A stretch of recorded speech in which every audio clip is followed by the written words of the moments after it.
worlds converge and dreams ignite, there are millions to witness the champion arise. With every challenge we push with all our might, for we have only one goal, the ultimate prize. When hope seems so far, I'll reach for the stars. In the heart of the storm, I am reborn, I am reborn. You won't get me down, you won't get me down.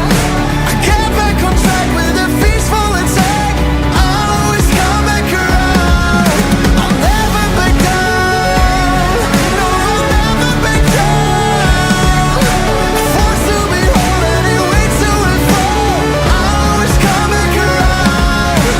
Battle, battle, taking the ride, make it, break it, hate it, I shine. You won't get me down, no, I'll never back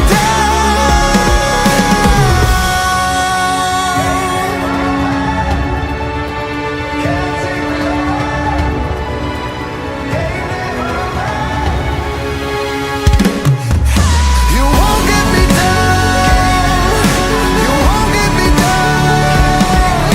I get back on track with a peaceful attack. I'll always come back around, I'll never back down. No, I'll never back down. Forced to be whole and it waits to and fall. I'll always come back around. You won't get me down, you won't get me down. I get back on track with a peaceful attack. I'll always come back around, I'll never back down. No, I'll never back down. Forced to be whole and it waits to and fall. I'll always come back around,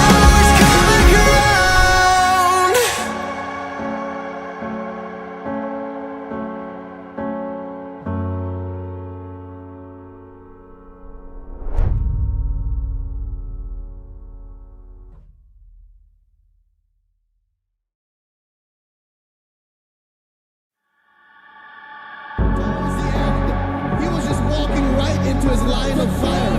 Strikes midnight. Lots of people around the world right now are just very emotional because there's a whole other night just Lost in the shadows, feeling so small, but I've got a fire, won't let myself fall.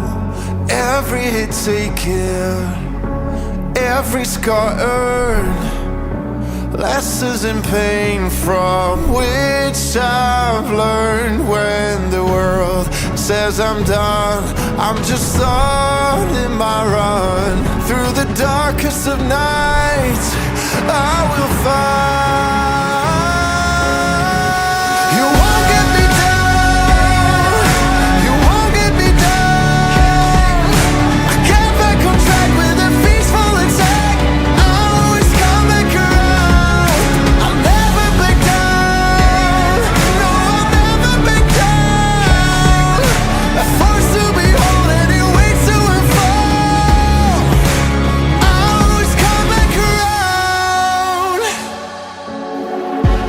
When worlds converge and dreams ignite, there are millions to witness the champion arise. With every challenge we push with all our might, for we have only one goal, the ultimate prize. When hope seems so far, I'll reach for the stars. In the heart of the storm, I am reborn, I am reborn. You won't get me down, you won't get me down. I get back on track with a peaceful attack. I'll always come back around, I'll never back down. No, I'll never back down. Forced to be whole and it waits to and fall. I'll always come back around.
Towards the end, he was just walking right into his line of fire.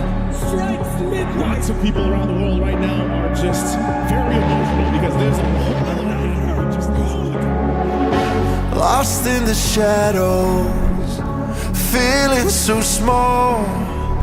But I've got a fire, won't let myself fall.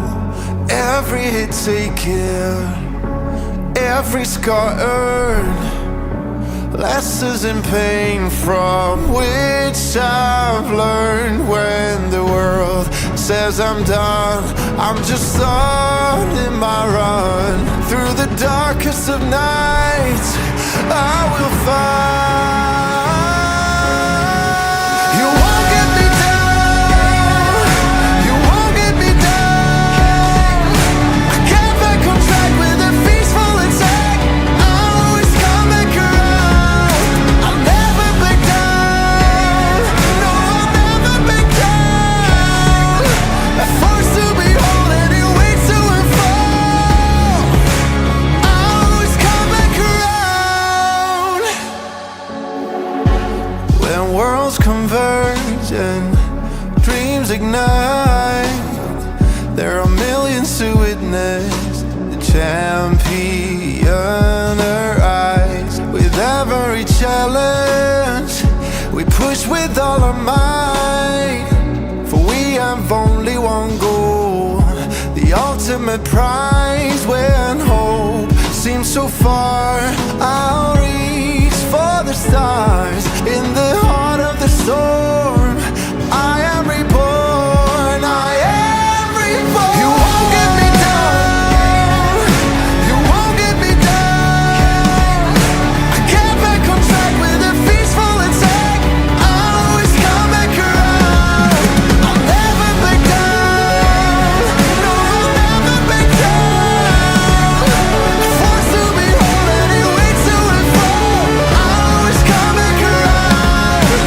Battle, battle, taking the right, make it, break it, hate it, I shine. You won't get me down, no, I'll never back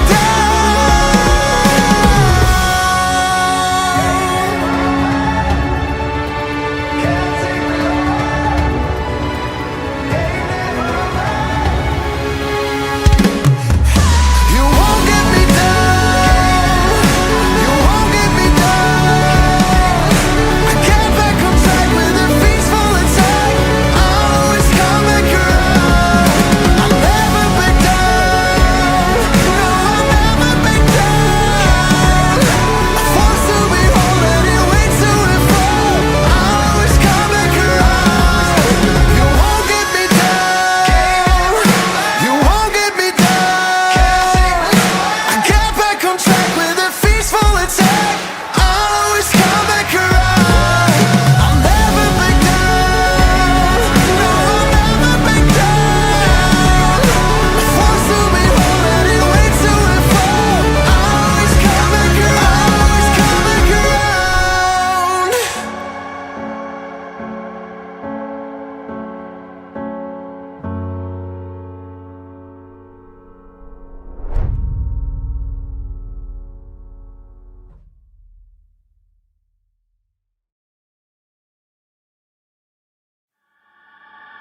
Towards the end, he was just walking right into his line of fire.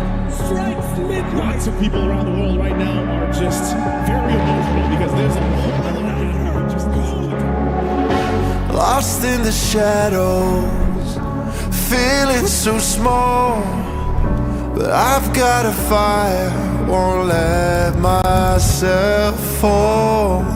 Every hit taken, every scar earned, lessons in pain from which I've learned. When the world says I'm done, I'm just starting my run. Through the darkest of nights, I will find.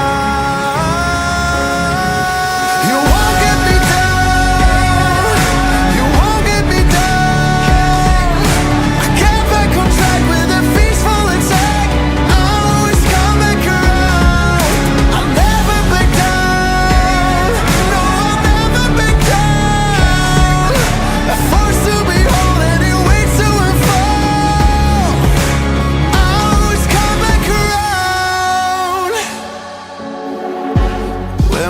worlds converge and dreams ignite, there are millions to witness the champion arise. With every challenge, we push with all our might, for we have only one goal, the ultimate prize. When hope seems so far, I'll reach for the stars. In the heart of the storm, I am reborn, I am reborn. You won't get me down, you won't get me down. I get back on track with a peaceful attack. I'll always come back around, I'll never back down. No, I'll never back down. Forced to be whole and it waits to unfold. I'll always come back around. Battle, battle, taking the right, make it, break it, hate it, I shine. You won't get me down, no, I'll never back down.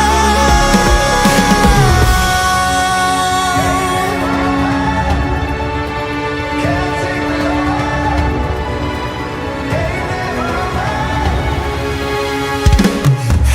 You won't get me down, you won't get me down. I get back on track with a peaceful attack. I'll always come back around, I'll never back down. No, I'll never back down. Forced to be whole and it waits to unfold. I'll always come back around. You won't get me down, you won't get me down. I get back on track with a peaceful attack. I'll always come back around, I'll never back down. No, I'll never back down.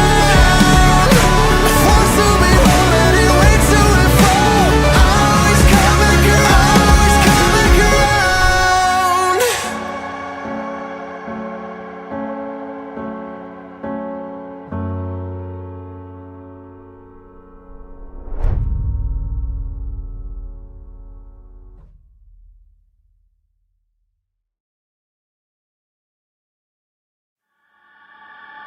Towards the end, he was just walking right into his line of fire.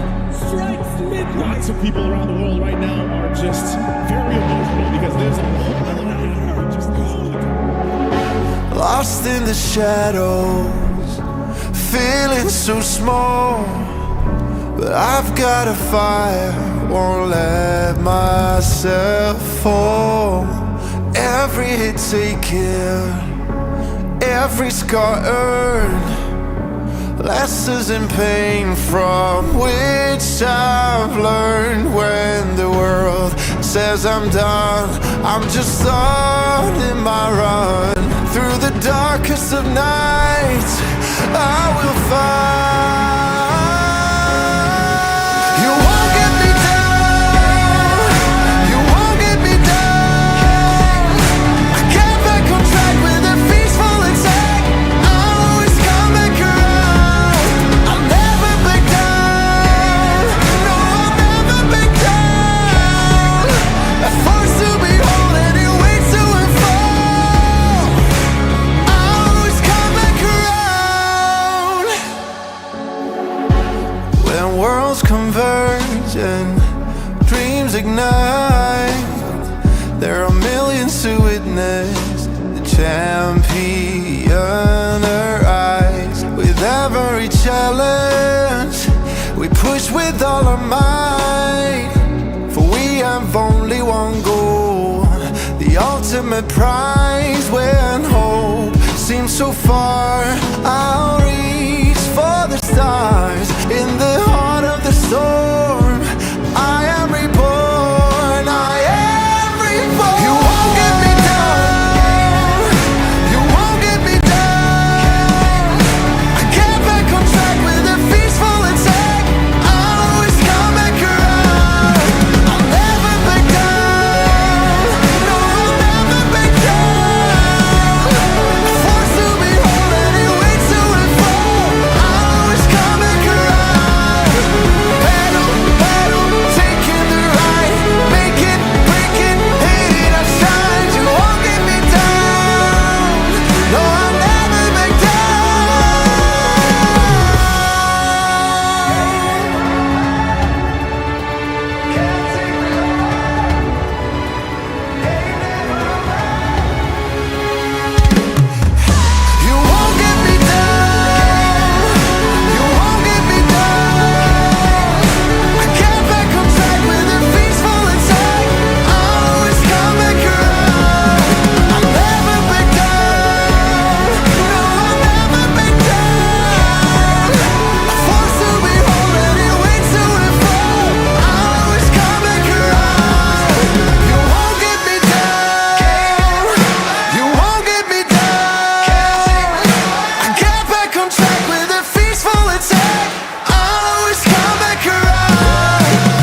into his line of fire. Strikes mid. Lots of people around the world right now are just very emotional because there's a whole other hour just Lost in the shadows, feeling so small.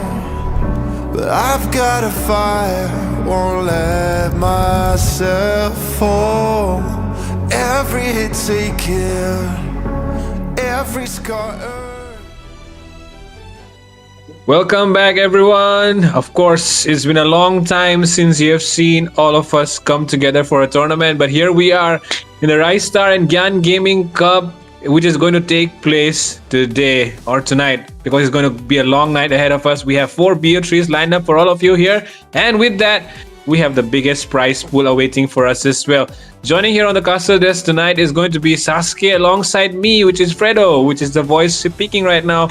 Unfortunately, I'm not moving enough, but Sasuke, you can, of course, break things here for the viewers who are watching it. This is one of the most hyped tournament which everyone was, or one of us were waiting for it. Like 1024 teams, and we are on to the top 16. And this just feel like we are closer to the end, but we are yet to begin with, because right now into the top 16 there is going to be a massive havoc between the team just to fight for that massive prize pool you just mentioned. I'm really excited to witness who would be the ultimate champion standing above all the contenders.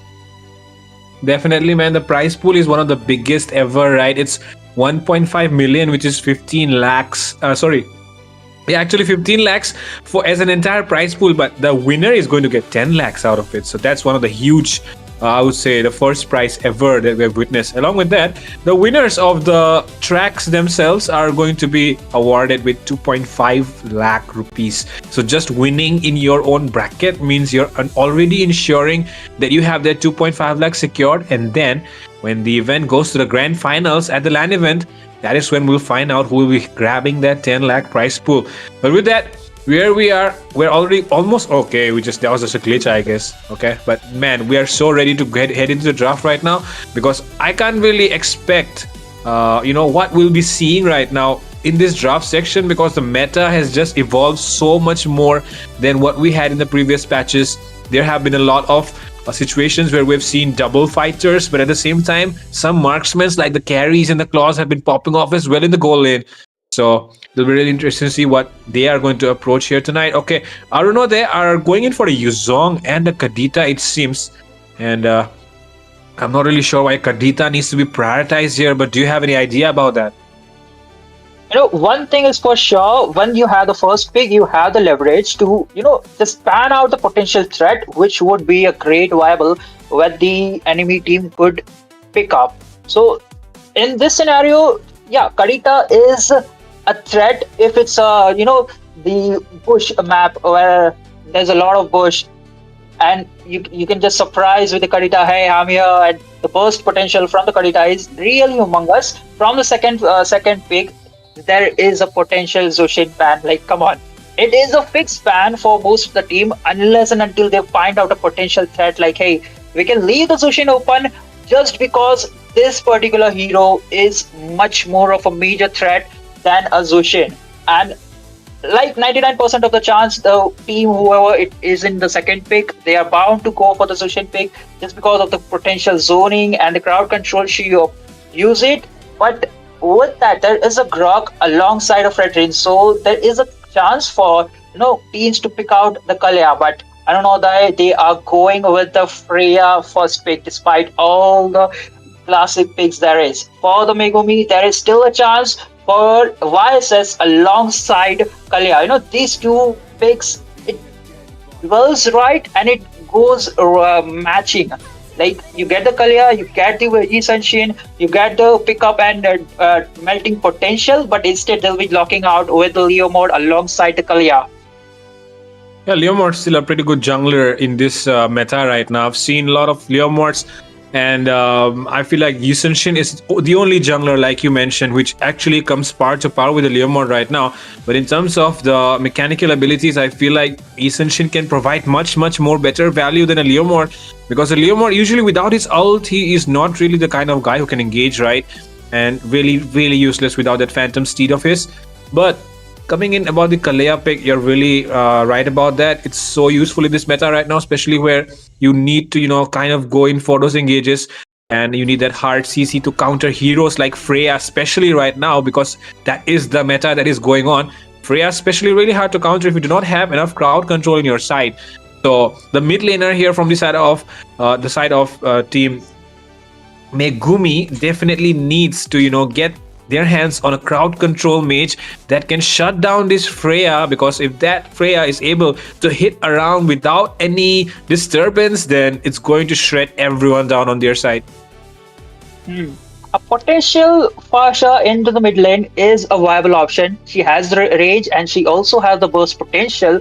If not, I think Valentina is most considerable option, just because you have the Gatotkacha onto the enemy side, and also that's one of the potential utility they could pick off. But right now they are focusing onto the Esmeralda, a lane or the hero perfectly matched to zone or even melt out Freya into the lane.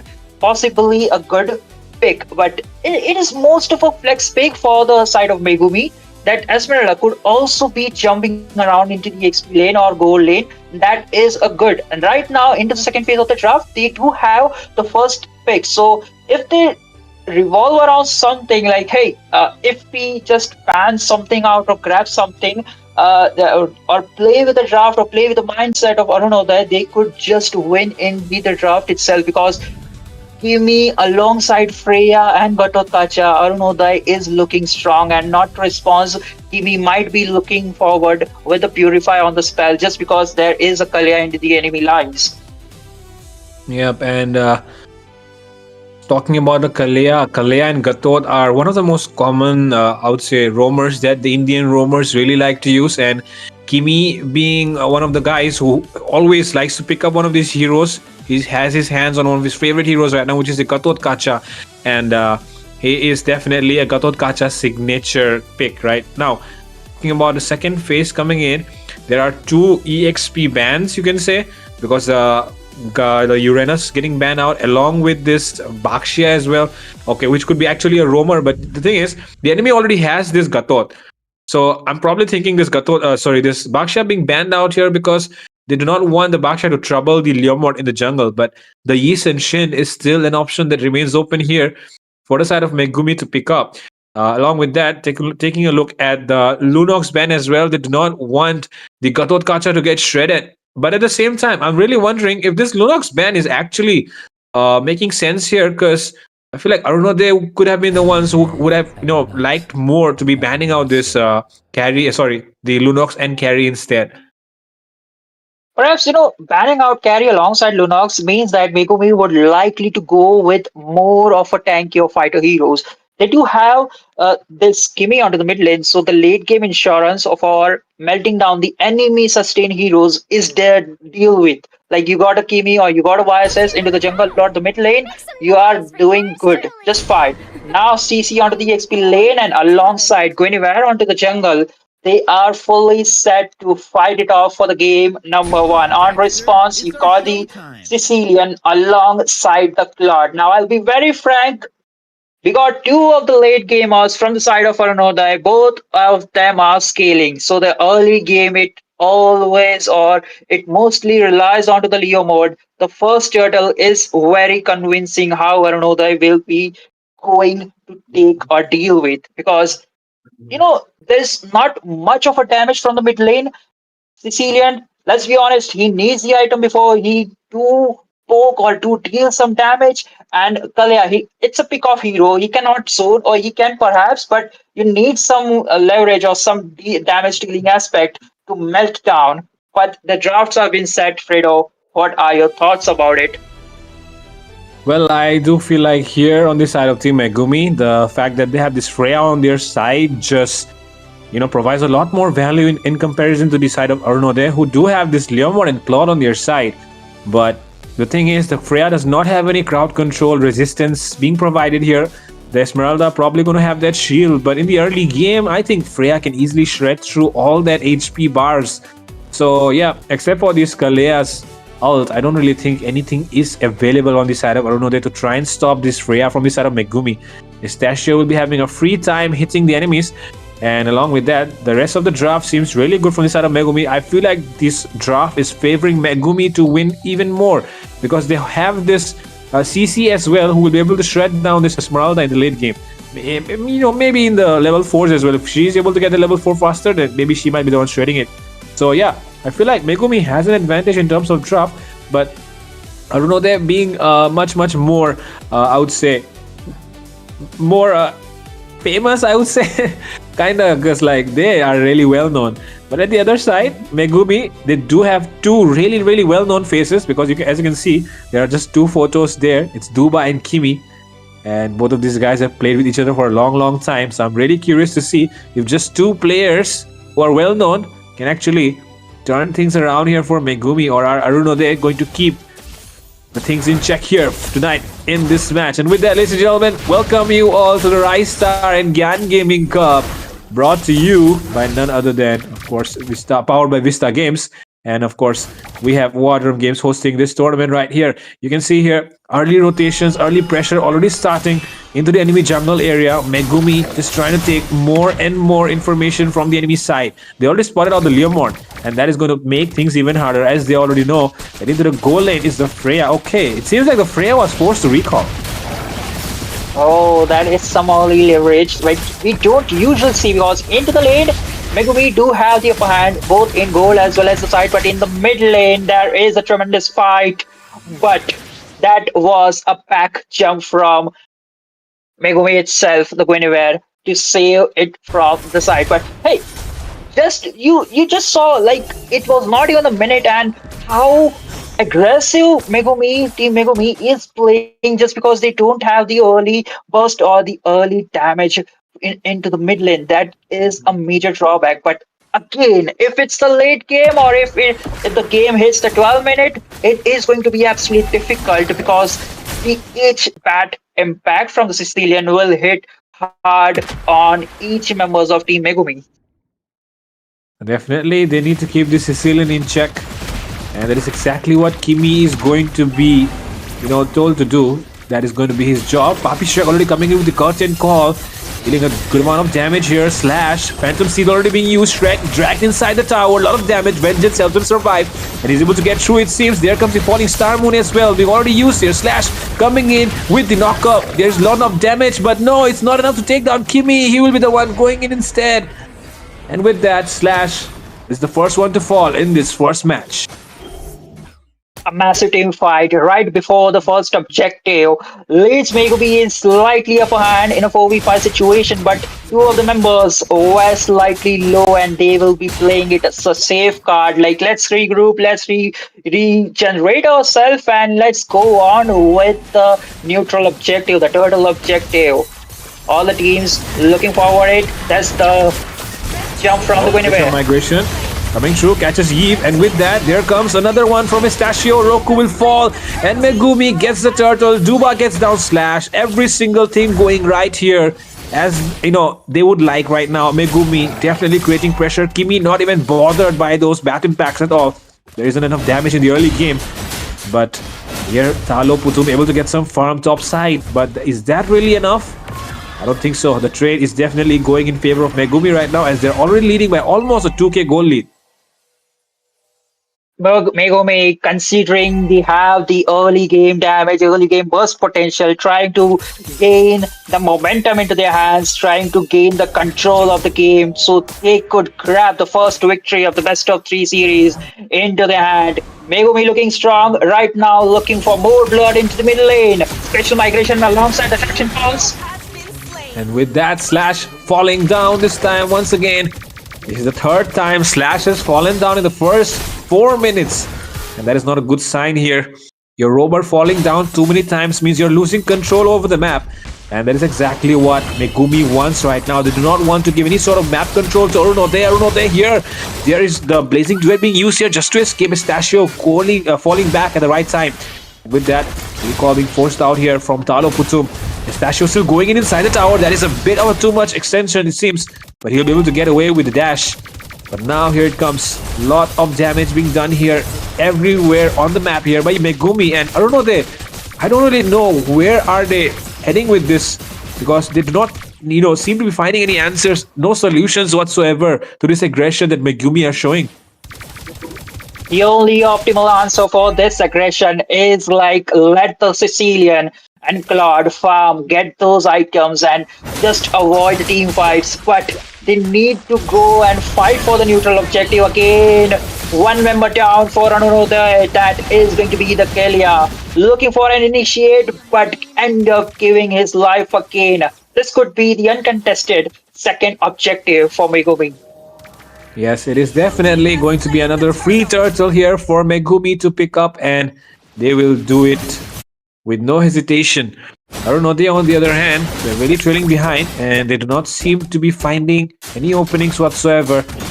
Megumi just keeping things in check here. Talo Putum does not have the BMI. He could be in trouble here, and there it is. That could be the save that they were looking for. That is the opening that they were looking for. But Pistachio here trying to turn things around, but it's too heavy of a damage that he's dealing right now, so he will be the one falling down as the first body from the side of Megumi.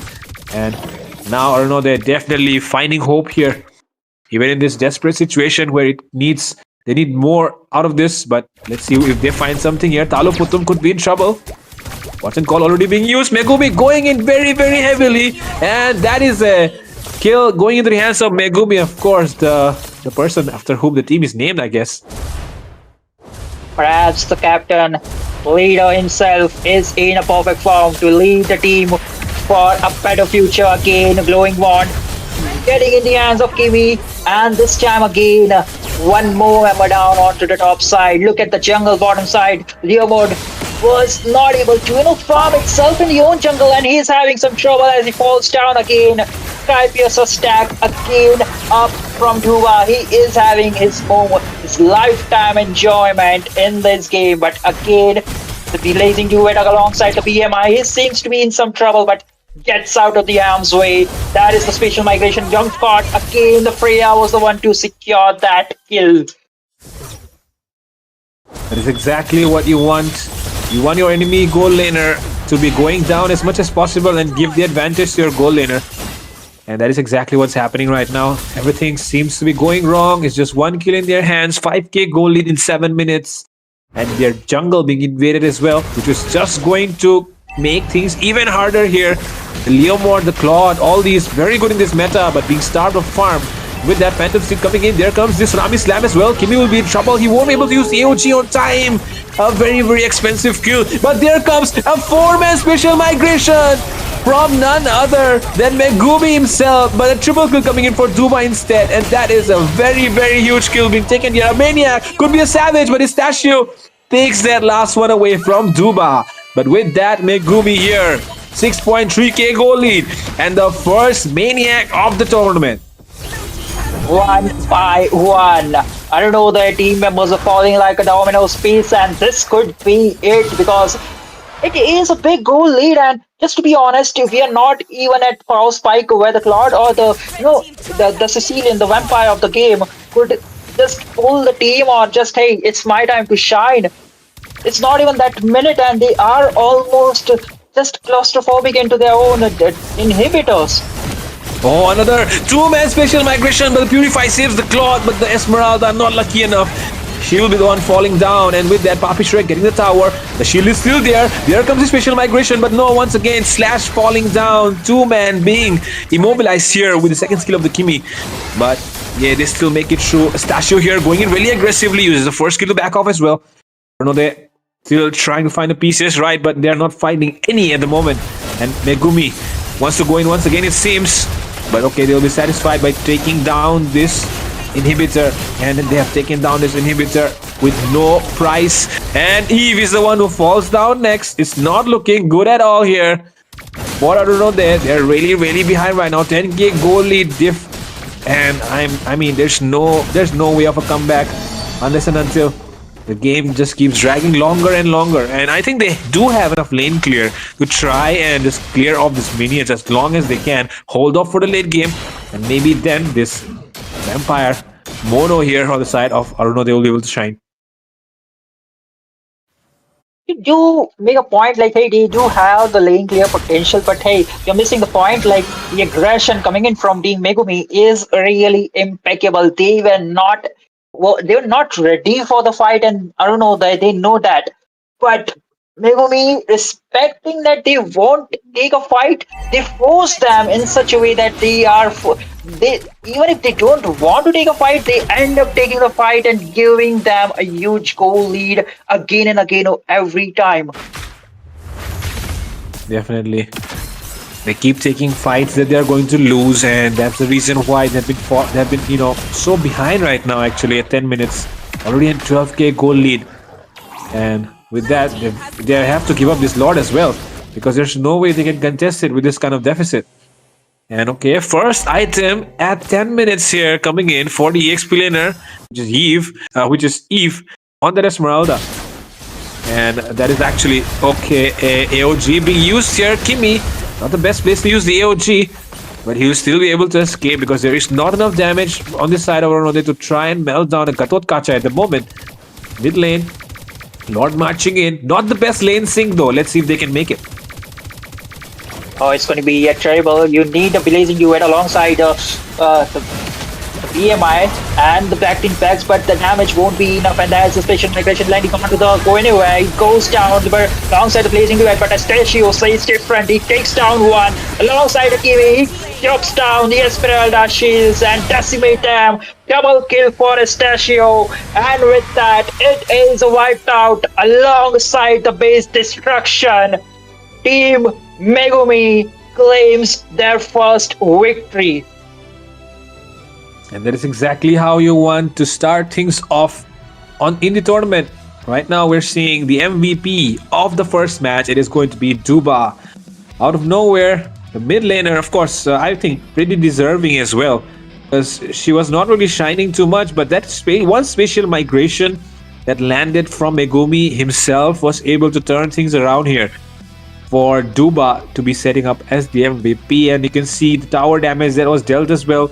This Kimi was not just there to, push down, of course, the turrets. She was there to deal the damage as well. As you can see, 37,000 damage on that Kimi.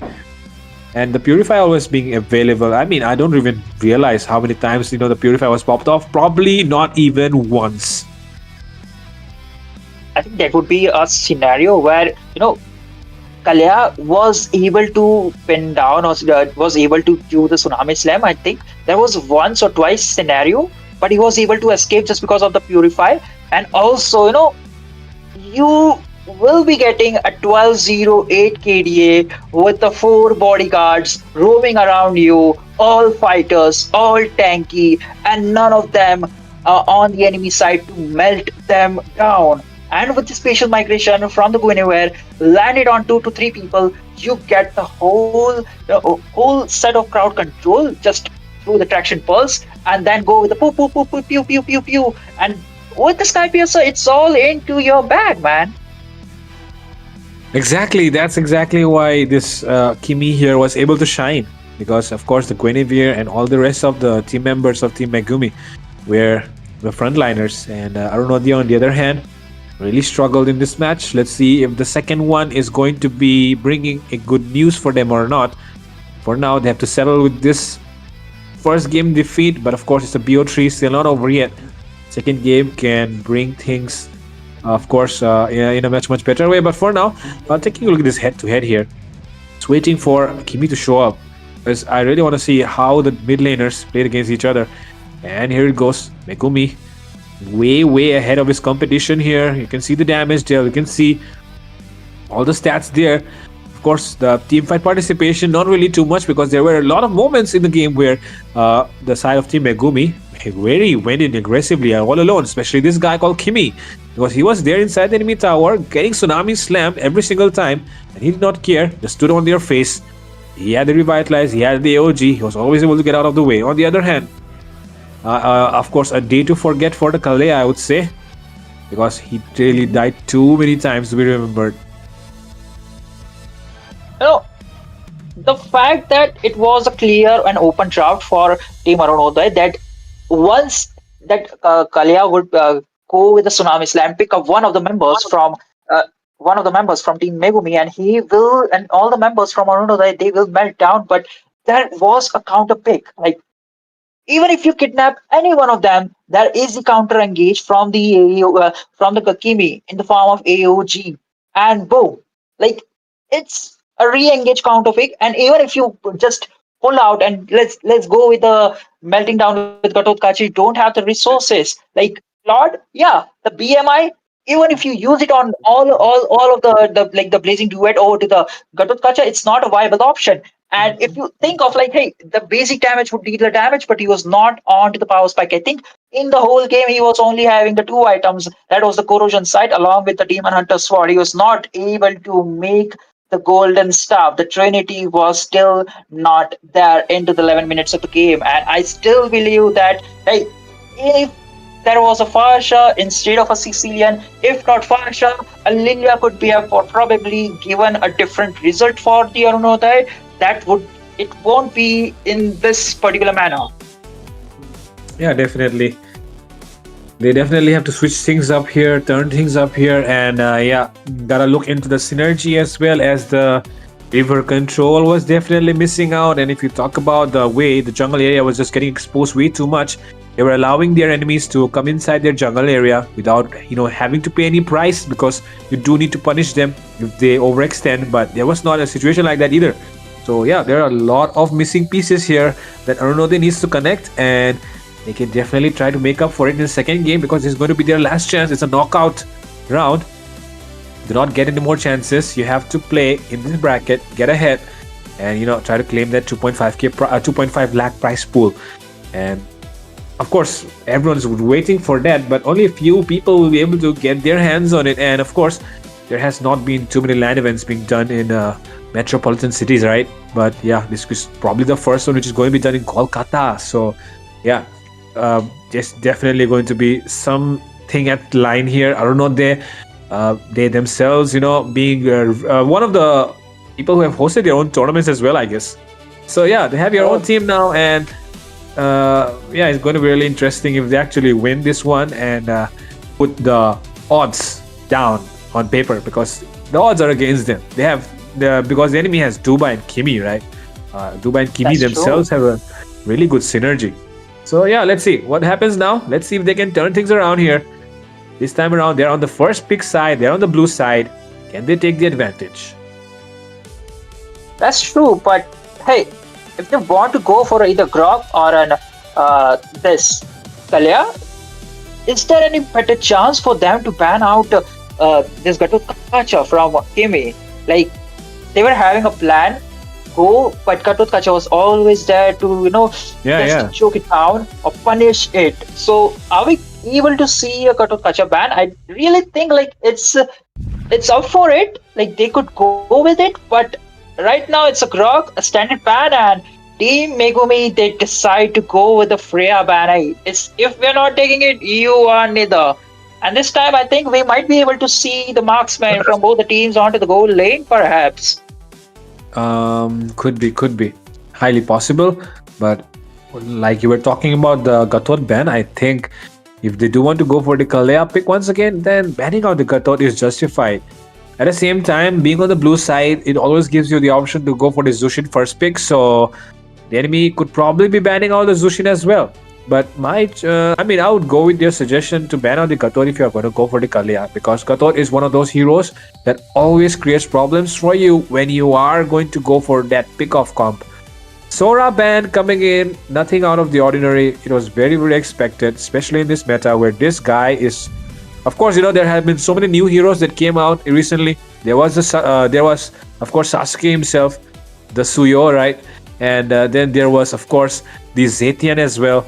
But all these heroes, they did not really come to the picture that often because they were pretty balanced, I would say. But on the other hand, it definitely seems balanced, but kind of overpowered in my opinion as well. Especially because of the fact that he has this dual form, and the dual form able to, do so much more, give so much more value in those team fights, especially. So that's why I feel like the Sora is definitely a ban-worthy hero right now. And not gonna lie, I think its nerf is coming pretty soon as well. Well, one way to put it, but there is already a counter pick. If just to enlighten it, the upcoming new hero is the Valentina. Like most people have already used it into the XP lane. I believe that I don't know that they don't want to deal it since it's a do or die situation for them. So they are going with a plain simple draft. Like, hey, let's just draft which we are very comfortable with, and simple as that. It's no big deal. But looking at the bans, there is a Karita coming in from Megumi alongside a Fredrin. So nothing out of the box. Same way they are panning out a carry. So the first pick is going to be a Claude. With the free out, with the carry out of the option, they are going with the safest goal lane pick right onto the hands. But on the side, they do have the Yi Sun Shin open alongside a Kalia if the Megumi want to prioritize them. That is the Yuzhong EXP lane grab opportunity grabbing into their hands. Likewise, I think I know that they do have the opportunity to grab a Lapu Lapu if they want to balance it out, or perhaps an Esmeralda to keep it a stalemate lane. I feel like Alice is still a very, very, worthy pick as well. Especially the fact that you do not really have a carry available. I feel like Alice is one of those heroes which is able to sustain even against the Lunox Chaos Assault. And the fact that now the side of Megumi has already picked up their mid laner opens up the cards even more. Arunode could definitely go for that Alice pick right now, because that is going to turn things around so hardly for them in this draft. But they go for the Esmeralda instead. Still not a bad pick at all. I feel like the Alice just provides so much more value over the Esmeralda. She's much more tankier without the items. Esmeralda, on the other hand, she does need those core items, at least the Oracle and the Enchanted Talisman. Maybe even the Dominance Eyes as well, because those three items, without those three items, she does not really perform like she's supposed to. On the other hand, Alice, just with her kit itself, without having any of those items, she can sustain even longer. But now, again, Megumi, they have their hands on the Yi Sun Shin. So I'm not really sure what to say, but this draft is not looking good at all. Unless if this Guinevere is actually a roamer, and they go for the Alice in the EXP lane, which is no. I don't think there's a place for the Alice anymore. But man, I would have really loved to see, I don't know, they pick up the Alice here. If you want to throw it up and forcefully just squeeze it down into the jungle, there's an option for the Alice, but it is not recommended. But Yeah. and since it's a do or die situation, they won't be able to opt for that option.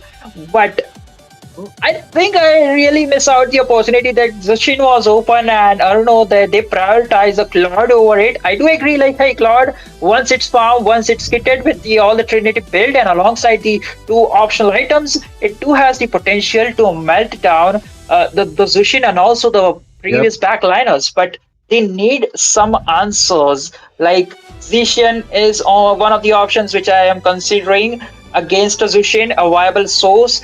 But there is a Yuzhong which might make the people to rethink, like, hey, there is always a major threat in the form of dragon, which will be always be lurking around our heads for the backliners, and God knows when he will come from which grass.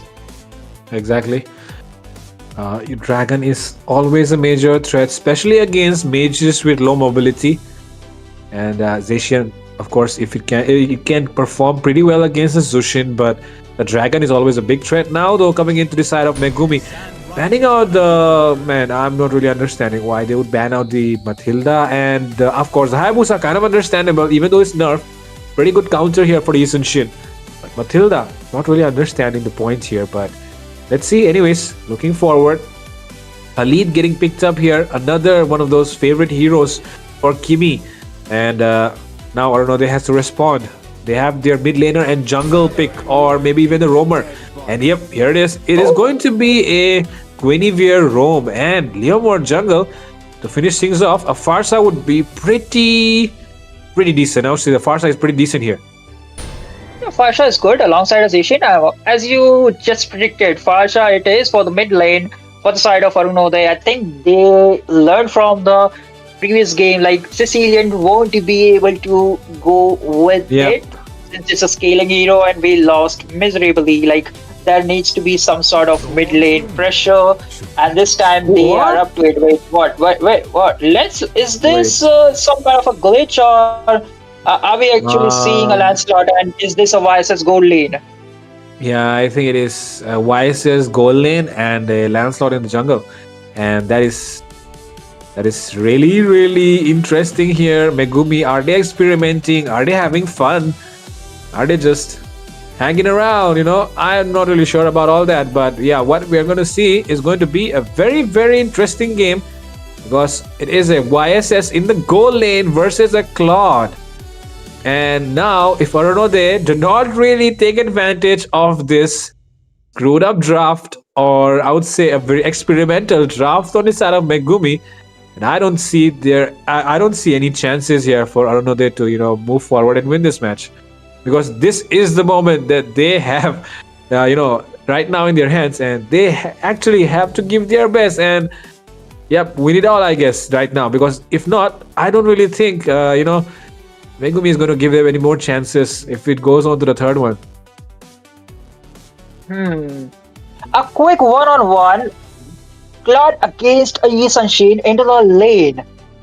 You do equip Yi Sunshine with a Master Assassin to provide the burst potential, and he does have like more damage in the lane in the early game. So I think Megumi onto the side lanes, they do have the one-to-one or man-to-man overall advantage into the mid. Also, Farsha might be able to deal more damage and clear lane more fast, but it all depends on Kimi over the Khalid. Like, is he able to bottleneck the mid lane and choke down Farsha from rotating towards the side lane? That is going to be the match to look out for this in this game. Seconds till the enemy reaches the Definitely things to look out for here. And here we are in the land of Dawn. Ladies and gentlemen, welcome you back once again. The Rise Star in Gyan Gaming Cup. This is your caster Fredo alongside me, Sasuke. And this is the second game of the BO3 series between Arunode and Megumi.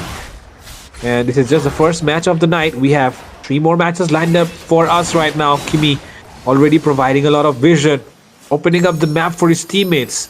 At the same time here, the most interesting thing, like you said, Sasuke.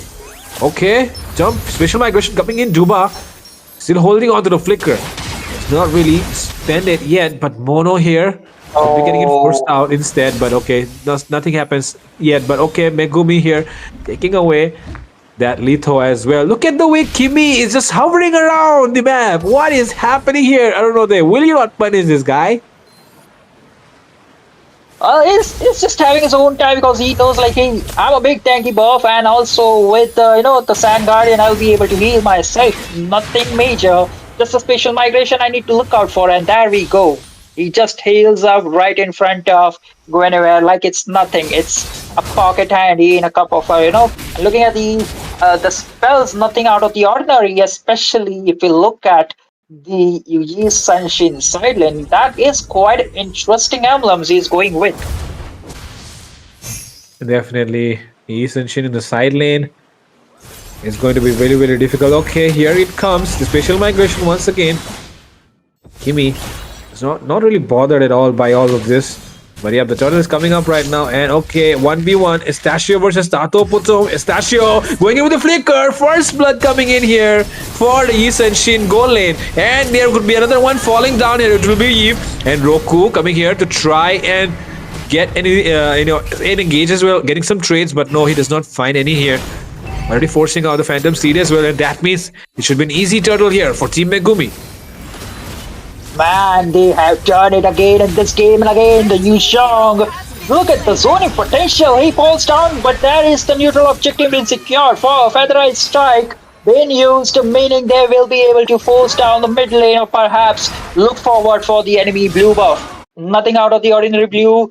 Team Megumi with the dedication, the passion, and the I think I might be able to follow, like, miss out the words, but they seem to be in a total sync. They are looking forward for the red buff, or perhaps they are looking for the blood of a Claude. Definitely. They don't want to take down any goal laner. Already taken down once in a 1v1. Oh my god, take a look at that Yisun Shin. 3 minutes, first item already completed. That's a hunter strike on him. And that means the damage which he's going to deal is going to be just way too much for this Claw to handle now. Even those basic attacks are going to hit hard. And yep, that's why right now the Claw already losing out that wave. Oh, goes in for the special migration. That's a flicker on the Zushin. There will be no escape. And it is Talo actually who picks up that kill. So it's going to be a lot of value because that's a goal laner getting the kill right there. And that's why, okay, Stasho coming in. Slash does not really have that S2 on him. Lot of damage. Coming in with that. Elite gets one and he will be going down as well. Kimi here sacrificing his life for that kill. But of course, a roam for roam trade is something that they'll take any day as long as there's some value of it. But okay, Talo puts him here. He's going to be playing it really, really safe. But how long can he keep doing that? Essentially already farmed 101. Man, I don't think there's any answers here for the side of Arunode. I agree, but one of the answer. But again, oh, look at mid lane with a Petrify combination, 1 HP rescue for that Guinevere right before the neutral objective. The second turtle on the spawn. There is the ultimate being popped up from Zushin, making sure they zone them hard. Right before I thought like, hey, this could be the game or this could be the time where Arunodai could go for the neutral objective. That is the Phantom Steed, but Retribution Battle will be going into the hands of Megumi. And there it is. He falls down again in between the 5 members of Team Megumi. A desperate move, a desperate attempt from Aruno. They shut down right at the face, but oh, they get a trade there. That's going to be the Eastern Shin falling down, and that's a big, big news because the goal laner is going to get even more farmed. And that's why you need your roamer to be setting up. Unlike the last game where Slash was getting, going down way too many times, in this game, it does not happen so. And that's why there's more control over the map for Arunode, and they have things to work with. But yep, cannot keep going forever. Papi Shrek gets that EXP crap. 1v1, of course. Among the EXP learners, a very common sight to see in the Land of Dawn. Now, there's one particular way that they could settle around. I don't know that they are struggling, but they have not given it yet. Again, they're looking for the purpose to kill down the Yushang. Black Dragon might be coming in handy, and there we go, Black Dragon for the escape. That is a big ultimate taken down, and it was similar to the thing like right before the turtle number 2. Black Dragon form was not available, so I thought like this could be a go through for another day. Like there's no Black Dragon form, and they could go for a possible re-engage, but there was Raging Sandstorm from the those two possible ultimate was there again. Oh, from behind comes Kimi. He takes down Slash, and he uses the Raging Sandstorm as well. A lot of damage being done onto him, but he does not have any problems. On the other hand, Megumi versus Talo Putsum. Megumi, is he waiting for the dash? Is he waiting for the BMI? No, he is not. He's going to go for the turtle instead, and Talo Putsum as well. Does not really care about going back to his BMI. But yup, that is another desperate move here. Coming in from the side of Arunode. Arunode here, they definitely need to try and contest this turtle. The goal lead is not really too much. It's still 1.7k.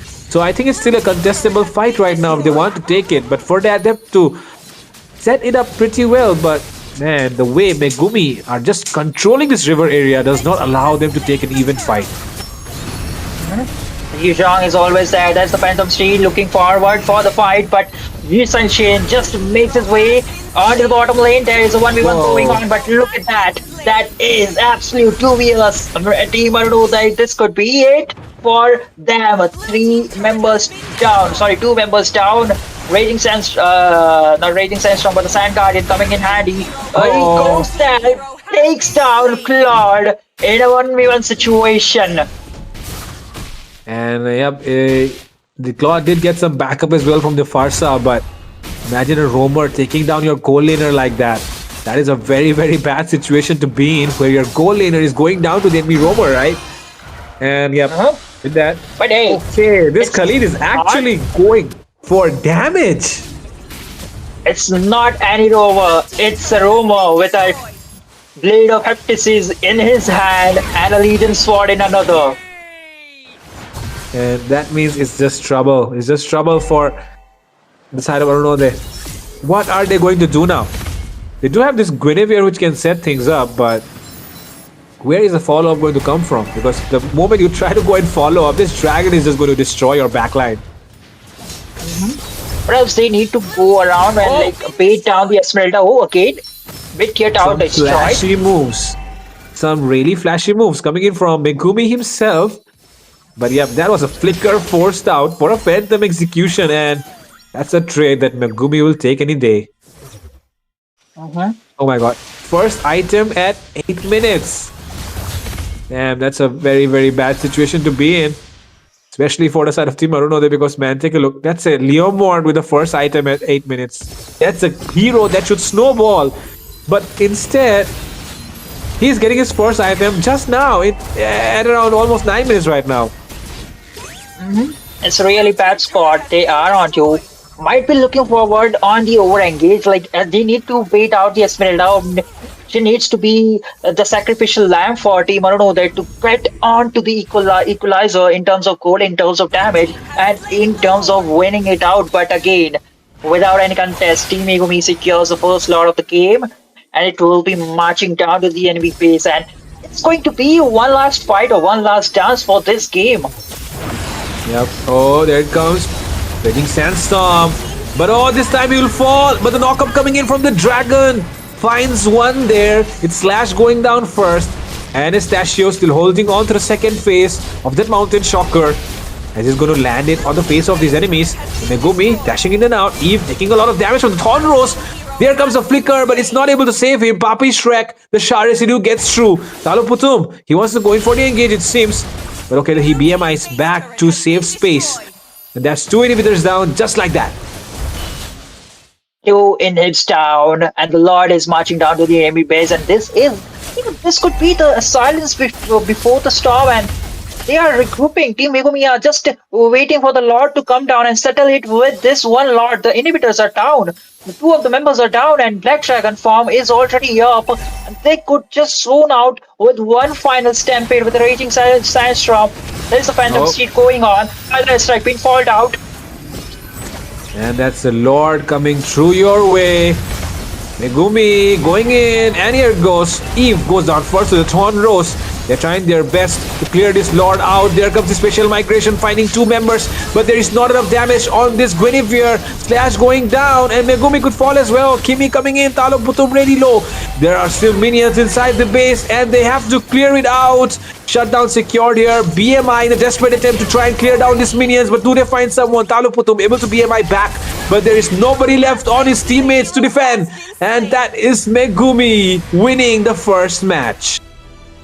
A wipe out without any hesitation, and with the one Lord, they secure it without any contest. Now, this could be the fact that the first game, and it is as clean as it could get. Yeah, and that is exactly why Estachio here is the MVP. And man, what a way to get the MVP, right? Playing the East Engine on the goal lane, where most people would expect him to be getting babysitted and try to clear the minions. So not go aggressive because you're not in your most comfortable lane right now. But this guy is defying the odds, going out and actually getting a kill against the Claude. And yep, that's what turned things around for him here. Getting the first item of the match, the fastest as well. Going in for the Hunter Strike. With that, we have the scoreboards on our screen. Too many zeros on the side of Arunode. Cannot really help them too much there, but to try and defend them. But man, there needs to be some better execution if we want to compete against the best. And Megumi here are really up for the challenge of the Raisa and Gyan Gaming Cup, it seems, because they have just passed this round and they're going into the next.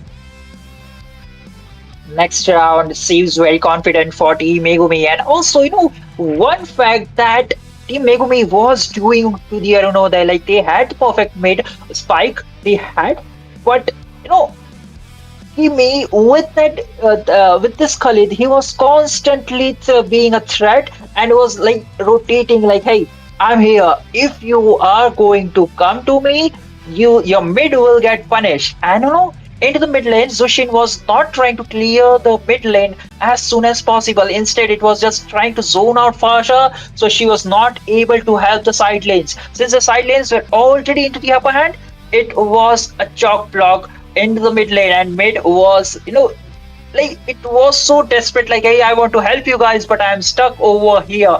I cannot really do that much, because usually see Fasha clear up the lanes with the help of the roamer, and with the wings by wings you travel either of the side lanes to get the first blood, to punish either of the side lanes who has stepped overboard from their tower. Definitely, man. Anyone who goes ahead is going to get punished. And with that, of course, man, Duba, the last match MVP here, still putting up a decent performance, I would say. He does have 7 assists to his name. And this guy, Kimi, being a nuisance, being a menace to Arunode. Because he's the reason why his team was always able to get the map control, the vision, the information, everything working out in their favor. And that's why Megumi always able to get the advantage in every single fight. That vision provided by their roamer was always the edge that Arunode could never have. But now, of course, the dragon as well, the draft was pretty good, I would say. They did kind of, not make sense in the first place when they picked up this Yisun Shin as their goal laner. But now it all comes to place. And you can see that the wingman and the rich guy are both here, a statue on that Yisun Shin. So yeah, that's pretty obvious as to why they went for this Yisun Shin as their goal laner instead of going for jungler. Probably they wanted more value, and they're pretty confident that they could win it out in the goal lane as well. Well, the old saying goes by, if it works, man. And this time it worked well from Megumi. Yep, and with that, we definitely, have to look forward as well as to what the next matches are going to be. But there's a very, very sad news, which is that one of the teams in the second match has just forfeited. So yeah, we're not going to be having that, I guess. But man, who is not here to listen to some old, of course, not that old, but yep, some old motivational music? Because man, we fans of this game, of course, are up for some music, right? So if you want to listen to the music, you have to hang around on the next page, which we are going to be transitioning into. And yeah, with that, Sasuke, anything else you want to say? Not too much, man. It's all yours. Then we are good to go then, ladies and gentlemen. That is all that we have for the first match. Second match is not going to happen, but that does not mean you have to go anywhere. You can, of course, wait for the third one by listening to some motivational MLBB music, or you say ML music right now, ML5v5 music, as we'll be back after a short break. So do not go anywhere. Stay tuned on whichever channel you're watching, whether it be it Moba 55 official or whether it be it Wadrum Games. So with that, we'll be right back. He was just walking right into his line of fire. Strikes mid. Lots of people around the world right now are just very emotional because there's a whole other hour just Lost in the shadows, feeling so small. But I've got a fire, won't let myself fall. Every hit taken, every scar earned, lessons in pain from which I've learned. When the world says I'm done, I'm just starting my run. Through the darkest of nights, I will find. You won't get me down, you won't get me down. I get back on track with a peaceful attack. I always come back around. I'll never back down, no, I'll never back down. I'm forced to be whole and it waits to unfold. I always come back around. When worlds converge and dreams ignite, there are millions to witness the champion arise. With every challenge, we push with all our might.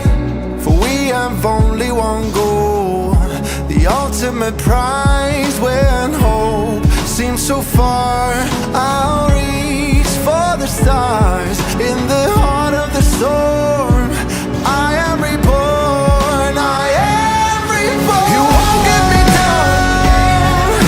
You won't get me down. I get back on track with a peaceful attack. I'll always come back around. I'll never back down. No, I'll never back down. Forced to be whole and it waits till it fall. I'll always come back around. Battle, battle, taking the ride. Make it, break it, hate it, I shine. You won't get me down. No, I'll never back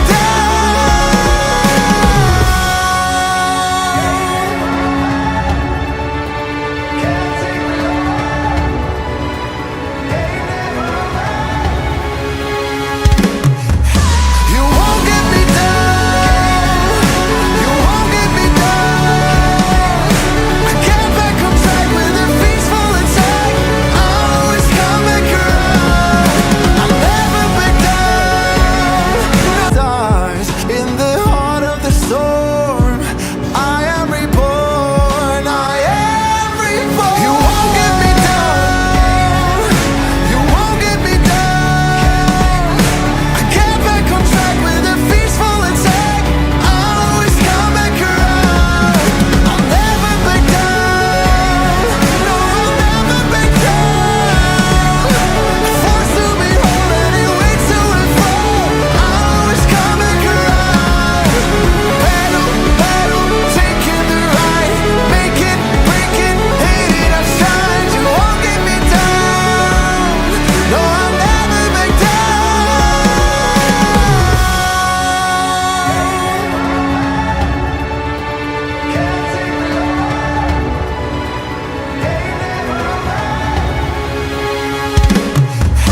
You won't get me down. You won't get me down. I get back on track with a peaceful attack. I'll always come back around. I'll never back down. No, I'll never back down. Forced to be whole and it waits till it fall. I'll always come back around. You won't get me down. You won't get me down. I get back on track with a peaceful attack. I'll always come back around. I'll never back down. No, I'll never back down. Forced to be whole and it waits till it fall. I'll always come back around. Always come back around.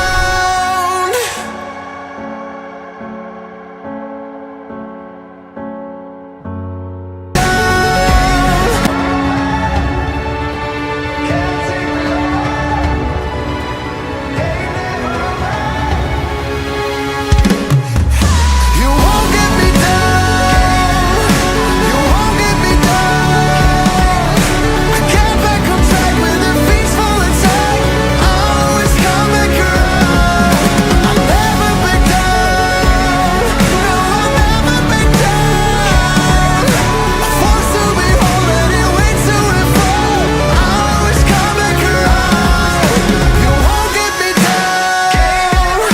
You won't get me down. I get back on track with a peaceful attack. I'll always come back around. I'll never back down. No, I'll never back down. I will fight. You won't get me down. You won't get me down. I get back on track with a peaceful attack. I'll always come back around. I'll never back down. No, I'll never back down. Forced to be whole and it waits till it fall. I'll always come back around. When worlds converge and dreams ignite, there are millions to witness the champion arise. With every challenge, we push with all our might. For we have only one goal, the ultimate prize. When hope seems so far, I'll reach for for the stars. In the heart of the storm, I am reborn. I am reborn. You won't get me down. You won't get me down. I get back on track with a peaceful attack. I'll always come back around. I'll never back down. No, I'll never back down. Forced to be holding it way too and far. I'll always come back around. Battle, battle, taking the ride. Make it, break it, hate it, I shine. You won't get me down. No, I'll never back down.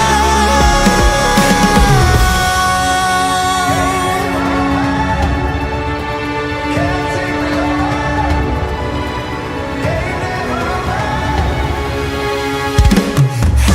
You won't get me down. You won't get me down. I get back on track with a peaceful attack. I'll always come back around. I'll never back down. No, I'll never back down. Forced to be holding it way too and far. I'll always come back around. You won't get me down. You won't get me down. I get back on track with a peaceful attack. I'll always come back around. I'll never back down. No, I'll never back down. Forced to be holding it way too and far. I'll always come back around. Always come back around.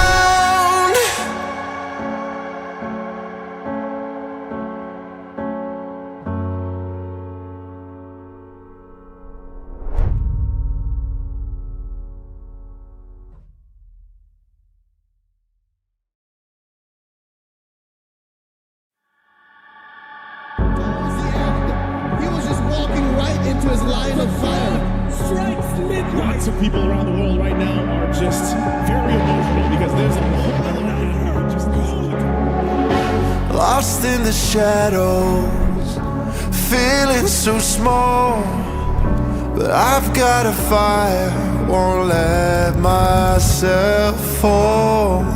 Every hit taken, every scar earned, lessons in pain from which I've learned. When the world says I'm done, I'm just starting my run. Through the darkest of nights, I will find. You won't get me down. You won't get me down. I get back on track with a peaceful attack. I'll always come back around. I'll never back down. No, I'll never back down. Forced to be holding it way too and far.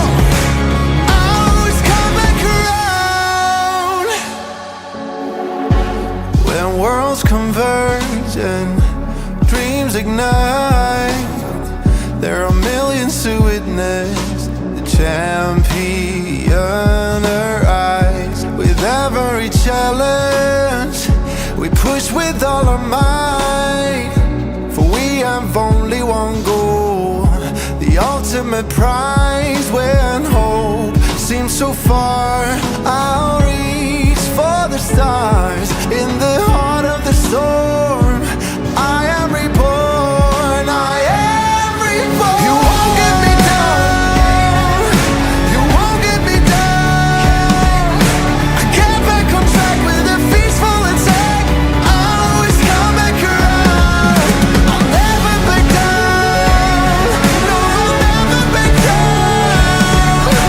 Forced to be holding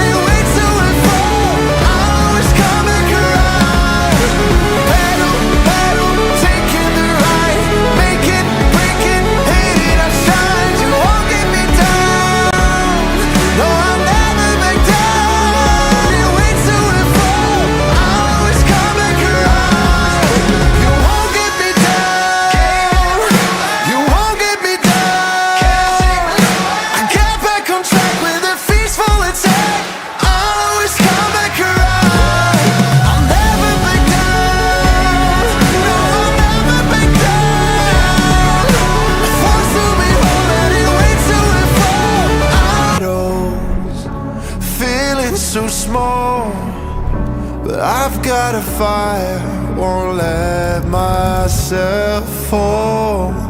Every hit taken, every scar earned, lessons in pain from which I've learned. When the world says I'm done, I'm just starting my run. Through the darkest of nights, I will find. You won't get me down, you won't get me down. I get back on track with a peaceful attack. I'll always come back around. I'll never back down, no, I'll never back down. I'm forced to be whole anyway to and fall. I'll always come back around.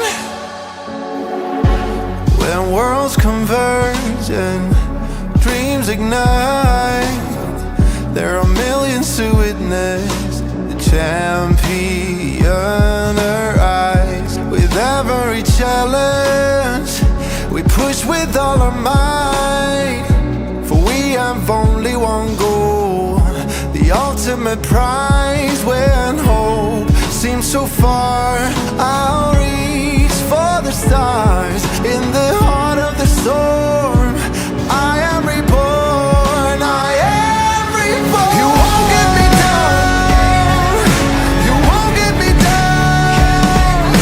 I get back on track with a peaceful attack. I'll always come back around. I'll never back down, no, I'll never back down. Forced to be whole anyway to and fall. I'll always come back around. Battle, battle, taking the right, make it, break it, hate it, I've tried. You won't get me down, no, I'll never back down.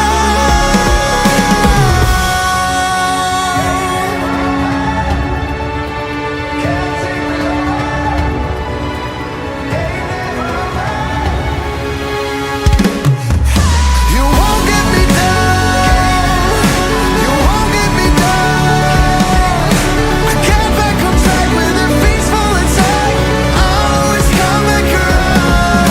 I'll never back down, no, I'll never back down. Forced to be whole anyway to and fall. I'll always come back around. You won't get me down, you won't get me down. I get back on track with a peaceful attack. I'll always come back around. I'll never back down, no, I'll never back down. Forced to be whole anyway to and fall. I'll always come back around, always come back around.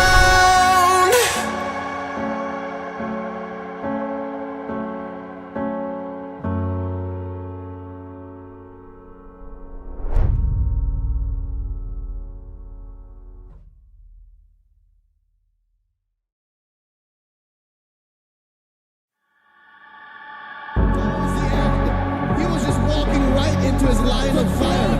Strikes midnight. Lots of people around the world right now are just very emotional because there's a whole other hour just gone. Lost in the shadows, feeling so small, but I've got a fire, won't let myself fall. Every hit taken, every scar earned, lessons in pain from which I've learned. When the world says I'm done, I'm just starting my run. Through the darkest of nights, I will find. You won't get me down, you won't get me down. I get back on track with a peaceful attack. I'll always come back around. I'll never back down, no, I'll never back down. I'm forced to be whole anyway to and fall. I'll always come back around.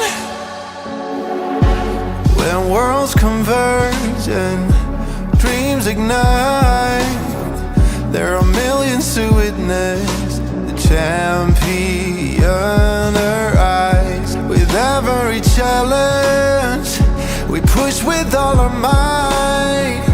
For we have only one goal, the ultimate prize. When hope seems so far, I'll reach for the stars. In the heart of the storm, I am reborn, I am reborn. You won't get me down, you won't get me down.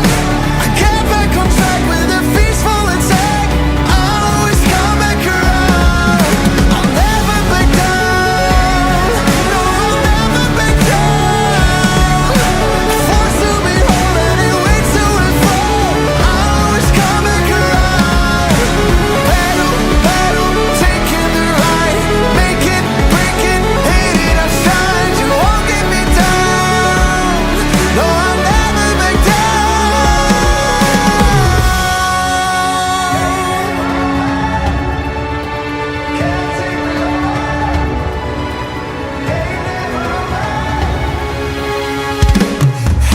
You won't get me down, you won't get me down. I get back on track with a peaceful attack. I'll always come back around. I'll never back down, no, I'll never back down. Forced to be whole and it waits to unfold. I'll always come back around. You won't get me down, you won't get me down. I get back on track with a peaceful attack. I'll always come back around. I'll never back down, no, I'll never back down. Forced to be whole and it waits to unfold. I'll always come back around, always come back around.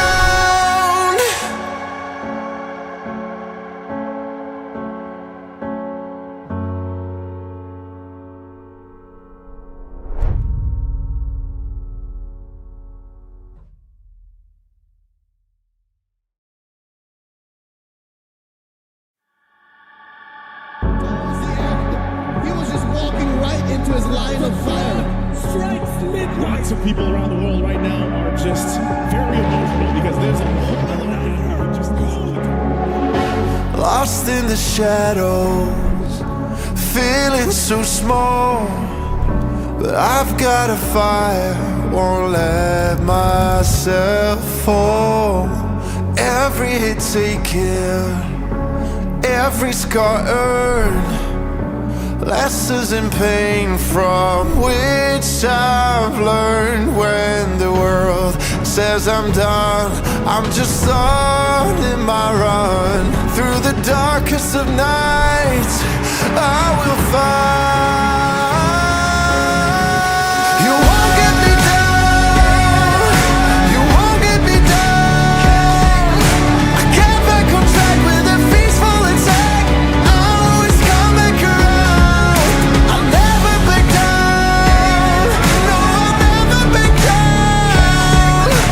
Forced to be whole and it waits to unfold. I'll always come back around. When worlds converge and dreams ignite, there are millions to witness the champion arise. With every challenge, we push with all our might. For we have only one goal, the ultimate prize. When hope seems so far, I'll reach for the stars. In the heart of the storm, I am reborn, I am reborn. You won't get me down, you won't get me down. I get back on track with a peaceful attack. I'll always come back around. I'll never back down, no, I'll never back down. Forced to be whole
his line of fire. Strikes mid. Lots of people around the world right now are just very emotional because there's a whole other layer. Just Lost in the shadows, feeling so small. But I've got a fire, won't let myself fall. Every hit taken, every scar earned, lessons in pain from which I've learned. When the world says I'm done, I'm just on in my run. Through the darkest of nights, I will find. You won't get me down, you won't get me down. I get back on track with a peaceful attack. I'll always come back around. I'll never back down, no, I'll never back down. A force to behold and it waits to unfold. I'll always come back around. When worlds converge and dreams ignite, there are millions to witness the champion arise. With every challenge, we push with all our might. For we have only one goal, the ultimate prize. When hope seems so far, I'll reach for the stars. In the heart of the storm, I am reborn, I am reborn. You won't get me down, you won't get me down. I get back on track with a peaceful attack. I'll always come back around. I'll never back down, no, I'll never back down. A force to behold and it waits to unfold. I'll always come back around. Battle, battle, taking the right, make it, break it, hate it, I've tried. You won't get me down, no, I'll never back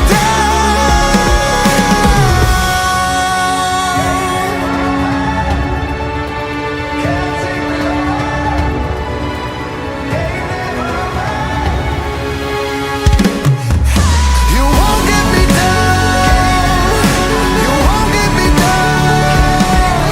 I get back on track with a peaceful attack. I'll always come back around. I'll never back down, no, I'll never back down. A force to behold and it waits to unfold. I'll always come back around. You won't get me down, you won't get me down. I get back on track with a peaceful attack. I'll always come back around. I'll never back down, no, I'll never back down. A force to behold and it waits to unfold. I'll always come back around, always come back around.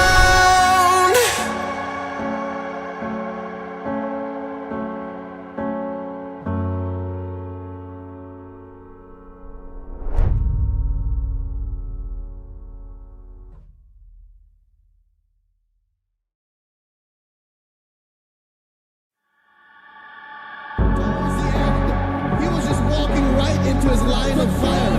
strikes mid. Lots of people around the world right now are just very emotional because there's a whole other layer. Just Lost in the shadows, feeling so small. But I've got a fire, won't let myself fall. Every hit taken, every scar earned, lessons in pain from which I've learned. When the world says I'm done, I'm just on in my run. Through the darkest of nights, I will find. You won't get me down, you won't get me down. I get back on track with a peaceful attack. I'll always come back around. I'll never back down, no, I'll never back down. A force to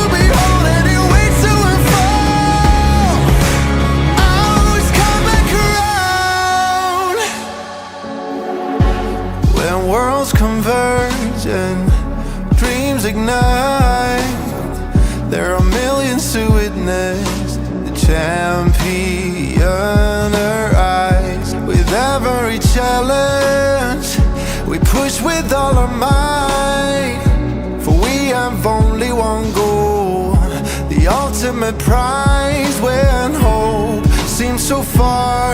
I'll reach for the stars in the heart of the storm.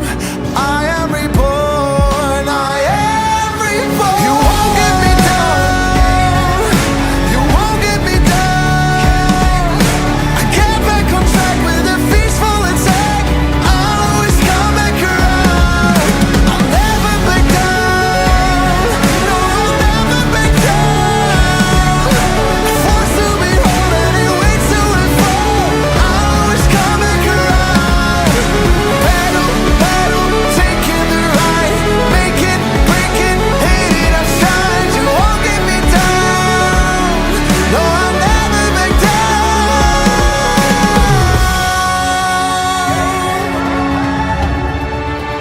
Can't take me on.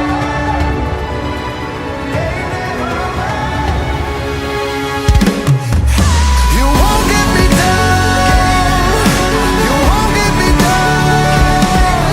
I get back on track with a peaceful attack. I'll always come back around. I'll never back down, no, I'll never back down. Forced to be whole and it waits till we fall. I'll always come back around. You won't get me down, you won't get me down. I get back on track with a peaceful attack. I'll always come back around. I'll never back down, no, I'll never back down. Forced to be whole and it waits till we fall. I'll always come back around, always come back around.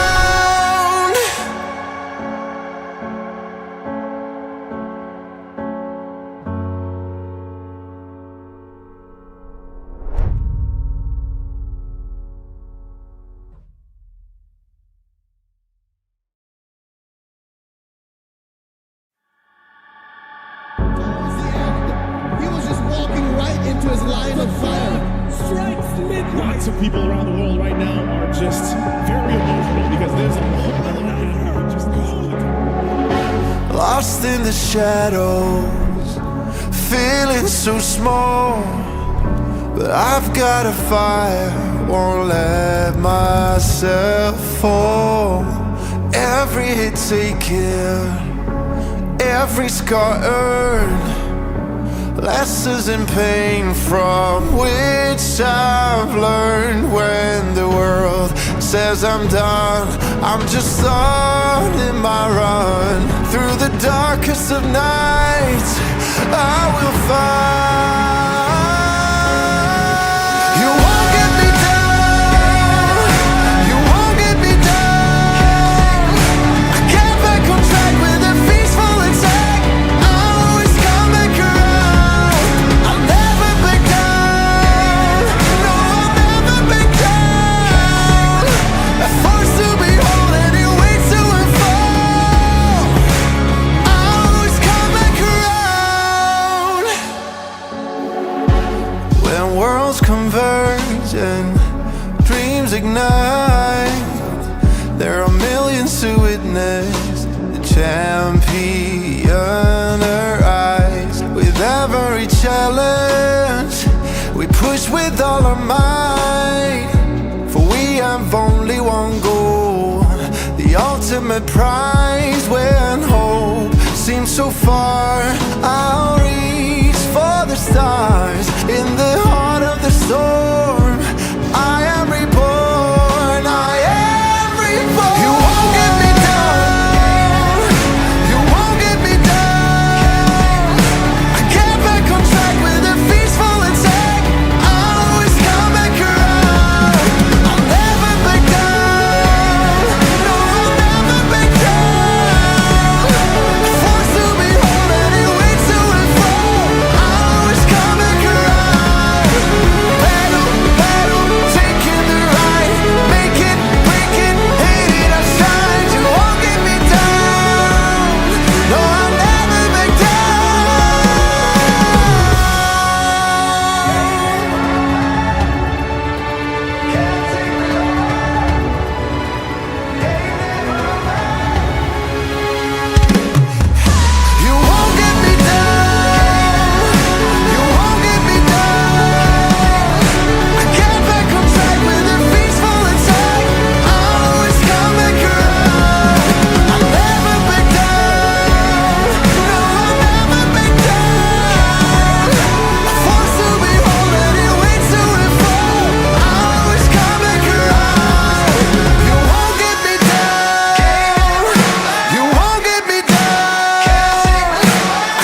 his line of fire.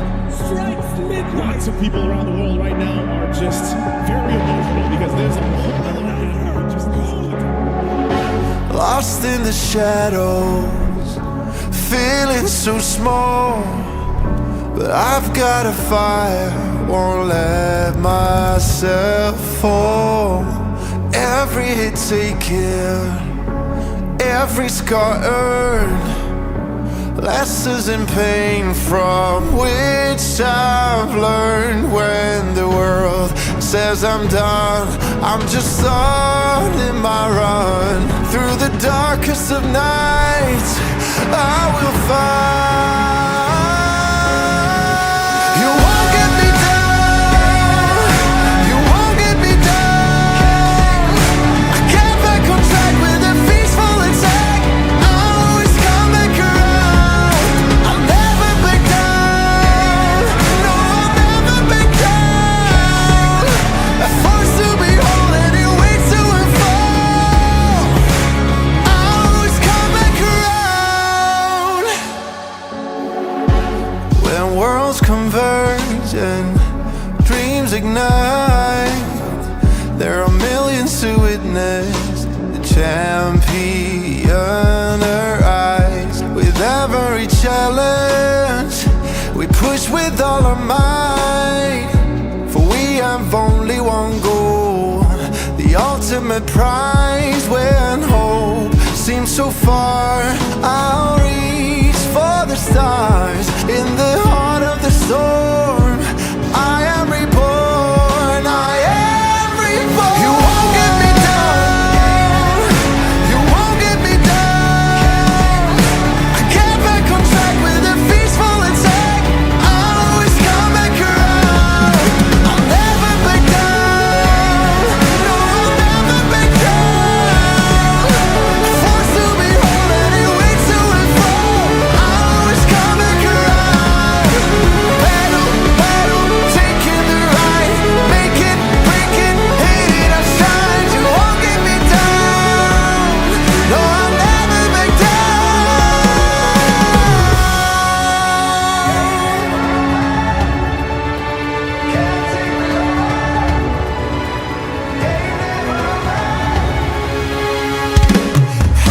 You won't get me down, you won't get me down. I get back on track with a peaceful attack. I'll always come back around.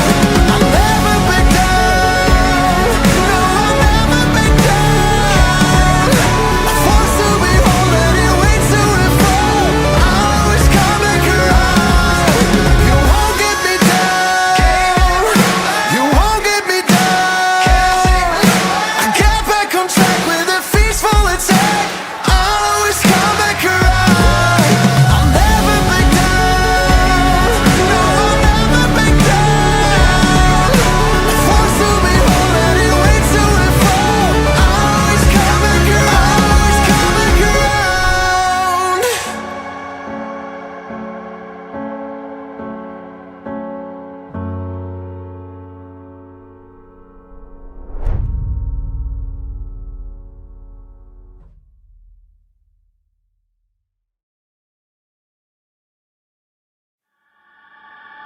Towards the end, he was just walking right into his line of fire. Lots of people around the world right now are just very emotional because there's a whole other just Lost in the shadows, feeling so small. But I've got a fire, won't let myself fall. Every hit taken, every scar earned, lessons in pain from which I've learned. When the world says I'm done, I'm just on my run. Through the darkest of nights, I will find. You won't get me down, you won't get me down. I get back on track with a peaceful attack. I'll always come back around. I'll never back down, no, I'll never back down. A force to be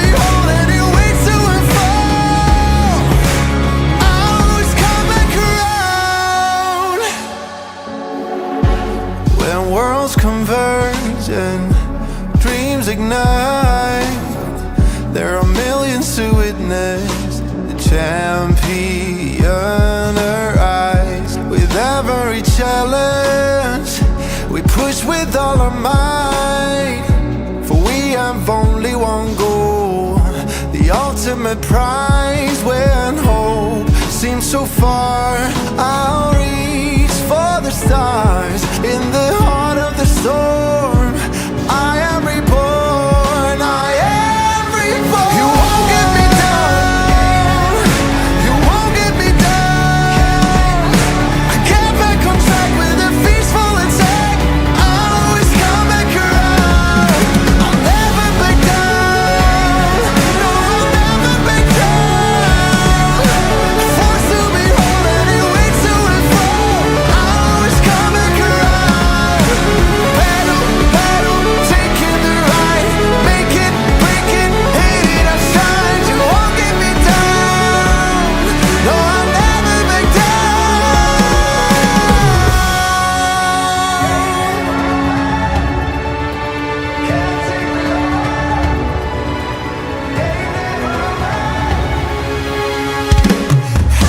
You won't get me down, you won't get me down. I get back on track with a peaceful attack. I'll always come back around. I'll never back down, no, I'll never back down. Forced to be whole and it waits to and fall.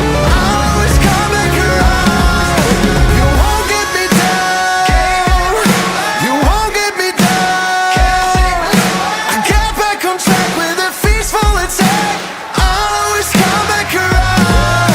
I'll never back down, no, I'll never back down. Forced to be whole and it waits to and fall. I'll always come back around, always come back around.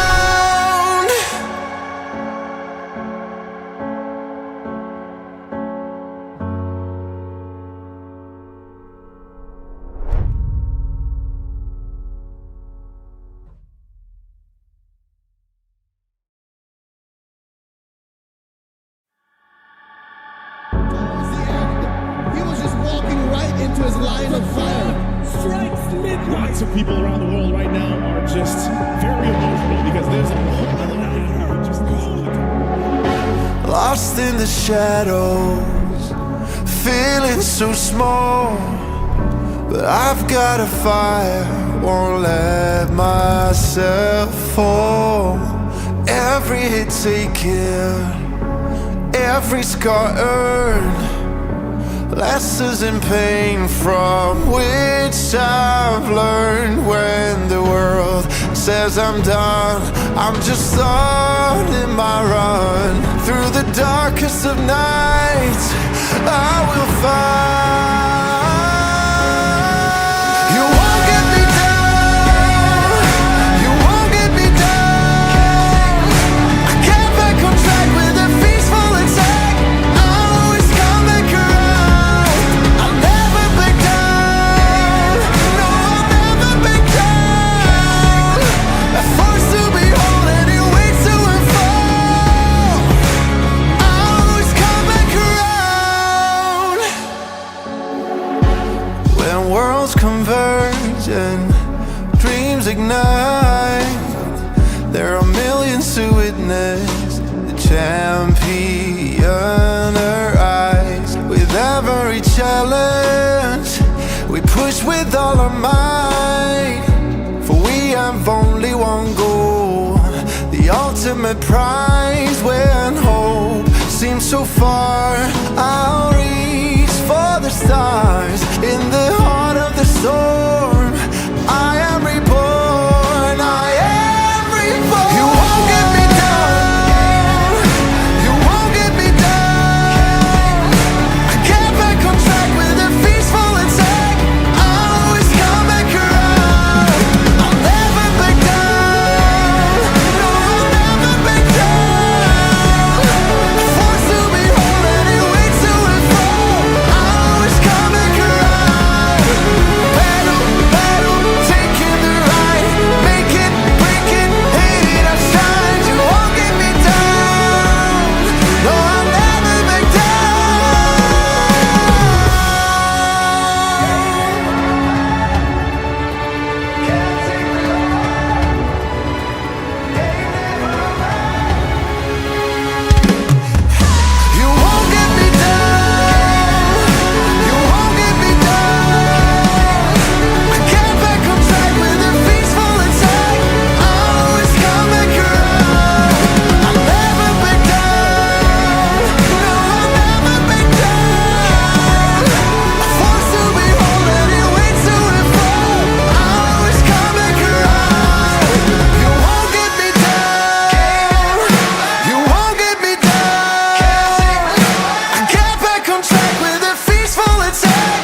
his line of fire. Strikes midnight. Lots of people around the world right now are just very emotional because there's a whole other hour just going. Lost in the shadows, feeling so small. But I've got a fire, won't let myself fall. Every hit taken, every scar earned, lessons in pain from which I've learned. When the world says I'm done, I'm just starting my run. Through the darkest of nights, I will find. You won't get me down, you won't get me down. I get back on track with a peaceful attack. I always come back around. I'll never back down, no, I'll never back down. A force to behold and it waits to unfold. I always come back around. When worlds converge and dreams ignite, there are millions to witness the champion arise. With every challenge, we push with all our might. For we have only one goal, the ultimate prize. When hope seems so far, I'll reach for the stars. In the heart of the storm, I am reborn, I am reborn. You won't get me down, you won't get me down. I get back on track with a peaceful attack. I always come back around. I'll never back down, no, I'll never back down. A force to behold and it waits to unfold. I always come back around. Battle, battle, taking the right, make it, break it, hate it, I shine. You won't get me down, no, I'll never back down.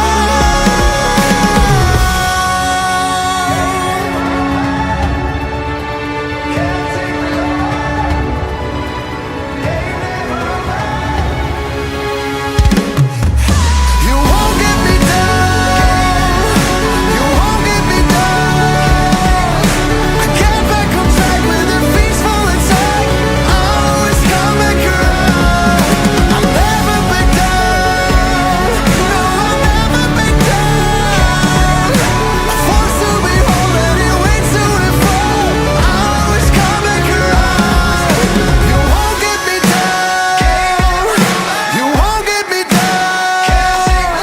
I get back on track with a peaceful attack. I'll always come back around. I'll never back down, no, I'll never back down. A force to behold and it waits to unfold. I'll always come back around, always come back around.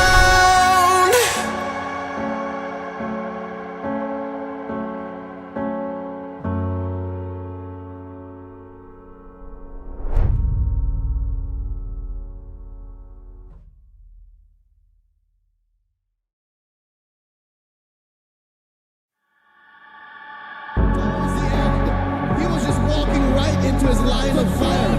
Strikes midnight. Lots of people around the world right now are just very emotional because there's a whole other hour just going. Lost in the shadows, feeling so small. But I've got a fire, won't let myself fall.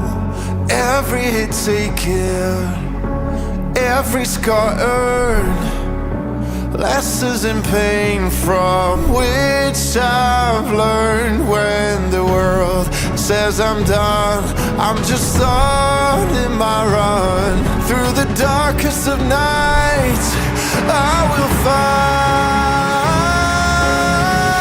You won't get me down, you won't get me down.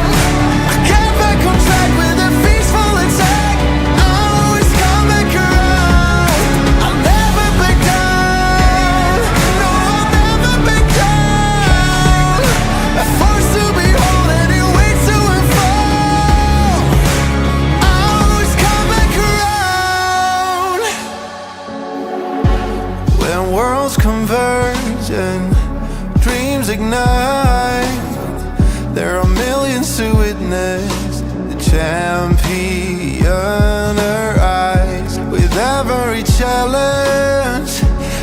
push with all our might, for we have only one goal, the ultimate prize. When hope seems so far, I'll reach for the stars. In the heart of the storm, I am reborn, I am reborn. You won't get me down, you won't get me down. I get back on track with a peaceful attack. I'll always come back around. I'll never back down, no, I'll never back down. Forced to be whole and it waits till we fall. I'll always come back around. Battle, battle, taking the right, make it, break it, hate it, I shine. You won't get me down, no, I'll never back down.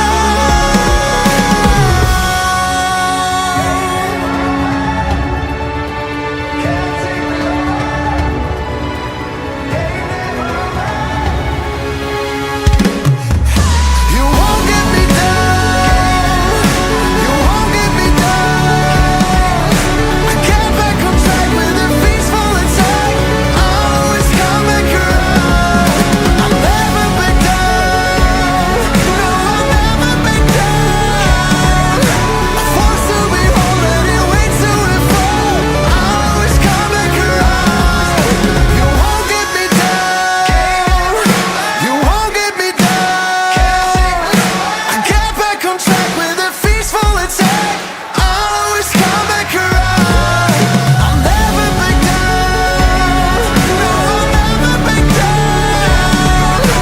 Forced to be whole and it waits till we fall. I'll always come back around, always come back around.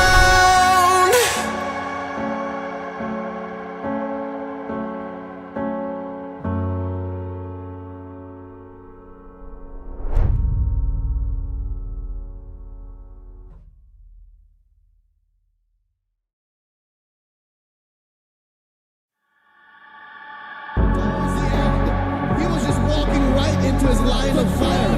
Strikes midnight. Lots of people around the world right now are just very emotional because there's a whole other just Lost in the shadows, feeling so small. But I've got a fire, won't let myself fall.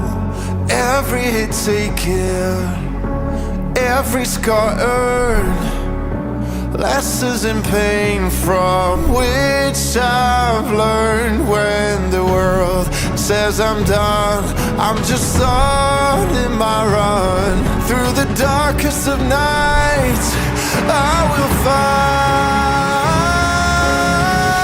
You won't get me down, you won't get me down. I get back on track with a peaceful attack.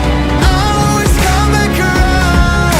I'll never back down, no, I'll never back down. Forced to be whole and it waits till we fall. I'll always come back around.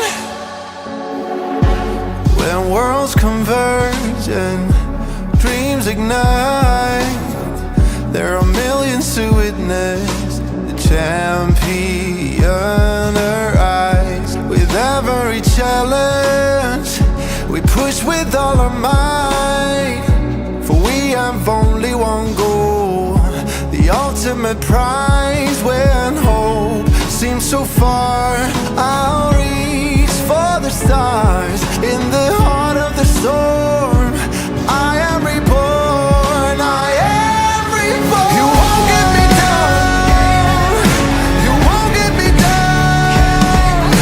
I get back on track with a peaceful attack. I'll always come back around. I'll never back down, no, I'll never back down. Forced to be whole and it waits till we fall. I'll always come back around. Battle,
into his line of fire.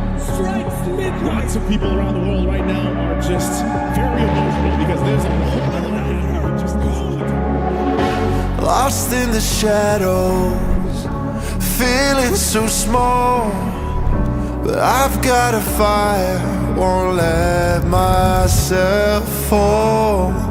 Every hit taken, every scar earned, lessons in pain from which I've learned. When the world says I'm done, I'm just on in my run. Through the darkest of nights, I will find.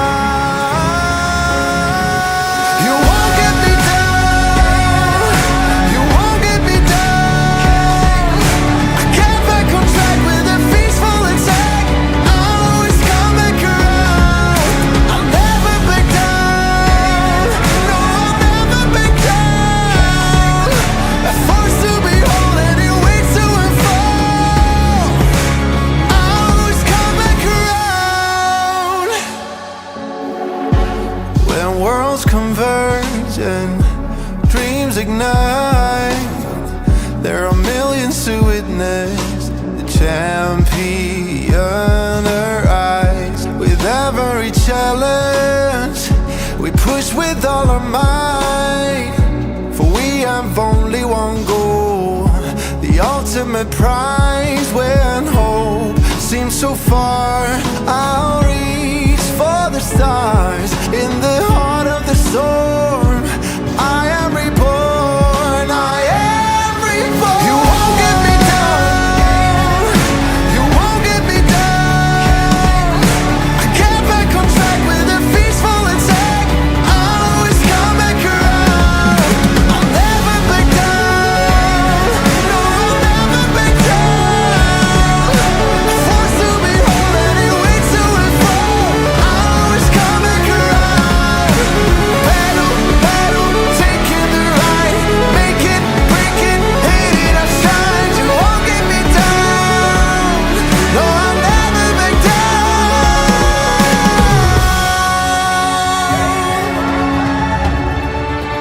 Can't take me on, ain't never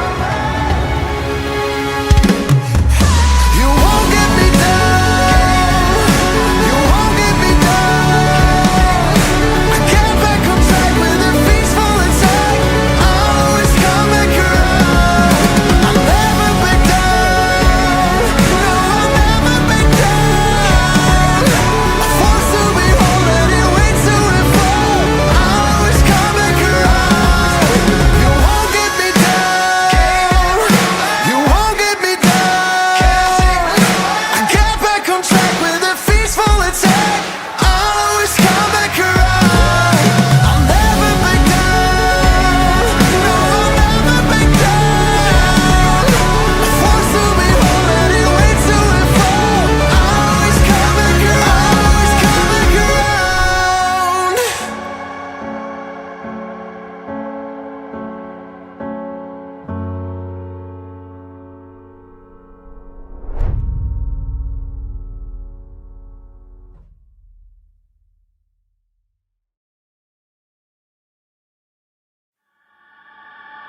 Towards the end, he was just walking right into his line of fire.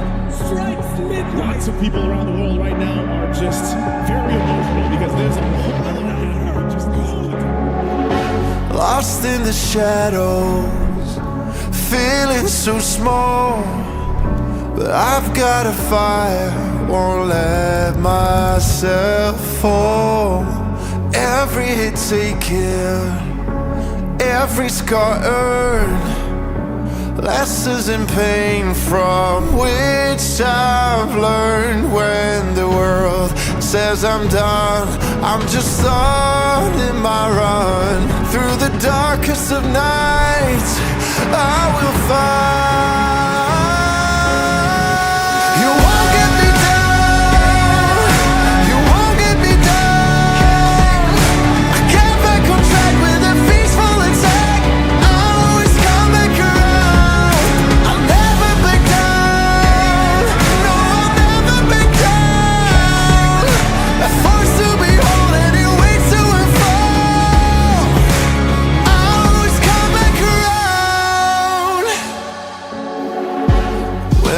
worlds converge and dreams ignite, there are millions to witness the champion arise. With every challenge, we push with all our might, for we have only one goal, the ultimate prize. When hope seems so far, I'll reach for the stars. In the heart of the storm, I am reborn, I am reborn. You won't get me down, you won't get me down. I get back on track with a peaceful attack. I'll always come back around. I'll never back down, no, I'll never back down. Forced to behold any way to and fro, I'll always come back around. Battle, battle, taking the ride, make it, break it, hate it, I shine. You won't get me down, no, I'll never back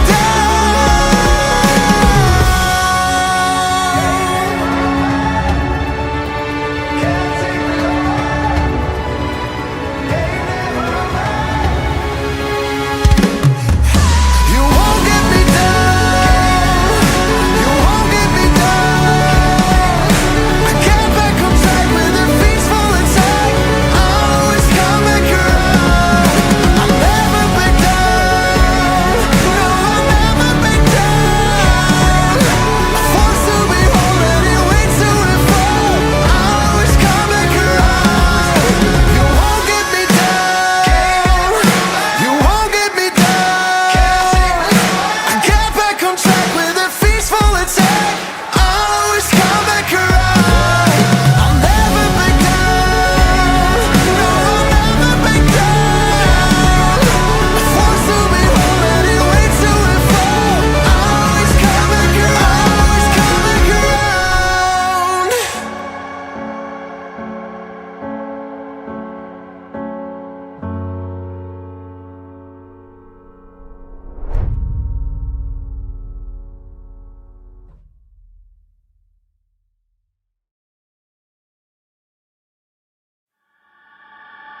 Towards the end, he was just walking right into his line of fire.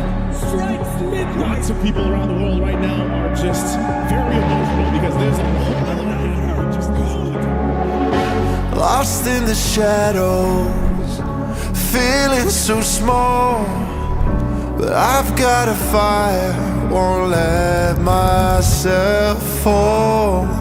Every hit taken, every scar earned, lessons in pain from which I've learned. When the world says I'm done, I'm just starting my run. Through the darkest of nights, I will find.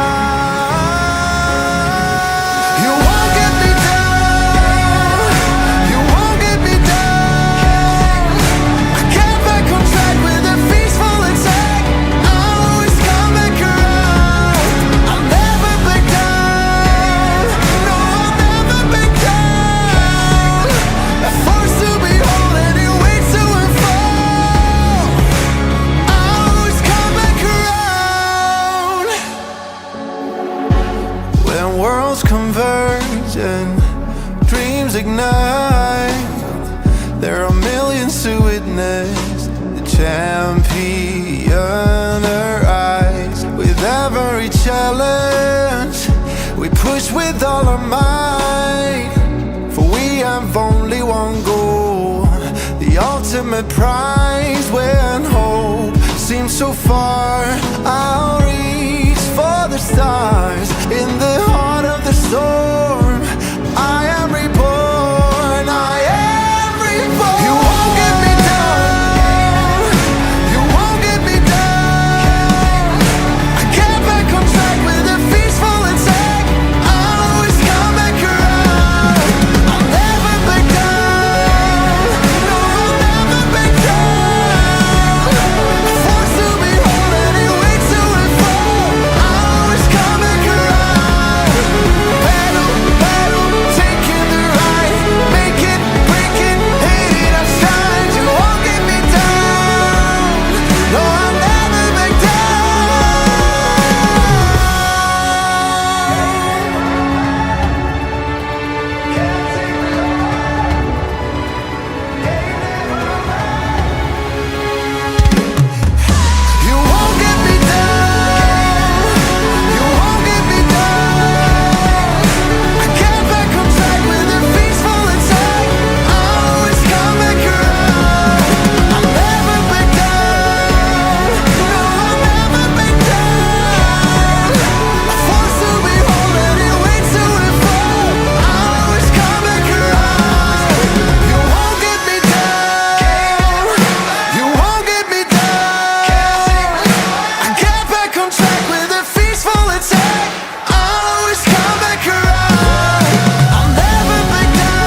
right into his line of fire.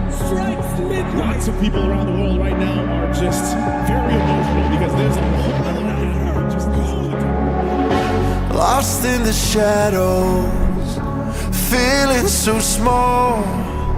But I've got a fire, won't let myself fall.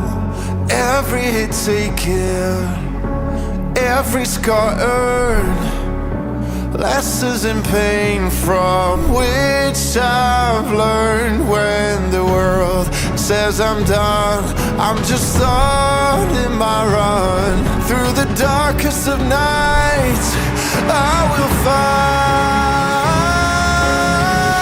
You won't get me down, you won't get me down.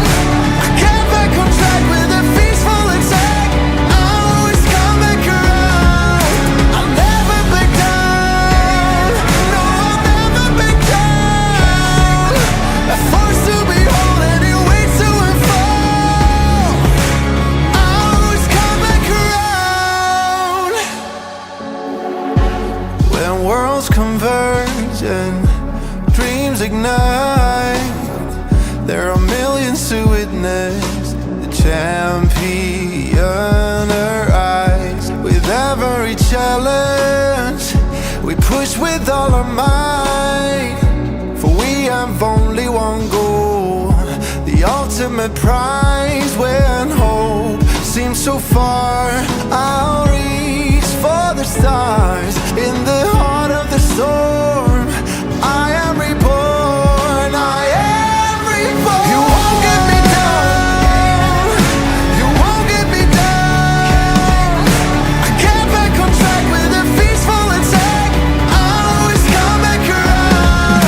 I'll never back down, no, I'll never back down. A force to behold and it waits to unfold. I'll always come back around.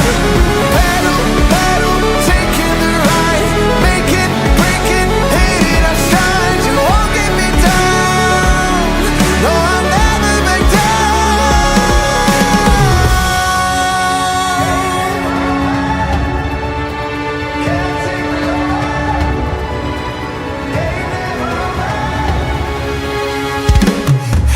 You won't get me down, you won't get me down.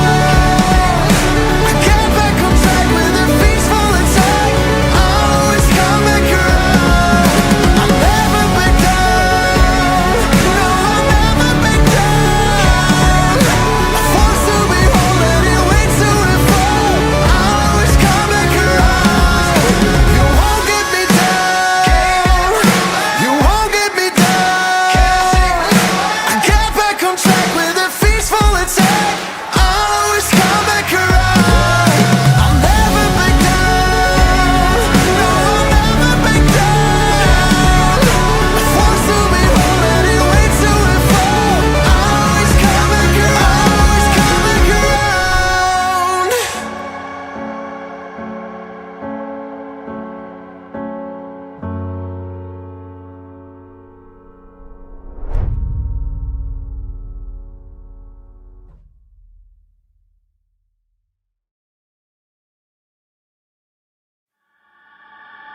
Towards the end, he was just walking right into his line of fire. Lots of people around the world right now are just very emotional because there's a whole other hour just Lost in the shadows, feeling so small. But I've got a fire, won't let myself fall. Every hit taken, every scar earned, lessons in pain from which I've learned. When the world says I'm done, I'm just starting my run. Through the darkest of nights, I will find. You won't get me down, you won't get me down. I get back on track with a peaceful attack. I'll always come back around. I'll never back down, no, I'll never back down. A force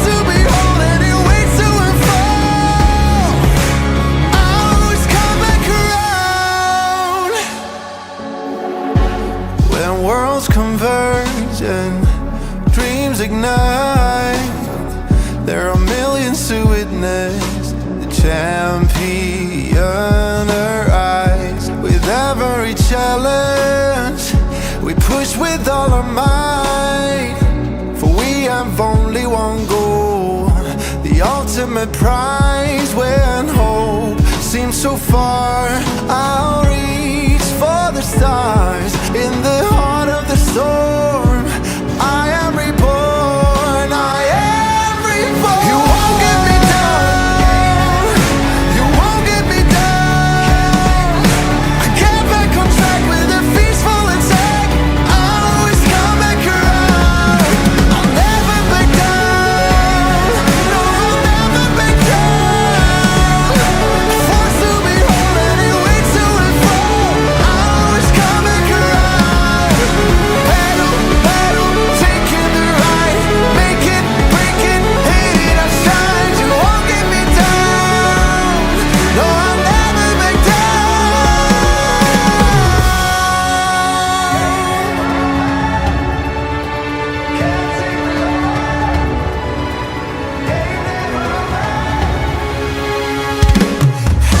You won't get me down, you won't get me down.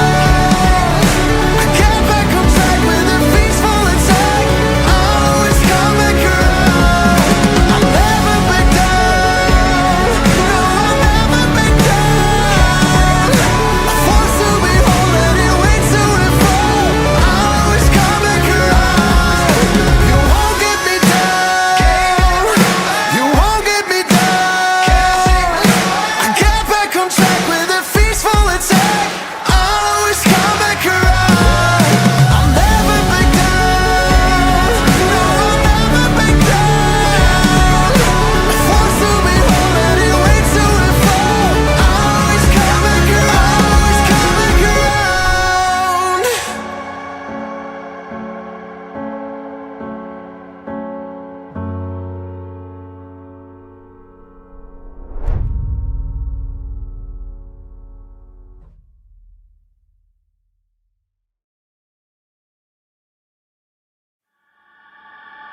Towards the end, he was just walking right into his line of fire. Strikes mid. Lots of people around the world right now are just very emotional because there's a whole other half just Lost in the shadows, feeling so small, but I've got a fire, won't let myself fall.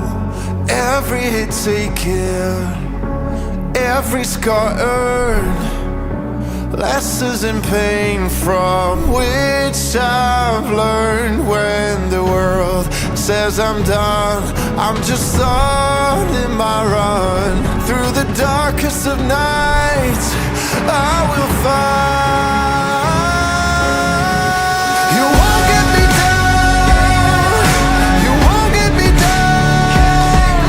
I get back on track with a peaceful attack. I'll always come back around. I'll never back down, no, I'll never back down. Forced to be whole and it waits to and fall. I'll always come back around.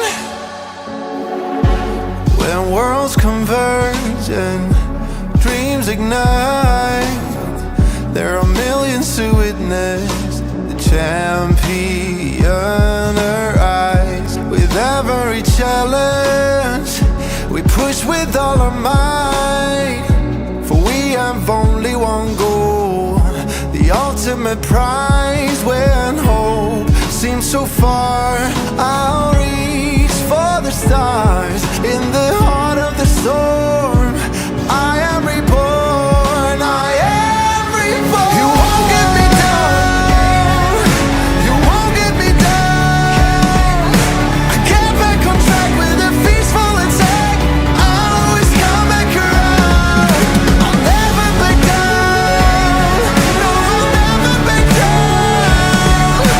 Forced to be whole and it waits to and fall. I'll always come back around. Battle,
his line of fire.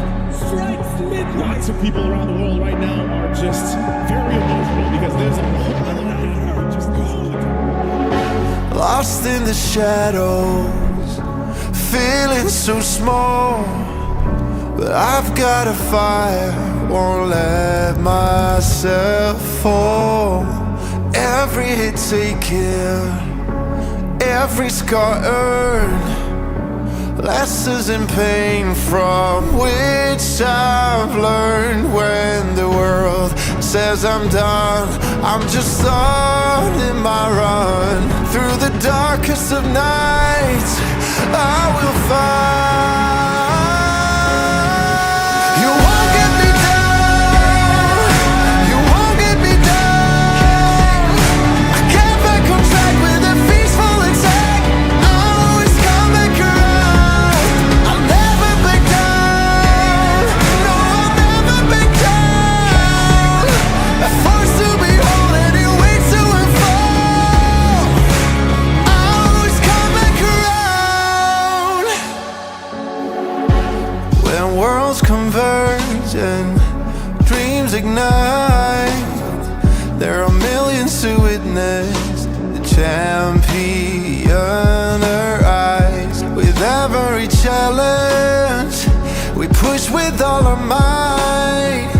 For we have only one goal, the ultimate prize. When hope seems so far, I'll reach for the stars. In the heart of the storm, I am reborn, I am reborn. You won't get me down, you won't get me down.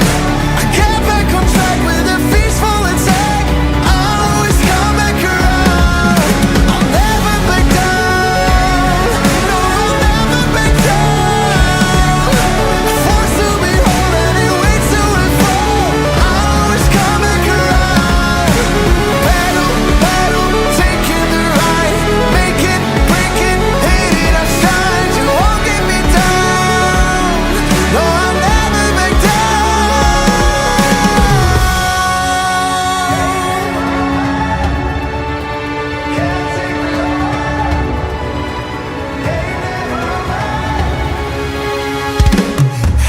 You won't get me down, you won't get me down. I get back on track with a peaceful attack. I'll always come back around. I'll never back down, no, I'll never back down. A force to behold and it waits to unfold. I'll always come back around. You won't get me down, you won't get me down.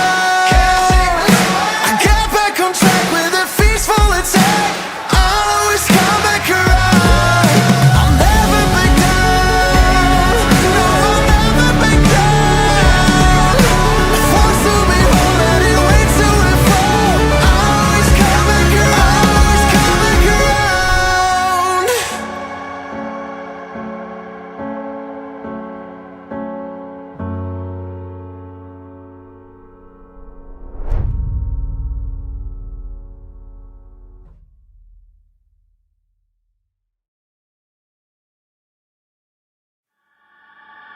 Towards the end, he was just walking right into his line of fire.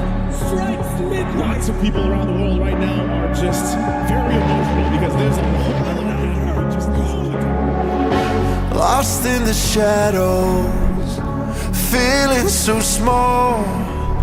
But I've got a fire, won't let myself fall. Every hit taken, every scar earned, lessons in pain from which I've learned. When the world says I'm done, I'm just starting my run. Through the darkest of nights, I will find. You won't get me down, you won't get me down. I get back on track with a peaceful attack. I'll always come back around. I'll never back down, no, I'll never back down. A force to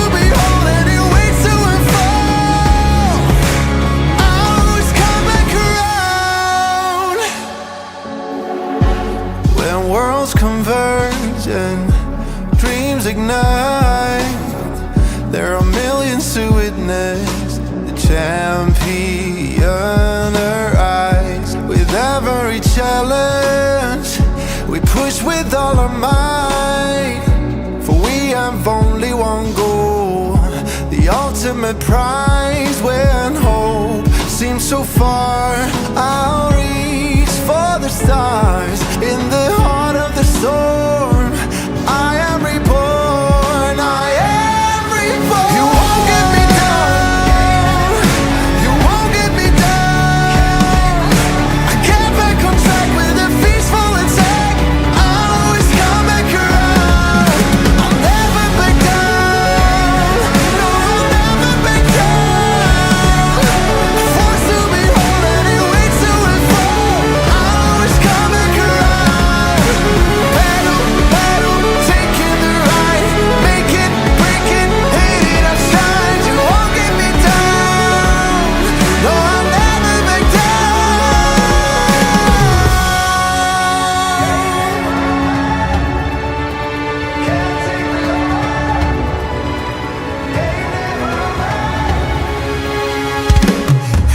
You won't get me down, you won't get me down.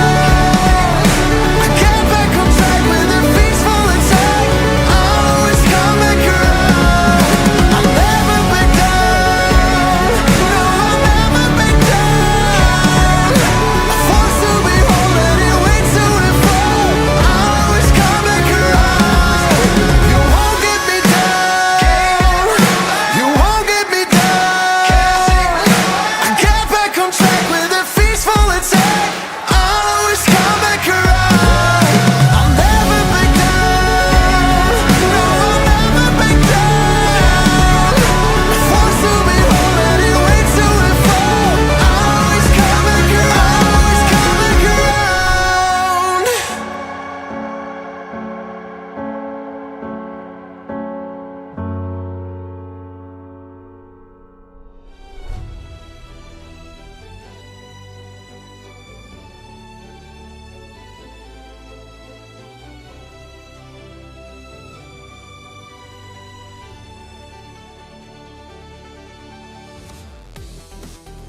Powerhouses in the Free Fire community, Star and Gyan Gaming. Welcome to everyone present in the chat. Hey, and talking about that, we've got something very, very exciting. It's SAUL with, I think the team against them is C3 Meraki, now formerly known as, C3 Meraki, now changed to Megatron Esports. And hey, on the caster desk, it's me, Crucifix. Joining me is going to be none other than the one who's got the best jawline in the world, in my opinion at least, and the most amazing caster I actually know. Well, we've known each other for almost 2 years now. Itami, how is it going today? Long time no see, man. It's been a while since we casted together. I think it's been almost a year. Like, we shared the casting decks at least on a face cam, so it's actually good to see you. And this is going to be the best of 3 series onto Star and Gyan Gaming's Cup, and it is presented by Wardrum Games in collaboration with Mobile Legends 5v5 official. Leaving all onto that, this is a best of 3 series onto the top 16. So quarterfinals has already begun, and the stakes are a lot higher this time. So 2 of the powerhouses, I would say, IQ, SCTUL, I think they don't need much of an introduction because we have seen them quite often onto the tournaments. And Megatron Esports, aka C3 Meraki, this has been one of the teams who are onto the elite leaderboards right now. They are trying to make their way onto the mythic leaderboard as well, but the competition has been quite higher for them. But still, this is one of the teams which have been quite the contender actually from all of the 512 teams, and they have made it onto the top 16 as well. So they are one of the teams which are quite growing as well. But this time it is going to be the biggest challenge by far, and it is team IQ SCTUL onto their opponent. So they also have, recently they have got some of their lineups adjustment, if I'm not mistaken. So the lineup changes are definitely there. So main question is definitely going to be that if they are able to synergize with the new members quite well, or is it going to be some common, or let's say some kind of crucial mistakes that might be ending up costing them the game as well, because C3 Meraki has been quite consistent with the lineup so far, and I have been quite casting their games as well previously. So This team definitely has the synergy for the side, but I would say IQ SHUL has more of the experience onto the tournament scene. So stakes are going to be bigger this time, and it is going to be an elimination round. So the top two teams will be going onto the land, onto Kolkata, and they will be battling for the biggest prize pool yet, and that is going to be 1.5 million INR. Onto the INR, it is actually 15 lakhs rupees. So this is actually the highest amount that has been ever, onto the prize pool of a Mobile Legends 5v5 tournament onto India. Yes, sir. And talking about that, dude, these teams, they're actually from the 1,000 to a total of 1,024 teams were actually participating in the tournament. And one thing that these guys did, RNG, like Rystar and also Gyan Gaming, that they actually did was that you can actually join as a solo player. They would actually allot you a team, and then you can actually try to make your way up to the upper brackets and do your best with, the people that you actually just met. I mean, that might actually be counterproductive, but it does give a big opportunity for these solo players to actually shine, maybe show their, stuff, maybe. But again, it's something that most people don't actually talk about, something that not many other organizers actually brought to the table. This was absolutely mind-blowing, revolutionary, I'd say. But again, it's all about how these teams actually play with. And hey, I don't see most of these teams come up to the top, top spots. But I think SAUL and Megatron Esports, they really do deserve this spot, obviously. Elite leaderboards, they are definitely do deserve that. SAUL, on the other hand, like you mentioned, they do have a lot more tournament experience. It's going to be very, very crucial as to what they're actually going to be pulling up today, because, like you said, it's an elimination round. If they don't bring their A game in this best of three, they're going to actually lose on a lot of opportunities coming forward. Again, though, there's a big question mark with what they're going to pick. I believe that their compositions revolve around more of a re-engage composition, poke and run type of thing. Well, I'm talking about, Megatron Esports. I believe that they actually do feel more comfortable with that kind of compositions. However, they've proven me wrong with several other of their instances where they picked heroes and compositions that turn complete tables around and surprise most people. I'm kind of, hoping to see something very exciting. Maybe something non-meta. Yeah, me too. Horde, Of Argus. course, like Argus, of course. Like, we do know how much big of a glazer Crucifix is with the Argus, but I think on to the gold lane, the meta has been quite versatile as well, because it's not just the marksman, but the fighter gold lane also comes up. And on to actually the hot picks right now will definitely be the Sora or maybe the CC and even the Freya. So Freya, she hasn't gotten the adjustments yet. So definitely she is one of the strongest gold lane fighters to watch around. So if you have that kind of a potential to just dive in and go on to the fight, if they don't have that kind of chained CC, then Freya can definitely be a go-to pick. But let's say a hard CC like the Franco's ultimate, the Bloody Hunt, could be the game changer for the Freya. So that will be one thing that Freya will be trying to avoid. But the other picks onto the gold, it's definitely the Cloud because of the fighter emblem adjustment. Even though it has received a recent nerf, I think the Cloud still works out quite decently. But onto the other lane picks, priority wise as well as adjustments wise, I think it depends upon the user how well you are able to utilize the hero, and the S tier picks are definitely there. But at the end of the day, it actually depends on how well you are able to utilize the hero on full potential. I completely agree with you. And hey, talking about that, Carrie still does really perform well in the gold lane. Heroes like Freya and all of them, they do have this problem against hard crowd control. But again, hard crowd control being Franco's ultimate. Franco's ultimate is one of the worst ultimates you can actually deal with, especially in the early game. You may be able to come up on top against a Franco in the late game, but early game it's gonna wreck you like a wrecking ball, obviously. Talking about all of this, I'm actually more concerned about Mincetar, who is apparently very, very, very open. Not many people ban him. And see, look, it's more of a rank game thing. You got a lot of Mincetar players in early Mythic, like from Mythic to Mythic Honor, maybe Glory, you see a lot of Mincetar plays. But again, Mincetar does counter Freya, it does counter Sora's dash, so that doesn't allow him to actually, get, the ultimate where he starts punching people from the air like Luffy style. So that's something that you actually got to look forward to. Maybe a Minotaur. Sometimes you can also think about heroes like Grok, who are very, very annoying, especially in the Tectonic Charge. It denies a lot of area. You've got the wall, you've got like Earthen Rampart. You're practically a living, walking, breathing rock. And not gonna lie, I think that's gonna be a very dangerous pick.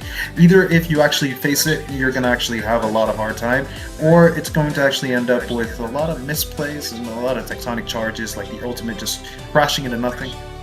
Could be a possibility. Yeah, of course. Yeah, and the Grok, as you said, the more of the playmaker kind of heroes, the Grok, he is completely dependent upon how well he makes out the sets. So playmaker types heroes definitely does work out. And one thing, even after so many adjustments, I do see the support heroes more onto the rank, but not much onto the tournament scene. I think they definitely are kind of missing out on something. So that might be the reason why we don't see the Angela or maybe the Rafaela or the Florin quite often. Instead, it is just the playmaker tanks. And if there is a small kind of a chance, they do prioritize the Kalea, which can give you out the additional healings, and she is a playmaker onto her side as well because of the tsunami slams. She can make the plays, and her ultimate is non-cancelable unless you have the purify. So if a Kalea is picked out, then most of the members, they are forced to use out the purify spell onto their side, even if it doesn't work out well with the hero. So it could be more of a priority this time, but I still feel the EXP meta is still kind of strong. So EXPs play a very vast role when it comes to the major turtle fights and giving out the major rotations, and it completely depends upon the map as well, because if it is the expanding rivers, then the rotations will definitely be a lot faster than before. Agree with you, but one thing that I want to talk about, it's not just Kalea you have to worry about as a support tank hero. You've got to worry about the cow too, Minotaur. He's been performing pretty well, honestly, and he's pretty strong overall. The Minoan Fury is actually a very dangerous threat, a lot of area denial, even more than Grok, if I'd say. I completely forgot about it, thanks for reminding me. But again, Minotaur is a hero that can be countered, but not to the most fullest extent. You've got heroes like, Tigreal, who can actually just play around the Minotaur, catch people, and then again, you can't really do much against Tigreal, who's actually... you can technically just use the first skill. I mean, there's a lot of ways you can actually play a lot of heroes, and it's personal experience. I never really faced a difficult time against a Minotaur as a Tigreal player, so just personal experience. However, one thing that I want to mention is the fact that support players do often have this one problem where everybody in the team has to revolve around that support player. Now, imagine an Angela. You practically have to make your team revolve around that. You've got to have something very sustainable in the EXP lane, maybe like a Yuzong to jump the back line, or maybe a Volvius with Flicker. I think that would actually, pair well with, what do you call it, an Angela. But mainly the Angela is not going to be targeting the EXP laner as a priority in terms of using the ultimate. The hard guard is not going to be used onto, a Phoveus or a Yuzong. Sometimes, obviously, it would be, but again, it's mainly the tanky, jungler, or, well, if you go for an assassin jungler, you're pretty much leaving your team open to maybe a possible gank or invade. So I think the Angela player, or support players in general, really need to have, like, really good frontline, especially maybe like a Zushin, something that actually allows his team to get some leeway in fights if at all they make a slip up here or mistake there. I think that's actually one of the biggest problems for support players in general, so that's why most teams actually prioritize on taking tanks or heroes that actually can soak up a lot of damage, like maybe Khalid or some other fighter in that regard. But mostly I don't think I see the possibility of a support hero, not having to revolve around the team, being picked without actually having any warranted tanky frontliners. So I think that's actually a big problem there. But again, it's a tournament scene. You have teams with a lot of, synergy. They have a lot of communication. So they're going to be very, very, with each other at all times. So I think a support hero would actually be, viable. Again, I could be wrong. Yeah, and I think the mid lane also plays out a really vital role because right now, if it is more of a, let's say, a utility kind of a jungler comes up, then they will be trying to prioritize Yve or maybe a Jushin if it is open. So that will be giving you the continuous magic damage. So that might be the reason why they decide to prioritize it quite more. But because of some of the revamps as well as some of the buffs, I would say burst mages also play out their roles out quite well. Like the Eudora, because of the revamp,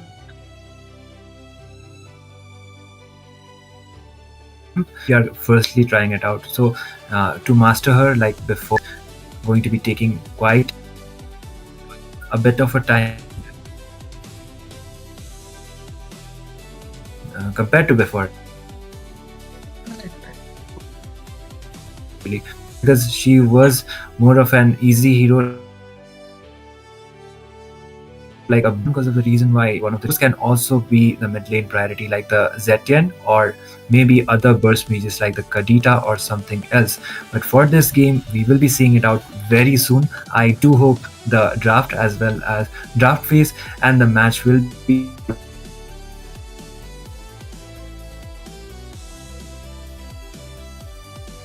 really soon. So before that, I would like to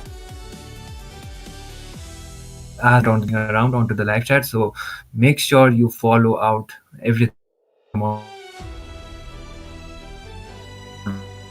the live chat. So is out onto those diamonds, which will help you out onto the future events as well. So Crucifix, quick thought. Actually, I think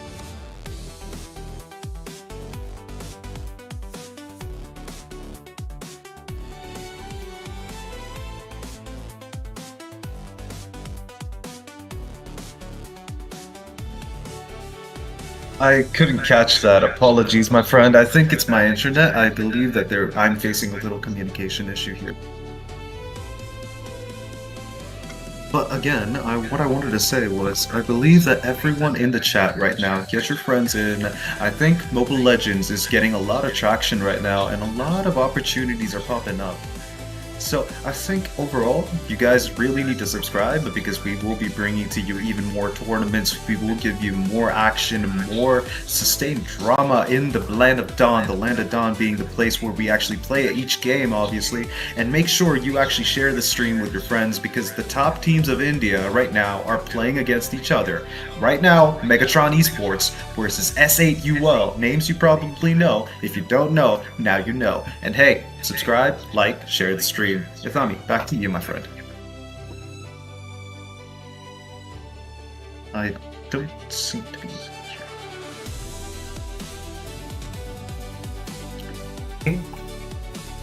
thank you for Yes, covering sir. me, Crucifix, and Hey, yo. sorry for the delay. Of course, we are back onto the drafting phase this time, and we were, actually mentioning out the Grok, and this time Megatron has decided to ban out the Grok quite early. It is one of the reasons why is Grok has been quite onto the scene thanks to Aurora PH actually picking it up, and Light was the one who made that 3-man tectonic charge play. But other than that, it is Soul Apex onto the opponent. So he has been, it has been one of his signature picks as well. So that might be one of the reasons why Grok has been onto the ban list, of course. And Jushin and the Freya and the Kalea, of course. Kalea, like the playmakers as well as the pick-off kind of heroes are getting taken down. And from the side of Team Megatron Esports, is actually both of the heroes. It is the roamers. I mean, to be fair, I think the Kalea ban is actually pretty obvious. You'd actually not want to get one of your mages or marksmen, in a tough spot. You probably have to expend that Purify just to make sure your teammate is safe. So heroes like Argus, who has the ultimate that actually purifies, Wan, who has a second skill that purifies, and Valir, who actually has an ultimate that purifies. You have no other heroes that can actually have an inbuilt purify spell, so Kalea is going to have a fun time trying to take down whatever, the side of team, I'd say Megatron might actually have to offer the game. But look at that, we've got right now Fanny getting banned from the side of Team Megatron Esports. I believe S8UL really can't shine with that one. However, there's still Lancelot, there's still White Yisun Shin. All these heroes that are actually still S tier are still open. Yeah, and Fanny being banned out from the side of Team Megatron Esports, I think they recently had a jungler change, so that might be the reason why the Fanny has been onto the ban priority. And other than that, I think Fanny is also onto the meta, but it depends upon how well you are able to utilize the hero. Like I've already said it out, the Claude has been banned. Like the S tier gold laners right now definitely is the Claude and the Freya, so it's kind of justified from that side. And Megatron Esports will be having the first pick priority, maybe an EXP or maybe a mid or a roam might be coming up, but let's see what's gonna happen. If you really want to keep your, cards hidden, I believe that the best option is to go for Roam or maybe EXP, which obviously you can actually use as a maybe what do you call it? A very Sandbag? confusing pick. No, a confusing pick. What was the word?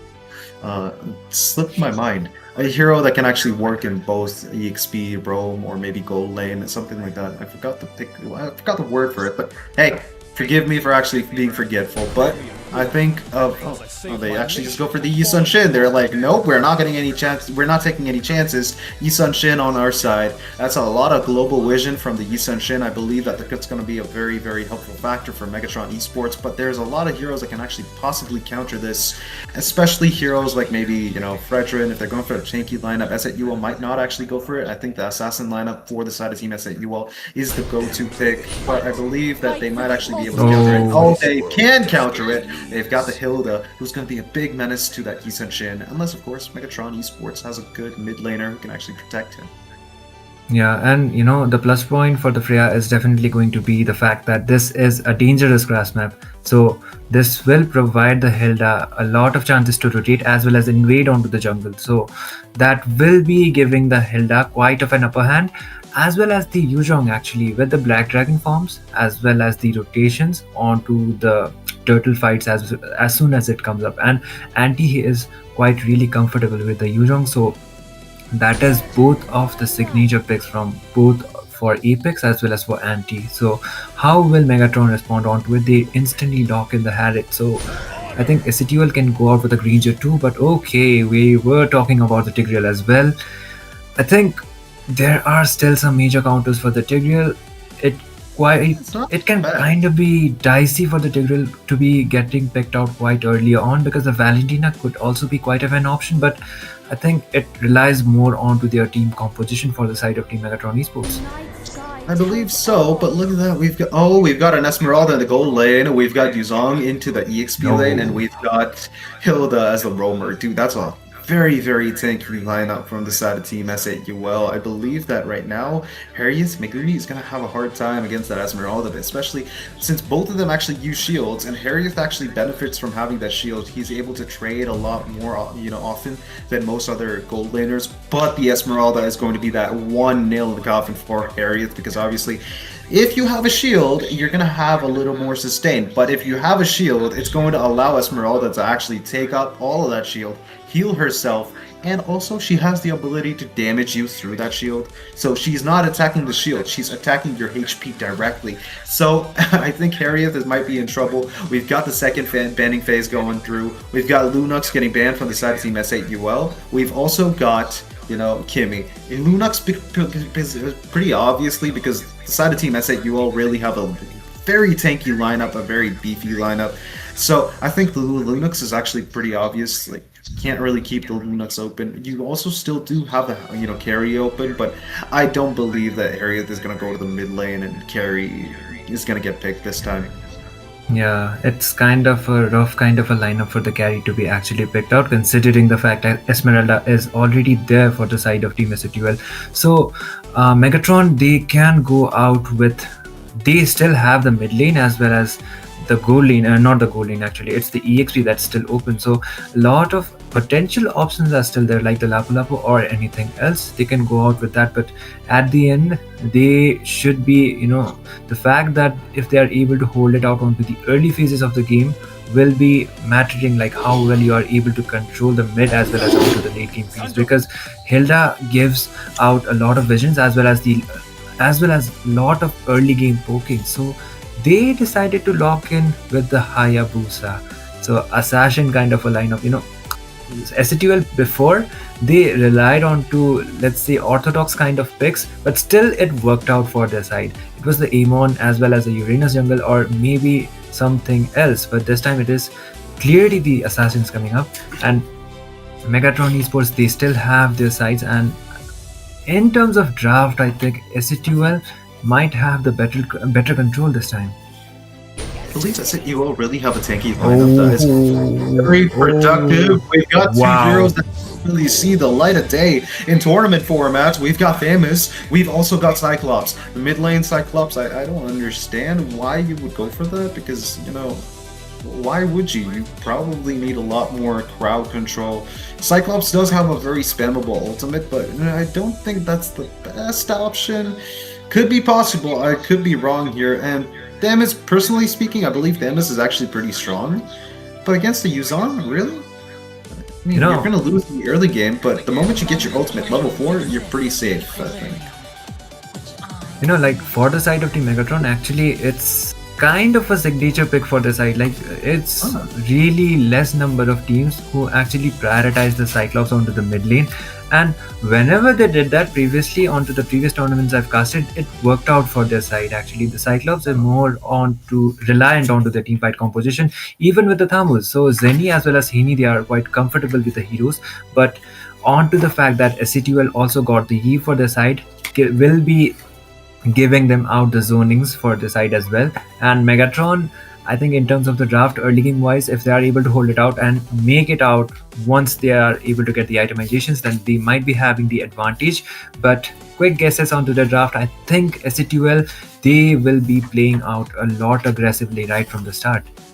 They've got two divers, they've got a mage that can actually zone out a lot of the enemies, and I believe the ultimate, the RWM, real world manipulation, when he uses it, he will be immune to stuns from Tigreal or any other attempts to kill. I think the Yi Sun-shin might be the only one who can actually take down the Eve, but again, Yi Sun-shin really has to keep his back safe from Esmeralda, Hilda, and also Hayabusa. They've got heroes that dive. I think S8UO really has stand a chance at actually just harassing the Megatron Esports completely since the early game to the late game. I believe this might actually just be very difficult for the side of Team Megatron Esports if they don't coordinate properly. Yeah, and coordination is definitely going to be mattering a lot onto this game, because I've already said it out, because the fact that Hilda is onto a dangerous grass map makes her more terrifying. And the fact that if they are able to extend out the game, then maybe Megatron will be having more of an advantage. But execution wise, like I've already said, SCTUL might be having more of an advantage because of the early game control right from the start.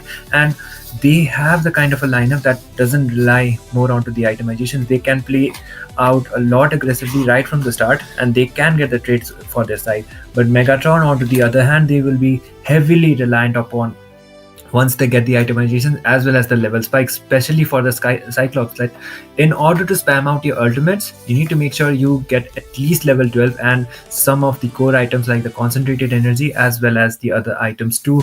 But finally, we are on to the game. This is going to be the game number 1 of Megatron Esports as well as Team SATUL going up against each other onto the Land of Dawn. Crucifix as well as Satami will be on to the caster decks this time. So Crucifix, on to you. Man, oh man, I believe that SATUL are playing it safe. I believe that they're actually not trying to push any objectives just yet. But look at that, we've got Apex jumping in at Haney. I think that's going to be a very, very difficult spot for Haney to actually deal with. But Hayabusa not able to steal the Little Wanderer from 0-2. That's going to be a little difficult, but 0-2 now has openings to actually just push through. Oh, and Haney, look at that, we've got that Tigreal Sacred Hammer, but we've got to be getting the kill onto Haney. And also, obviously, Super M getting the kill on Apex. That's crazy in the early game, dude. He just directly went in with the flicker. It was the Roma for the mid laner trade. So let's say an okay kind of a trade for the side of Team SATUL, and look at the goal lane already getting freeze from the Harriet. So it will be giving out quite of an advantage for him, but the turtle will be spawning onto the bot side. So Anti will be having more of an advantage when it comes to the rotation, giving out the rotation. Petrify already being used out. There comes the Mountain Shaker as well from 0-2. I think for the initiation, he will be able to, he will have to wait it out, because SATUL, they are already aware of the fact that the YSS has already baited out his ultimate. He uses it out onto Abhi as well, but it won't be able to connect onto the fact that he will be able to get the kill. The turtle already being spawned, and Oh, I but look think at that. Megatron, they might just go in, and Anti just goes in, gets the kill onto Haney, but it will be 0 to able to get the turtle. Black Dragon form just comes up, and he might be able to get some trades as well, but he just goes back. Oh, RWM comes up, Anti, no. but 0-2 falls onto the process. That will be a double for Abhi, Oh, and it shit. will be 1-1. Him also will be losing his life just for the turtle. They lose out 3 of their members. It was a good decision from the Yi Sun Shin, obviously Zero, to actually try to use that mounted chakra to take down one of the enemies before the turtle fight, but they still did get the turtle. However, Kakarot was in the bot lane. He was prioritizing getting kills, but in the bot lane we've got another fight. We've got Zanny getting taken down by SAUL Anti, who was absolutely relentless. He's not even stopping if the enemies inside the tower. All of their teammates right next to him gives him enough confidence to engage in that tower fight, and he does get the kill. Look at Apex now trying to get. Yeah, I don't think Super M is going to get taken down, but he will be taken low on HP. Now everyone's rotating to the top side. Jay in trouble. We've got Cyclops getting the ultimate, but again, too far away. I think Jay's positioning there was absolutely crucial in terms of him surviving. We've got 0-2 sneaking in, taking that red buff away from Hayabusa. Kakarot a little underfarmed, but he's going to rotate and retaliate with that fight. He's going to take the enemy, obviously 0-2's red buff. Yeah, and the jungle as well as the resources already getting invaded from the side of Team Megatron is not looking good for their side. Jay is quite low, but the chrono dashes as well as the Zaman Force damage will still not be enough. Aerith will be requiring his Trinity in order to get some decent amount of damage for his side. And I think Megatron Esports, most importantly, their resources are getting baited out. Oh, by the way, we've also got Kakarot getting himself that, Hunter Strike. We've also got a little fight in the mid lane. We've got now Sacred Hammer pulling Apex away from his safe zone. But the ultimate, we've got the implosion from the Tigreal catching Apex in cold blood. We've also got Kakarot trying to jump in, Super M troubled, but he will also be taken down. The ultimate from the Cyclops connecting, but now we've got the Black Dragon for zoning in the enemies. 0-2 still alive though, but I don't think it's going to be possible for him to take down the turtle just yet. Anti rotating for the turtle, tanking the damage. I believe that's actually a good idea from the side of Team SAUL. They've got a lot of zoning right now. Yeah, and just like that, I think SATUL, they are having more of an advantage when it just comes out onto the objectives, and they are winning it out onto that as well. So, second turtle wise, I still think this time it will be SATUL actually trying to prioritize out the turtle, and Kakarot has got enough visions for his side to just contest out the turtle as well, but he will be trying to prioritize onto the buff so that he makes sure the Mountain Chica comes out onto Anti. He gets the stun, but still the damage won't be enough for the YSS to actually get a burst onto him. There was the backup, but the backup was not on time, and just like that, the Mountain Chica goes out. Look at the damage from the Esmeralda. Falling Star Mode also comes up, but still the trades won't be there. And he's doing a 1v3. He is able to sustain it out, and he just goes back, and the turtle actually goes out for the side of Team SATUL. I mean that's fair and all, but I love the way Anti's actually playing. He's not sacrificing himself just to save the tower. It's not possible for him to save the tower. He will be dying if he does actually try, and he just decided to stay alive for now. At least that's actually a good decision from his part. I believe that the side of Team SAUL really does have the upper hand here, but look at that. I think everyone from the side of Team Megatron Esports are going in together. Haney and also Zenny both together in the mid lane, trying to pressure down the tower there, but Esmeralda, I think, is positioning herself pretty well to actually make a little play here or there, maybe if they actually commit to it, but nah.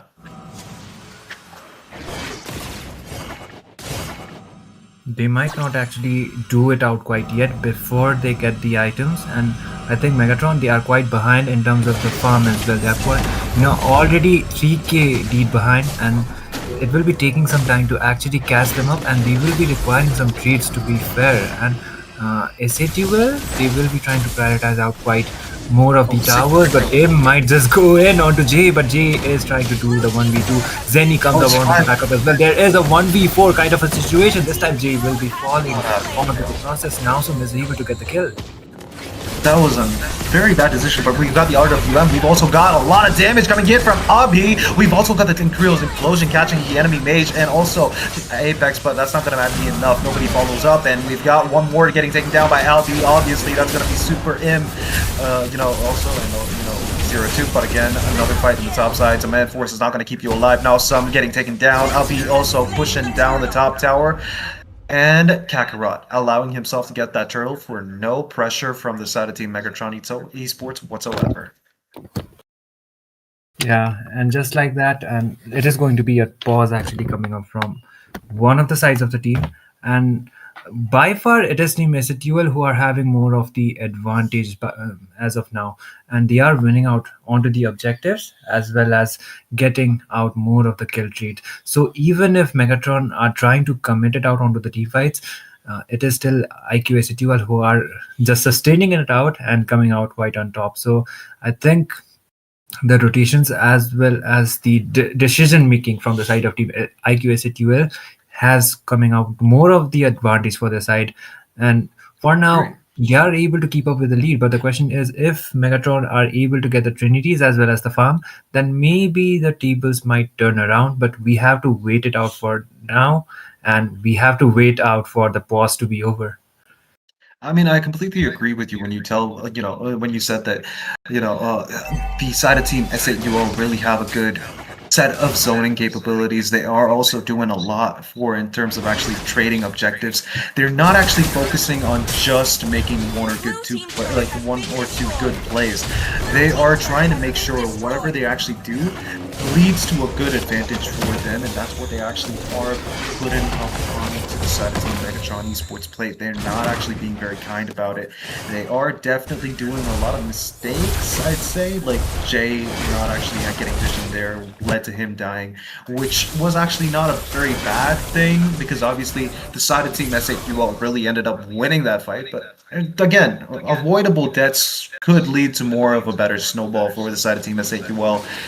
Again, I think SAUL really knows how to make sure that the side of Team Megatron Esports commits totally before they engage. That repositioning and poking potential from their side is crazy. We've got Sacred Hammer and Implosion from the Tigreal, but again, the ultimate from the Eve keeps them alive for a bit longer.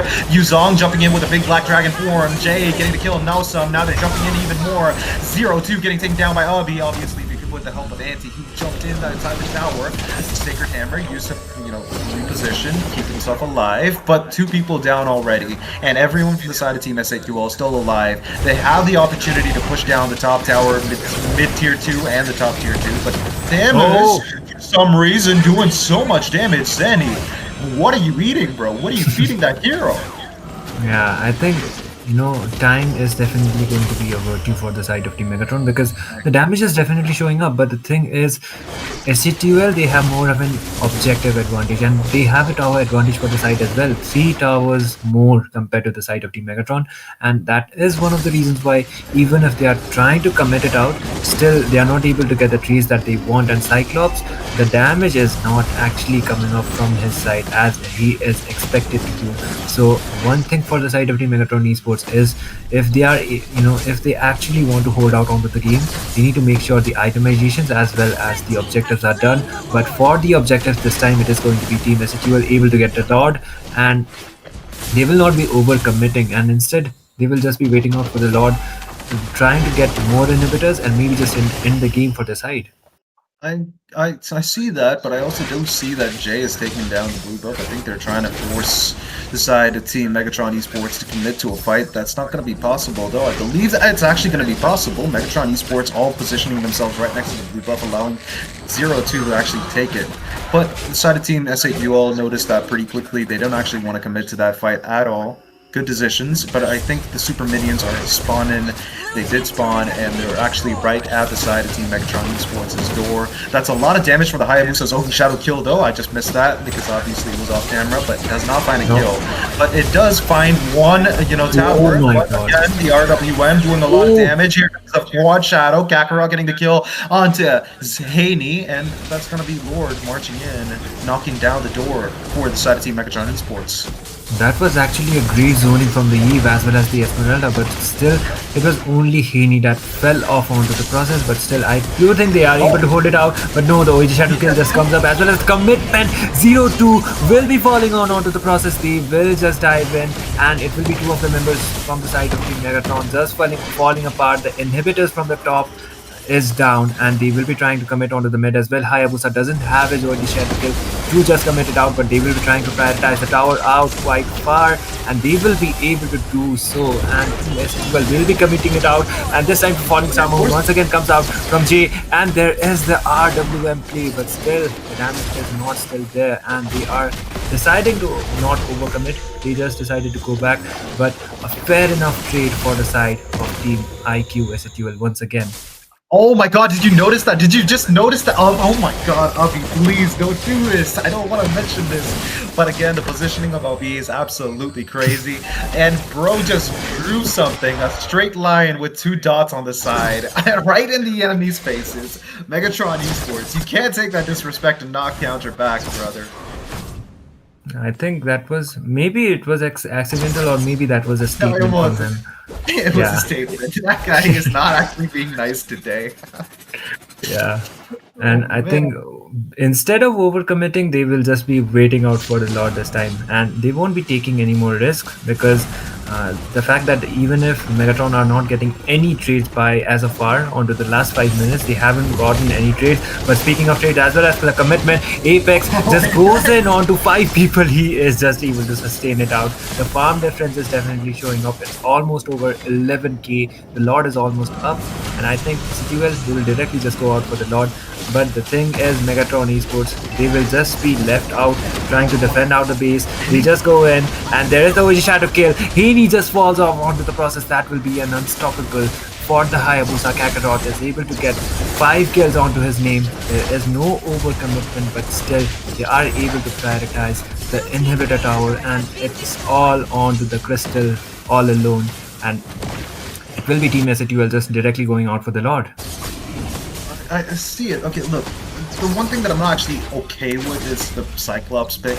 I get it, it might be a signature pick from the side of Team Megatron Esports, but against heroes like Hilda, Esmeralda, Hayabusa, and Yuzong, you're a sitting duck. You might have the flicker, but well, even if you do have Pull Yourself Together, the second talent from the support emblem, even if you have that, you're practically a sitting duck to every single engage from the side of Team SAUL. They can forcefully make you commit that flicker whenever you actually needed it the most, and then they can come back at you again and take you down whenever you don't have it. But look at that, Quad Shadow positioned onto the enemy Cyclops, but he was almost in the fountain, so Hayabusa did take a bit of damage. The RWM positioned pretty well, zoning out 3 of the enemies, and we've got Yuzong taking down the front line while Esmeralda goes to the back line, making a little bit of a statement there.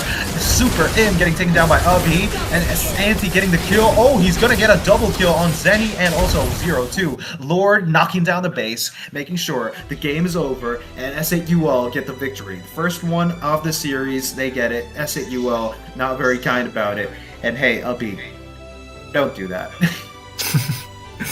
Okay, and SATUL will be able to get the first game for the side, and this will be a dominating kind of a game, let's say. And of course, like you were already saying, the RWM play, it was more of a statement, and of course he will be getting the MVP for himself too, and it will be Abhi taking the MVP, also formerly known as Asuna, if someone is not aware of the fact that this is the guy who has been called up quite the meat standard onto India, and he has been quite consistent with the performances, and it is quite showing up onto this game as well, and they are able to take the match point. But the question is, considering how Megatron's performance was, will they actually be able to come up with a comeback? That is going to be the main question from the side.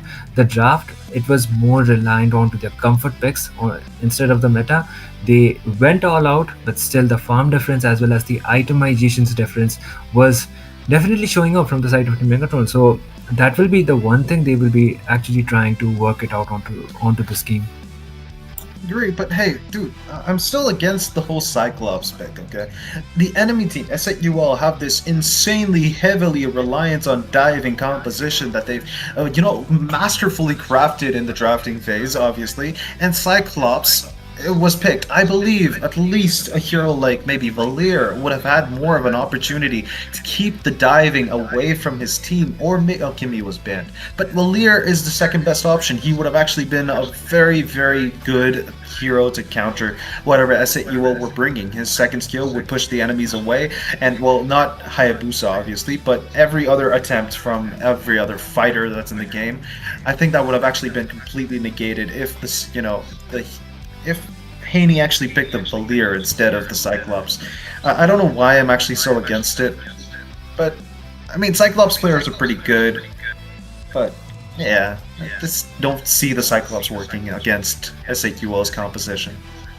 Yeah, they tried to rely onto their signature pick, but it backfired onto them. So, onto the second game, I think they will be more onto the meta reliance, I would say.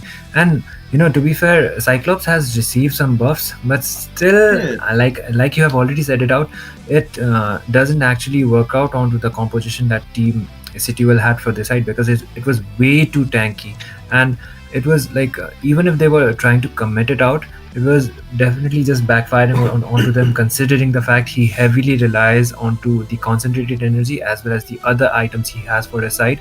So uh, that will be one of the things. I think Megatron Esports, the first pick YSS also, it was quite okayish because he is known as one of the fastest junglers, but the commitment as well as the other things will be the one thing that Team Megatron Esports will definitely try to work it out. And who knows, this time they might actually come up with a different kind of a draft, and it might favor for their side.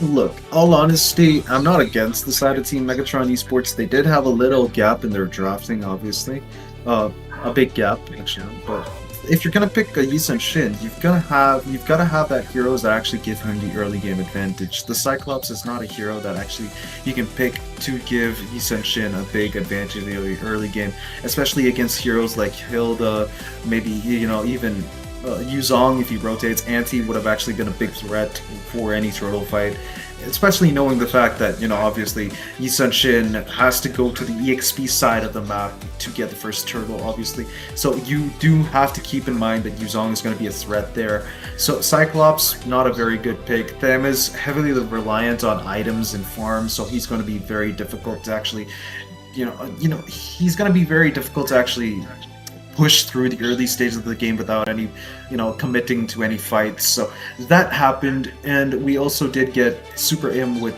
Tigreal. I think that was a good decision. I think it could have worked, but the damage wasn't there against heroes that were so tanky. Those beefy tanks didn't really take any damage at all. I mean, the only time I saw a very proper coordinated gank was when Jay was taken down in the, top lane against 5 people, but that could I'm just finally be visible. Oh, Yeah. Hello. I had a dark joke. Nah, never mind. I got it. I was having some issues from my side, and finally I've transformed from a Guinevere to Jotham. No, Oh, Jotham. Hey, how about mogging that joggers? Nah, man. I'll Come- just leave it for the other days, let's say. And we will be waiting for the match to start as soon as possible. I think there were some issues from my side. I deeply apologize to all of the viewers that are watching, and I do hope that you people will be treating us more kindly. So I feel like this time SATUL, they still have, I think there was more of the execution advantage they had for their side, that Team SATUL were able to capitalize a lot more right from the game. And to be fair, it was the experience also showing up, but I already mentioned it out that Megatron has also been one of the teams that has been quite rising up, but they definitely do need to be working out in terms of their draft. They heavily relied more onto their comp, like team comp, as well as onto their comfort picks. But comfort mostly doesn't work out if you're not able to execute it out onto their full potential. So and this time, Megatron Esports, I do hope the draft will be a lot more different than the before one, and they will be relying more onto the heroes that could actually match up a lineup. Even if they come up with a tanky kind of a matchup, you do have the answer for your side. Hey, I'm gonna be very honest with you. I feel like Argus could really make a big statement. If it wins, it wins. If it loses, it loses. But it's definitely gonna push a lot of towers. Just saying. Yeah. Argus is the difference maker, and Argus is, what do you call it? Yeah, Argus is one of the best. Yeah, of course. And leaving all of that, this time SATUL will be having the first pick advantage, and we are finally here on to the drafting phase once again. So they do have the ban side, like they do have the ban advantage, and they do have the first pick advantage. So quick guesses wise, I do believe there won't be more of the respect bans coming up, but they will still be trying to relying on to the fact that they will be picking similar kind of heroes, but instead of the Hilda, I think there will be something else this time, because this is not the it is the broken walls this time, and it is not the dangerous grass. So the map difference will also play quite of a role when it comes to picking out the heroes. Hey, I'm gonna be very honest with you. I don't see Megatron actually banning that Rock as the first ban. So do you think, if at all, SAQL Apex obviously gets the opportunity to pick Rock, is he going to actually sit there and fix all the walls in the map? Because obviously it's broken walls. So if Rock can put up walls, do you think it's possible? It could be possible actually. Like I would love to watch it. Rock like play. I've already set it out that the Grok could have been quite of a priority ban as well as a pick, because Apex is really comfortable with the hero, as well as Grok has been one of the playmaker heroes onto the M series as well. That happened out recently, so that is one of the rumors that could actually watching out onto the fact that it could be picked out from the opponent's side. So not banning out the Grok leaves out quite of a questions, because he also have the potential to reset out the turtles as well as the lot. So he does have that advantage too. So I think Grok as well as the Kalea as well as other picks will be quite of a priority. But previously Esmeralda was picked out, and this time SATUL are the ones actually, they will not be picking out the Esme, but instead just be banning it. Hey, I'm just going to add this to the statement that you made. He's not just good at resetting the Lord or, Turtle. That guy is good at resetting buffs, and I'm not joking. I've seen Apex do this multiple number of times.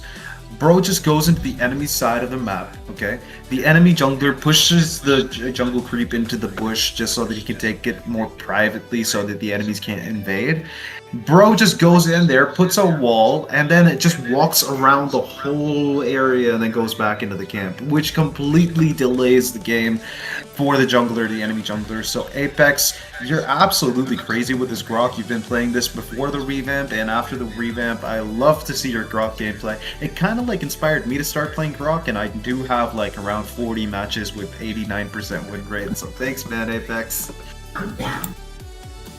Yeah, of course. And Grok has actually been the the signature picks of Apex right before the revamp as well.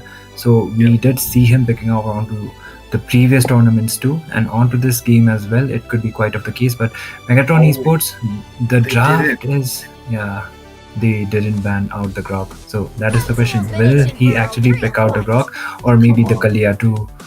Kalea was banned out on the previous game, but this time she is getting prioritized instead. Nah, man. I was so hoping to see a Grok from the side of team as AUO, but they actually went for the Kalea instead. Good hero to pick off the enemies, but again, Kalea, you couldn't pick Grok, man. What's your command? Oh my god. Oh my god. No. Another thing is SATUL, Megatron Esports, previously they banned out the Fanny as well as the Kalea, being I think they were aware that the Fanny could also be picked out from SATUL, because they had a change onto the jungler. So he is more onto the assassins instead of just going out for the fighter junglers. So this time Fanny gets instantly locked out as well as the Kalea. So the previously banned heroes are being more of a priority for the side of Team SATUL. I think Megatron definitely did their homework when it comes out onto the draft, considering the previous game, and considering the fact the ban was okay-ish, but instantly locking it out, going out for the signature picks from the side of Team SATUL, it is kind of questionable. But for the trade, they got the YSS and the Yuzhong, which was onto the hands of Anti previously. Look, all honesty, I think the Yuzong with the Yisun Shin might actually give him a leeway in terms of actually dealing with the jungler. I believe that objective one, obviously turtle number one, is going to be easy for their side, unless of course the Lapu Lapu gets picked or something like that. Oh, but we've got to see a Valentina getting banned off from the side of Team Megatron Sports. So do you think there's going to be a possibility of a Sora, a hero that actually has like a very low cooldown ultimate, or maybe a very strong setter? Do you think that's a possibility? Sora could actually be priority onto the gold lane as well, because he can dish out the damage when he goes out onto the damage farm, and he has a lot of crowd control for his side, which can be advantageous for the side of your team. So the newest hero is, mostly we consider the newest heroes as one of the strongest heroes. So Obsidia, I rarely see the Obsidia onto the tournament scenes, but onto the ranks I do see her. But the Sora, I think he has more impact compared to the Obsidia, considering he is a new hero, so he could be the priority pick as well. But the second phase ban has already started, and we haven't seen the third pick from the side of Team Megatron Esports. So It's probably a technical glitch, but we will shortly be seeing it. However, look at that. Valentina and also Carrie getting banned. High HP hero. Sora might just be picked from the side of Team Megatron Esports. Fingers crossed. I hope to see a Sora in the gold lane, because that hero does not get enough spotlight for what he's worth. I think he's very strong. However, the side of Team S8UL, one questionable ban is that Badang. I think I see the possible build. Yeah, I see the possibility the Fanny does not want to actually be locked into place by Brock or a Badang, so they keep the heroes that can create walls to the sidelines. We've got Megatron Esports getting themselves the Kufra instead. I believe Fanny is going to have a hard time if he crashes into the bouncing ball. However, every other situation might actually just be advantageous to the side of Team S8UL. They've got themselves the Alice to go to the EXP side. Do you think it's going to go to the gold lane? No? Alice Gold? Nah, most probably no. But I think Jay can also go out with the marksman onto the gold lane, because the sustain is definitely there, but it's more, the Fanny will be one of the major damage dealers for the side of Team SATUL, because she is an assassin, and Jay can also just pick out a fighter gold lane or maybe a marksman this time, just to add up more of the damage for your side. But oh my goodness, that was something I didn't actually expect to see it out. Amasha is going to be a priority onto the gold lane. Instead, she has an insane burst potential, let me tell you. She's got insane burst potential. She's the hero with the highest win rate right now in Mythic above, 57%. 57%. But the pick rate is 0.18%. That's like the least amount of picks ever. Dude, this hero does not even get the spotlight, even if she's good. Most people don't actually like seeing... I did see a video about this. Most people don't like seeing, Masha's HP go down every time she uses a skill. I think that's what turns people off about playing Masha. But that hero is absolutely crazy. You just build a lot of tanky items. You're tanky, plus you have a lot of damage. It's crazy how much this hero can actually bring to the table, but nobody really sees this hero as a viable pick. But the side of Team Megatron Esports, they get themselves the Zacian. I believe that he was a balanced hero. Not much to do with, very, very consistent amount of damage. She does have that. However, this hero really started to shine the moment that little buff into the damage that came up recently actually took place. I think that's when Zacian started hurting way more than she... Oh, we do see the Sora getting picked on the side of Team Sports, my friend.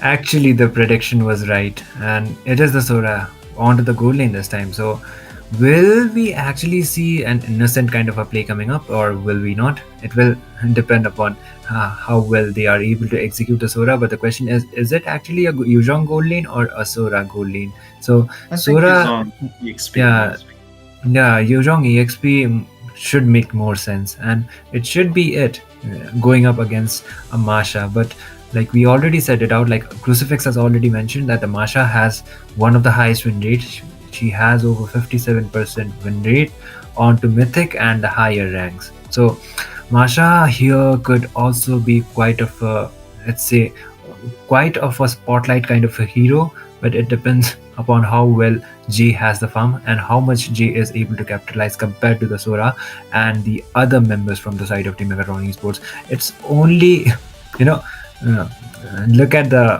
spells. It's the purify, not the purifies actually. It's only the flickers and one petrify, and the others are just the retribution. So spell wise there are not much changes because they don't have that kind of hard CC, to be honest. There's a lot of people that's going to be flickering in and out of fights, man. I'm going to be honest with you.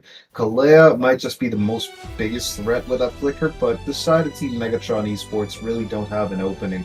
They've got Azation, who's got a passive that knocks back heroes that actually try to get close to her. Kufra there to save the day if ever anybody gets into trouble. I think Sora is actually a very solid pick here in the goal lane. I think that it's not going to be that easily taken down. He's got a lot of sustain. Surprisingly, I actually didn't believe he had a lot of sustain opportunities, but he does sustain pretty well in the lane. And again, Yisun Shin is the only weakest link in terms of getting caught by the Kalea. But let's just face it, I don't think Yisun Shin will be very easy for Kalea to catch, especially with the first skill. He's going to be able to immune it. But hey, talking about that, we are in the Land of Dawn for exciting action between teams S8UL and Megatron Esports. Stay tuned, get your friends, make sure you're subscribed and like the stream, because this is going to be a heated match. S8UL already won one match, but Megatron Esports, they've really got a good team right now. I mean, they've got a lot of good heroes, I mean. So. Yeah. And Megatron Esports this time compared to the previous draft, I think they relied more onto the meta. And let's just see how well this works out. And for the side of Team SATUL, we are seeing out the Masha onto the gold lane instead. So Zenny, I think he will be requiring the level 4 mark in order to actually deal out some decent amount of damage to take down that Masha out, because she has a lot of HPs and she will be somehow be able to sustain it out onto the fights as well. And considering the fact that she has an insane burst, you need to definitely be watching out for the Masha. And of course, another plus point, that is my Shiranui. My Shiranui, yeah, but one thing that I just remembered is the fact that Masha's basic attacks with first skill activated. Oh, we've got steel cables, we've got tornado strikes, but no energy left on Fanny to use the cutthroat. So Yuzong is going to stay alive for a bit longer. Also, he's going to be alive, and his teammates repositioning just to help him out, dude. I think that was good teamwork, coordination from the side of Team Megatron Esports, but they might actually just lose the drill because Yisun Shin definitely doesn't seem to be interested. You know, Apex just went in, put out the passive of the Zetian, and thus there is the Phoenix, but it will be too super aim able to get the turtle. That is one of the traits for the side of Team Megatron Esports. First advantage for the side, but 0-2 is already quite low on HP. They might just not overcome it. Black Dragon form comes up, and there is no petrified play, but the feathered airstrike will be coming up, as well as the flicker combination. That will be Abhi able to get a kill onto the Yuzong. Now soon falls onto the trade. It will be the turtle going off for the side of Team Megatron, but for the trade of the EXP laner. I mean, it's not too far behind for the side of Team SATUO. They actually do still have a good amount of opportunities, chances to actually turn it around. So they did end up getting one kill, but did you notice how Kalea actually zoned out the enemy Hyper? I think Yisun Shin really didn't have any openings to get the kill, but instead it was Super Kim who actually took it down with that last hit, man. It was surprising. But again, you know, coordination from the side of Team SATUO really on point. They've got a lot of, you know, good position making going on. And I think yeah, and he will be requiring the dominant side to almost sustain it out, but there is the Kufra trying to make the play with his ultimate, but the Fury of the Phoenix also comes up in order to make just the disengage. No trades by far, but Megatron are quite leading the game with Slither of the HP as well as the stuns coming around, but Zenny will be able to get a kill, and it will be a double for the Sora just like that, and it will be Team Megatron Esports able to find the advantage. Kufra was able to use out the Tyrant's Revenge, but it was just waiting. The Fanny Kakarot was just waiting onto the bush, trying to make the burst, but it was the Kufra. If it was someone else, maybe the marksman, then it would have been an instant kill.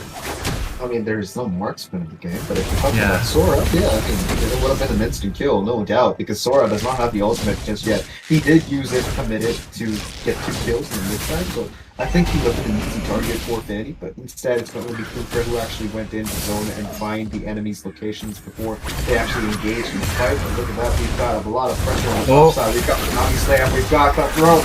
No, not yet, but Asuna. Ozzy getting the kill onto the enemy top laner, and all of a sudden out of the picture. But it's going to be traded for the turtle and also the fire bear.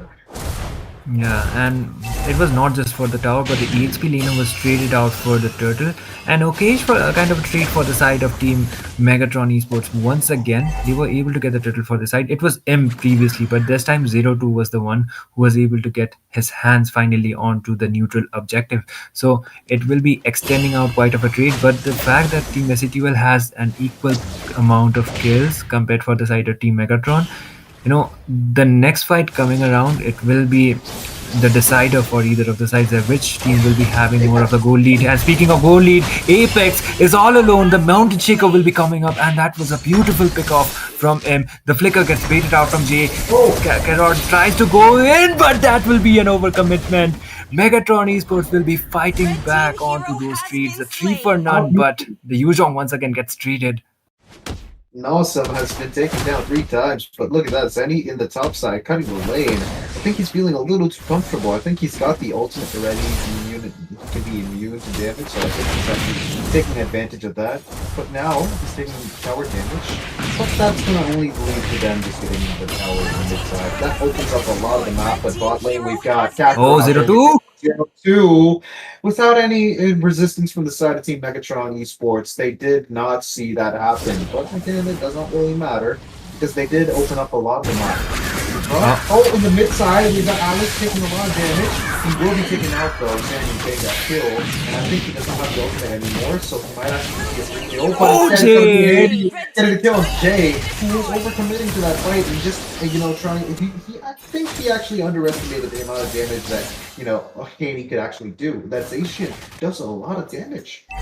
Yeah, and the other thing is going to be the fact that Zenny has a concussive blast onto his emblem set, so it will actually help out the Sora to actually sustain out quite much when it comes to the crowd control as well as the commitment onto the fight. So Masha still doesn't have a core items to actually just burst out the Sora yet, but it will be the commitment as well as the third turtle going around for the side of Team Megatron Esports apparently. So 3 neutral objectives for the side this time compared to the previous game. That is a hell lot of improvement. But speaking of improvement, as well as the team fight coming around from the mid side, it will be Nawsum just falling around. SATUL using most of the resources just to take out the EXP linear. The Yuzhong could have been the difference maker, but he has fallen down 5 times already onto this game. I agree with you, but even then, look at the amount of gold that's depreciating from the side of Team SCTUL. They only have 1,000 gold left. It's not actually very bad, but look at that, man. He gets caught off guard, 0-2 getting that kill. So he still does have the Mountain Shocker. So I think nobody from the side of Team SCTUL will commit just yet. Mountain Shocker? So now getting taken away, he's taken aback. He's going to use the escape. But Apex, low on HP, I don't think he's going to be Oh my god! Slow motion attack gets the kill onto Apex, and now Anti taking a lot of damage, being forced to use the flicker, and walks away. I think he still has his fight. Oh! The Phoenix Ascent. That will also lead to Asuna getting taken down. Up getting taken out. No way, man.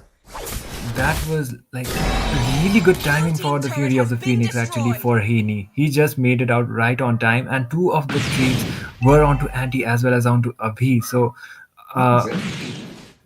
compared to the previous game, like I've already said, it's already quite advantageous for the side of Team Megatron Esports. They are winning it out. But the thing is, the Lord will be spawning onto the next 20 seconds. The question still remains, is SCTUL actually be committing on to the first Lord that will be coming up? And this time, Megatron Esports, if they stick out with the discipline they are having onto this game, it's definitely going to be looking quite of an upset, to be honest. And I do hope that Megatron actually will be able to pull it off. Kakarot tries to commit in. He was trying to get out some trees onto there. The towers might have been taken down, but he is not able to do so.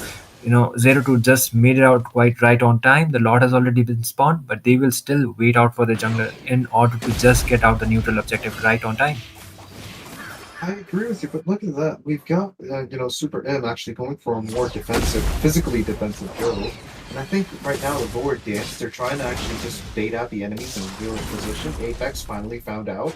But again, not everyone else is actually in the vision for the side team secret, like Megatron. So I don't think it's actually a valid option for them to actually engage in this for like lower fight. But Super M does find vision on the enemy's roll. But the Tsunami Slam completely turns it around. He's going to stay alive. The ultimate from the Alice, keeping him and he's still, actually, Kakarot's going to be taken down. And we've got a lot of... Haney. Faces, Zenny getting one kill, but Haney off position. I don't think it's actually going to be easy. Oh!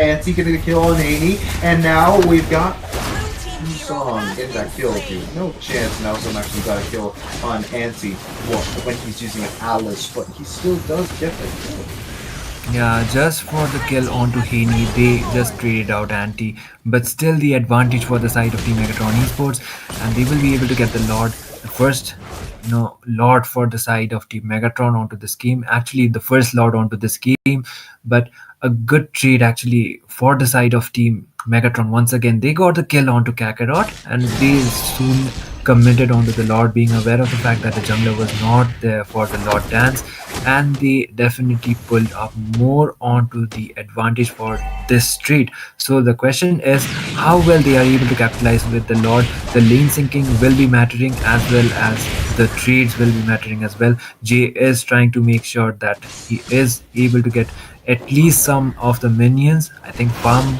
he is quite behind when it comes to the farm as well. He hasn't got any kills for his side. The Kufra was trying to commit it out, but Haney just gets his passive baited just like that. He doesn't have his passive. I mean, I think it's actually a bad decision for Haney to actually lose the passive before the Lord contest for the tower fight. But again, they still do have that Total Blast, so the Lord might actually not be able to do anything against the tower. He will be taken out pretty well, but the mid lane is what's more concerning. The mid lane tier 2 is going to be taken down, and that opens up the map for the side of the Megatron Esports and whatever antics they might actually bring to the table just yet. But bot lane, we've got Fanny pushing away the tower that was in their way. I think tier 2 bot lane for the side of team S8UL is now gone, and that's going to be very crucial. Look at that. Kakarot. Oh. He tries to make the play with the Mountain Joker, but that will not be it. But, oh my god, he did try to commit it out. He tried to move out the cable combination, but it will not be working out. The Mountain Shaker as well as the Reflex was right on time, and maybe they might be committing onto SATUL as well. The rest of the members will be falling off. Super M gets the trade. He just goes in with the Tyrant's Revenge. There is the fight going around, and it will be Team SATUL going one by one down, but Haney just falls off onto the process. Once again, Megatron are able to get the trade. Anti might just fall off next. Two of the members from the side of Team SATUL are only remaining just for Haney. They will be losing out Jay as well as Abhi. I'm still kind of confused as to what, obviously Kakarot was trying to do there, because if he wanted to take 0-2, he could have actually taken it by the time he actually had the opportunity to use that Mountain Shocker. He could have just taken 0-2 away, and that would have actually just been the end of it, but he just stood there waiting, and that kind of confused me for some reason. I didn't know what he was planning on doing, but hey, 0-2 had the opportunity to window to make that Mountain Shocker play. He waited, and he got the Fanny caught the moment that she actually committed to that fight, and I don't think that actually ended up very good for Kakarot. Look at that! Oh my god, once again! God! This guy onto the Kufra is no joke. This guy, not only once but twice, he was able to make out the Tyrant's Revenge display, and that accuracy was immaculate, man. Dude, that guy just jumped on a flying Fanny. There is no way to not overglaze that, but look at the amount of vision that the Mountain Shocker provided, allowing the side of Team Megatron to actually take the turtle nothing. Lord, without any contest from the side of Team SAQ, well, Alice might be committed. No, but decides to actually stay back. Because they need to keep their teammates alive as much as they can for any possible fight in the future. Yeah, and this time the second Lord once again goes out for the side of Team Megatron, but oh my god, man, him with the play. Like, we were not actually expecting him to just catch out the Fanny, but that was a flying Fanny. It was not actually the walking Fanny as well, with that accuracy. So, man, oh man, this guy is relying onto his signature pick. Once again, the Tangibin comes up, as well as the Fury of the Phoenix, able to get the kill onto Apex. Once again, the kill falls, and it will be Team SATUL losing one of their roamers before the Lord actually comes up onto the inhibitor tower.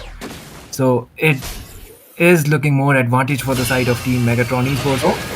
He just uses the feather ray strike in order to clear out the lanes. This time Jay is able to get a kill onto Haney. They are trying to overcome it as well. And once again, it will be Anti able to get a kill onto him, but Jay falls off onto the process. There is a stun, as well as the engage coming around from now. He gets a double, but Kakarot tries to commit it out as well. Zenny will be losing his immortality. Anti is still able to sustain it out, but Yujong is going in for the fight. The Lord will be marching around. The Fanny is once again back onto the scene. He will be trying to commit it out once again. He just goes back. There is another fight coming around. Zenny onto low HP. He just goes back, but it will be a shutdown for Anti. He is able to get a kill. And the Lord will be marching from the bot side. One inhibitor only getting taken down. This time, Team Megatron Esports will be having more of a disadvantage, to be honest. Look, man, I think Megatron Esports does have the advantage. They still do have the opening to get maybe Benny if all for him actually just makes some amazing plays like that. He is going to definitely be a very deciding factor for this game, but a very important deciding factor for this game. But again, I think the side of the Ignis hit well really heavily rely on that Leia to get to maybe one or two kills, but he's not able to find Tsunami Slam? He's going to keep the Tsunami Slam to make sure the enemy's tank is not going to actually engage just yet, but Jay does not find an opening to get the backline, so he's going to go back. I think it's not a good position to open him into a fight now. I think it's a good position to walk away, and I think the side of Team Megatron Esports really understand that already. Flicker being forced out was very important, but the flicker from the Kufra catches 3 people, but the Tyrant's Revenge does not actually have anyone to follow up with, and we've got 2 people being taken down from Megatron Esports for no loss whatsoever from the side of Team. Yeah, it was actually the overcommitment coming around from the side of Team Megatron Esports, which is actually costing them onto the opposite. It's the trade, it is going out for the opposite side. It was supposed to find more advantage for the side of Team Megatron, but it's backfiring onto them. So overcommitment, if you're not able to get out the trades, then overcommitment will just be making sure you will be costing your own teammates onto that. Apex was trying to make the play. Haney just uses out the flick just to get out in order to save his passive. But this time, I think SATUL will be the ones trying to commit out for the Lord. 0-2 is no way around to actually be contest onto the Lord. Maybe some buying time would be helping it out. The Fury of the Phoenix will be coming up. Kakarots get shut down, but still, Abhi will be the one able to get the Lord for the side of Team SATUL. Zenny will be falling off onto the process as well. Now, so is able to get the monster. Actually, the Yujong is onto a rampage. This time he is able to find the trees for the side of Team Megatron, but it will be the neutral objective going around for the side of Team SATUL. The Lord will be marching around, or maybe they will be trying to commit it out. The Feather Ray Strike once again being used out in order to clear out those lanes, and they will be trying to dive it out once again. Anti just tries to dive in, but look, Jay diving onto the backline, getting the killing spree onto Haney just when the passive is around. He is able to get the farm, and Megatron Esports are just forced to go back. Anti was trying to make the play with his ultimate, but they will not be overcommitting. Once again, the Mountain Shaker just comes up. We are not trying to just go in. The Black Dragon form just comes out, and he is able to make it back. Finally, after a long enhanced team fight coming up from both of the sides. I kind of see the possibility of SATUL turning these around, but again, it's not going to be with this Lord of Police. But the side Oh team my that God! really make a beautiful Tsunami Slam play. I'll be getting a kill on the enemy's Hyper. 0-2 out of the picture. But the immortality also being taken out. Jay gets shut down though. It's not going to be that enough. We've got 3%, but 2 immortalities. We've got Super M getting taken down too. Alice once more. I don't think it's a good idea though. Nobody from the side of the team as if you are ready.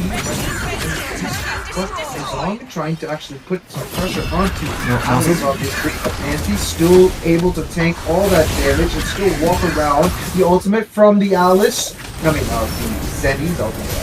Oh, we've got Kakarot. play. But the Tsunami Slam catches him. Forces the flicker out. Both of the flickers have been used up. I don't think it's actually a good idea. Zenny gets a kill on Apex, but the Horde now knocks on the enemy's, Megatron Sports' base. No pressure from the side of Team SAQL anymore because obviously they've decided to walk back, make sure they don't actually make any more missteps. They've lost one person, Apex obviously. But it doesn't really matter now because they did end up closing the gap and now they have equal amounts of fun. That's crazy, dude. Of course. And 3 of the members for the side of Team Megatron has actually got the immortality this time. So they will be trying to make those immortality as well as the item swap plays, hopefully, if potential team fight comes around. But Jay has already gotten the full build onto his side, so the Masha's burst will definitely be quite high compared to the previous phases of the game. And Kakarot, even though the KDA doesn't look quite good onto the tables, like onto the paper at least, but still the Fanny is still able to find the advantages onto the trade. But still, 0-2 is the one who is having more of an advantage when it comes to the 1v1 kind of a situation. This Lord is going to be the evolved Lord Crucifix, and this time, both of the teams, whichever team gets it, I think they will be getting the game this time. Oh, there you go. The Witch Crown has been used by Zanny, obviously, but Yuzong has now committed with that big Black Dragon Horn. He's not going to be able to fight just yet, once this guy decides to go back. He won't have that additional amount of HP, if at all, he decides to go into any other fight now. So the side of Team SAQL really have an opening to take down the Lord. Jay obviously notices this, tries to commit fully to that Lord, but Alice making sure his team is going to be safe. Arsa taking down the minions so that the minions won't cause some mid-lane and get more vision. Good position on their part. Something with descent is now here, but the ultimate from the Sora does not connect onto any of the heroes that actually need to matter. But, well, the ultimate is an ultimate. He does use it. He does get escape, but the Tsunami Slam keeping Zenny in his shoes. But again, that fight is going to extend even more. Alice going to the enemy's backline. Jay? Low in HP. Jay is going to be taken down by Super M. We've got more of a fight coming up. Tsunami Slam is not available, but that jump and the Lord is now still marching in. But Nalsa not going to be alive to see the light of day. Because this Lord is going to be very, very, very dangerous, dude. This is a evolved Lord, like you mentioned. Fanny now has the opportunity to jump in and do any play that he wants, because obviously Nelson is not there with the fly. But again, we've got the Feather Airstrike doing a lot of damage, but no overcommitting from both sides. Good defense actually from the side of Team Megatron, considering this was an evolved Lord and the possibility of the defense was quite low, but still they were able to pull it off regardless of the fact they didn't have the towers for their side. It's only the pistol remaining, and SATUL as well, they are kind of onto the same scenario, but a crucial shutdown onto Naosim actually, and the Yuzhong gave out a lot of gold onto the shutdown as well, but the gold difference, it's already onto the late game, so it's not going to be mattering quite much, but still getting a shutdown onto the Yuzhong that was onto a rampage already will be giving out quite of an opening for the side of Team SATUL, and hopefully if both of the teams they decided to just commit it out, I think if it would be actually better if they get out some of the trades and actually commit it out onto their full potential, because Kakarot as well, he is just recalling it out, and I think he will be requiring the blue buff and he will be able to get it out quite easily, but he is actually denying it, and I think he's waiting for the perfect timing to actually just get it out, but maybe not. But Apex is making sure he is getting quite of the vision, but there is the commitment and maybe just not the Tsunami Slam quite yet. The members from the side of Team ST well still not there to actually commit out onto the fight. Oh, there you go. we've got another fight, but I don't think anybody's actually going to commit. We've got a little bit of a disengage from the side of team Megatron Esports, even though they actually were the ones who committed it. Again, Alice trying to zone out the enemies, but if anyone was confused as to why, Kakarot was actually doing what he was doing, just standing there and not taking the buff, it was to delay it so that he has the buff available on him when the turtle fight. Why do I keep calling it a turtle? It's the Lord. When the Lord is available, and for any possible fight in the future after the Lord's been taken down. So I think that's actually a good decision from his part, because obviously the buff lasts for 1 minute 30 seconds, and it does have a 2-minute respawn time. So it's a good decision on his end. Again, the Lord is not being committed just yet. I believe that Fanny not being there is the biggest sign for that. Jay also trying to play a little cool. He's not actually just forcing his way onto Dayton, doing a lot of damage to the Lord, but we know what the side of Team Megatron Esports are actually going to. But the side of Team SAUL don't know where their positioning is and everything, so they're actually scouting it out. Jay doing a lot of damage, but again, Super M connects and catches 2 people, but Jay forced to use the flicker to escape. Fanny through the broken walls, is able to catch 2 people, and he's doing a lot of damage to Zenny too, but he's low on HP. I don't think he's taking down Alice though. He's not. Look at me! Look at me! Oh no! No way! Oh my god! Did he sell just? all of his items? Oh no! No way! I want to see what Abib was actually building, because that guy was having so much attack speed that was actually crazy. Wait, no way! There is no way Farsa can attack so fast. Did he just sell all of his items? Windtalker, of course. That was the Windtalker. Obviously. Ain't no way, dude. This is the first time in history you're seeing a Farsa with a Windtalker, and Abi Asuna is the one who's gonna make it a thing, dude. Crazy! I did not expect that. Oh my god, this guy, like previously as well, he was the MVP on the Eve, and this time onto the Farsa with a Windtalker, of course. So guys, if you are watching the stream, I think you did learn out something, and that is map awareness is very important, and this is the reason why map awareness is important. Hey, Winter Crown play, not even a Winter Crown actually, that was a Windtalker play. The Farsa doing the push instead of the Masha, of course, and Masha was doing out the burst. But man, insane, what do you call it? Insane game sense coming around from the mid laner of Team SATL. Something we didn't actually expect out to come out. But man, oh man, what a performance from both of the sides onto the second game. Man, I always wanted to make this joke, but C3 not C3 Meraki, Megatron Esports, I'm sorry to say this, man, but a bird pooped on you, man. No cap, that is actually very sad to see. A Farsa hero that you don't expect. You expect that hero to hide in a bush and wait for his team, but no, dude. Abi took the game into his own hands. He traded that. I think he had a Windtalker. No, I think he had a Wind of Nature. No, Wind of Nature. What's that item called, dude? Winter Crown before he sold it and got the Windtalker, and then ended up just pushing the game. That's crazy, bro. Absolutely insane, man. Like, we do see Abhi as well as Asuna, also known as Asuna, onto the tournament scene of India. He has been quite consistent onto it, and he was like part of one of the strongest team formerly known as Team ABM, and he was a mid laner onto that as well. So he has played around for other teams too, and he has he has actually 2 LAN wins onto his name. But looking at the draft stats, the rich guy is definitely going to be 0-2 compared to Kakarot. His farm difference, as well as, let's say, the 1v1 kind of a scenario was also higher onto the side, but the carry as well as the sandbag will be going out for Anti with the Alice, the commitments he were making. But Super M, man, with the Kufra, able to get the flying Fanny, just caught him out, use him out onto the Titans events and get the kill onto him.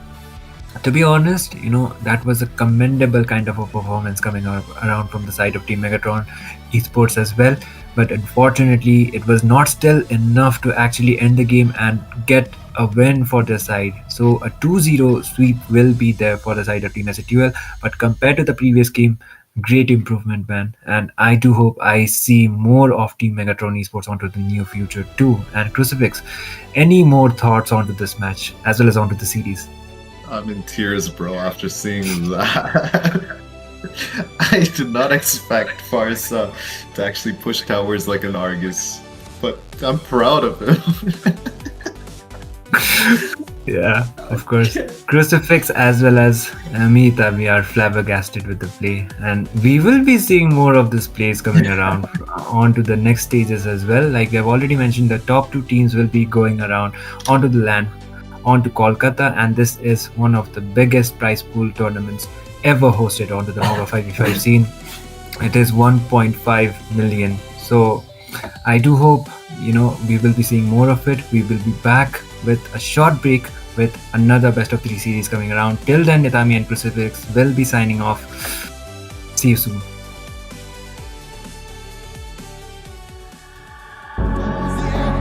He was just walking right into his line of fire. Lots of people around the world right now are just very emotional because there's a whole other heart just Lost in the shadows, feeling so small. But I've got a fire, won't let myself fall. Every hit taken, every scar earned, lessons in pain from which I've learned. When the world says I'm done, I'm just on in my run. Through the darkest of nights, I will find. You won't get me down, you won't get me down. I get back on track with a peaceful attack. I'll always come back around. I'll never back down, no, I'll never back down. A force to behold and it waits to unfold. I'll always come back around. When worlds converge and dreams ignite, there are millions to witness the champion arise. With every challenge, we push with all our might. For we have only one goal, the ultimate prize. When hope seems so far, I'll reach for the stars. In the heart of the storm, I am reborn, I am reborn. You won't get me down, you won't get me down. I get back on track with a peaceful attack. I'll always come back around. I'll never back down, no, I'll never back down. A force to behold and it waits to unfold. I'll always come back around. Battle, battle, taking the ride, make it, break it, hate it, I shine. You won't get me down, no, I'll never back down.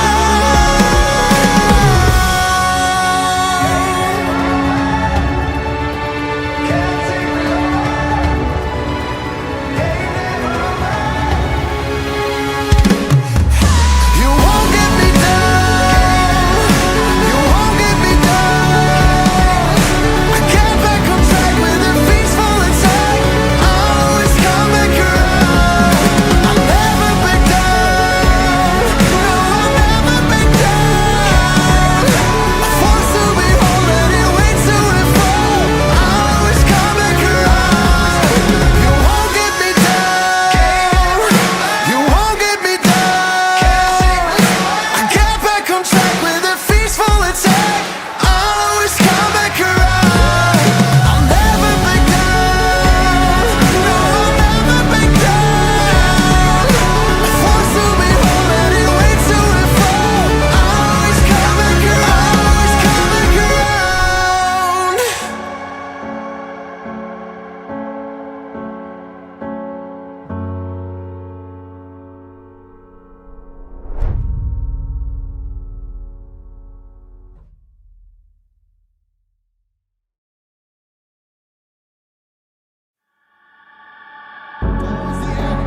He was just walking right into his line of fire.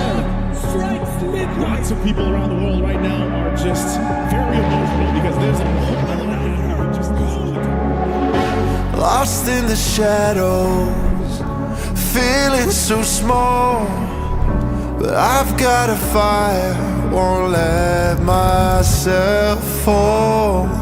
Every hit taken, every scar earned, lessons in pain from which I've learned. When the world says I'm done, I'm just starting my run. Through the darkest of nights, I will find. You won't get me down, you won't get me down. I get back on track with a peaceful attack. I'll always come back around. I'll never back down, no, I'll never back down. A force to behold and it waits to unfold. I'll always come back around. When worlds converge and dreams ignite, there are millions to witness the champion arise. With every challenge, we push with all our might. For we have only one goal, the ultimate prize. When hope seems so far, I'll reach for the stars. In the heart of the storm, I am reborn, I am reborn. You won't get me down, you won't get me down. I get back on track with a peaceful attack. I'll always come back around. I'll never back down, no, I'll never back down. A force to behold and it waits to unfold. I'll always come back around. Battle, battle, taking the ride, make it, break it, hate it, I shine. You won't get me down, no, I'll never back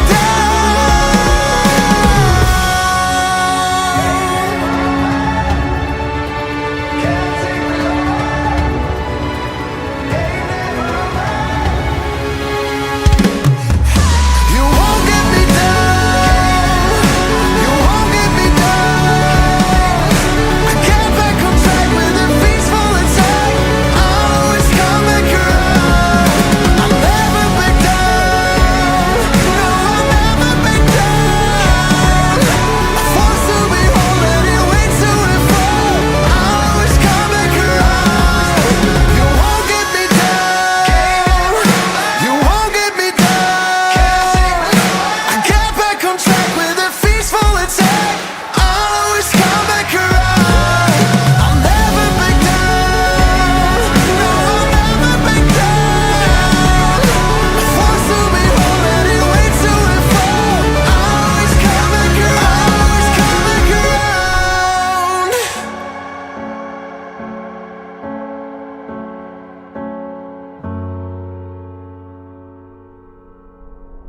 back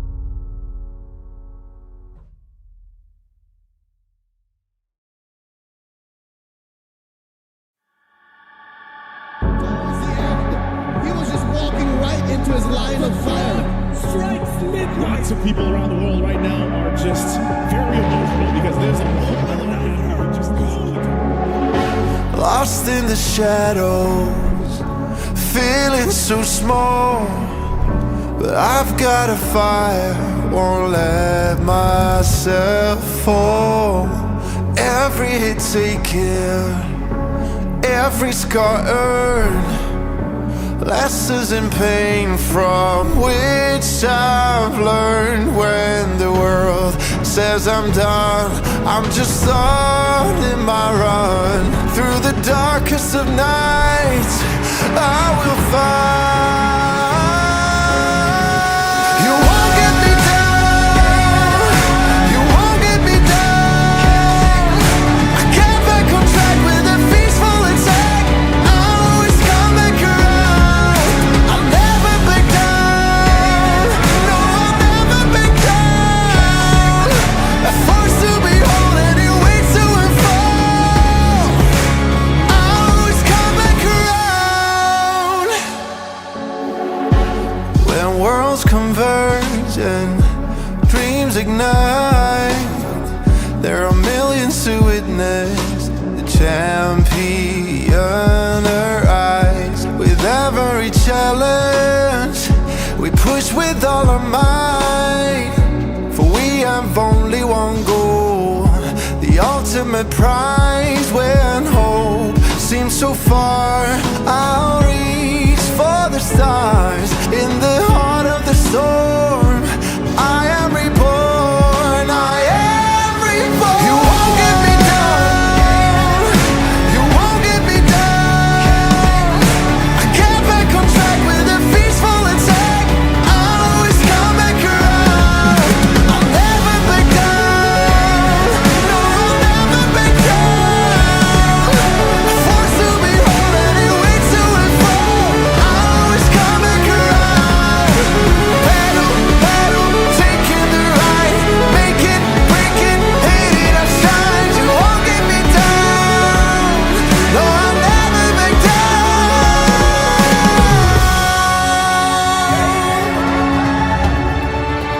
Can't take me on.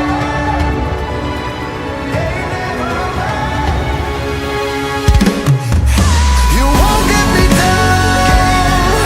You won't get me down. I get back on track with a peaceful attack. I'll always come back around. I'll never back down. No, I'll never back down.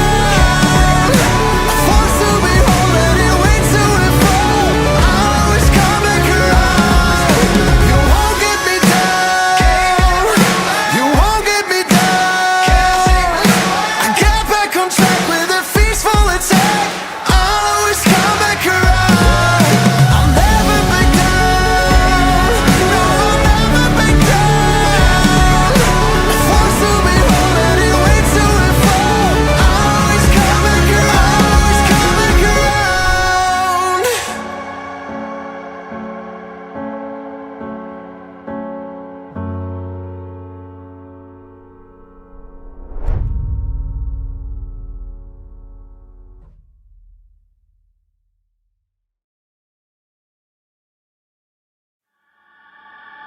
Towards the end, he was just walking right into his line of fire. Strikes midnight. Lots of people around the world right now are just very emotional because there's a mile and a half just going. Lost in the shadows, feeling so small. But I've got a fire, won't let myself fall. Every hit taken, every scar earned, lessons in pain from which I've learned. When the world says I'm done, I'm just starting my run. Through the darkest of nights, I will find. You won't get me down. You won't get me down. I get back on track with a peaceful attack. I'll always come back around. I'll never back down. No, I'll never back down. Forced to be whole and it waits to and fall. I'll always come back around. When worlds converge and dreams ignite, there are millions to witness the champion arise. With every challenge, we push with all our might. For we have only one goal, the ultimate prize. When hope seems so far, I'll reach for the stars. In the heart of the storm, I am reborn. I am reborn. You won't get me down. You won't get me down. I get back on track with a peaceful attack. I'll always come back around. I'll never back down. No, I'll never back down. Forced to be whole and it waits to and fall. I'll always come back around. Battle,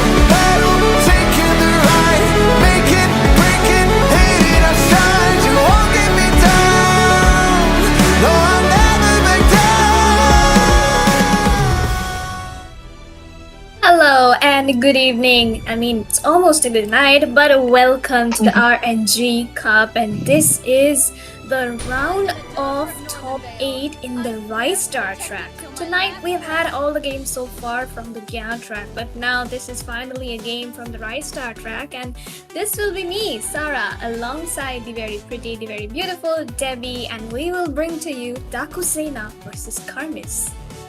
Yep, this is a very exciting match that I was actually looking forward to, Sarah, and it's a best of 3 series, so it's going to be amazing how the first draft is going to be looking like. And talking about the drafts, we are already heading directly into the Kermis versus Dakusena, and to the first game. Look at the bands though, Basha, Kalea, and the Yisuzu, they already take it away, so it just means that they wanted the Freya, but Dakusena, I think they are so ready for the Freya that they did not bother banning it, because look at the first pick though, Esmeralda.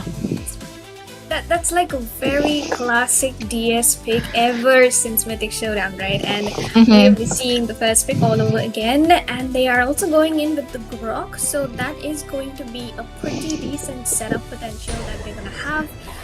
And now that's gonna be a Badang from the side. Oh. So technically they're giving 3 shield heroes to the Esmeralda, right? True. I think I don't like the Badang, man. I've got to be honest. Even with the Grog, there's also still a chance that they could have gone for the Khalid, which could have been a very, very good combination with the Eve as well. Yeah, the clearance is definitely going to be out there too. But they give another seal into the hands of the Esmeralda. I mean, still, the Esmeralda is going to be a flex, right? But it's going to be dependent on what the jungle is going to be potentially. But look at that. The Suyo, they wanted to go for the Suyo very early on. I like it, Suyo. You know, this is a meta where the Suyo comes in because of the damage and the CD that he received also, and I would prefer it over the Lancelot as well. But this is a very solid combination already for DS, and I don't understand why Kermis had the Badang, but we can find it out later on. But let's see how they will be able to maneuver around it, because Joy banned very, very no-brainer from Dakusena. Obviously, the Joy is one of the very potent counters from Suryo altogether, and since they have already locked in onto their jungler, they will try to reduce the amount of enemy junglers, which is again going to be the Leomard.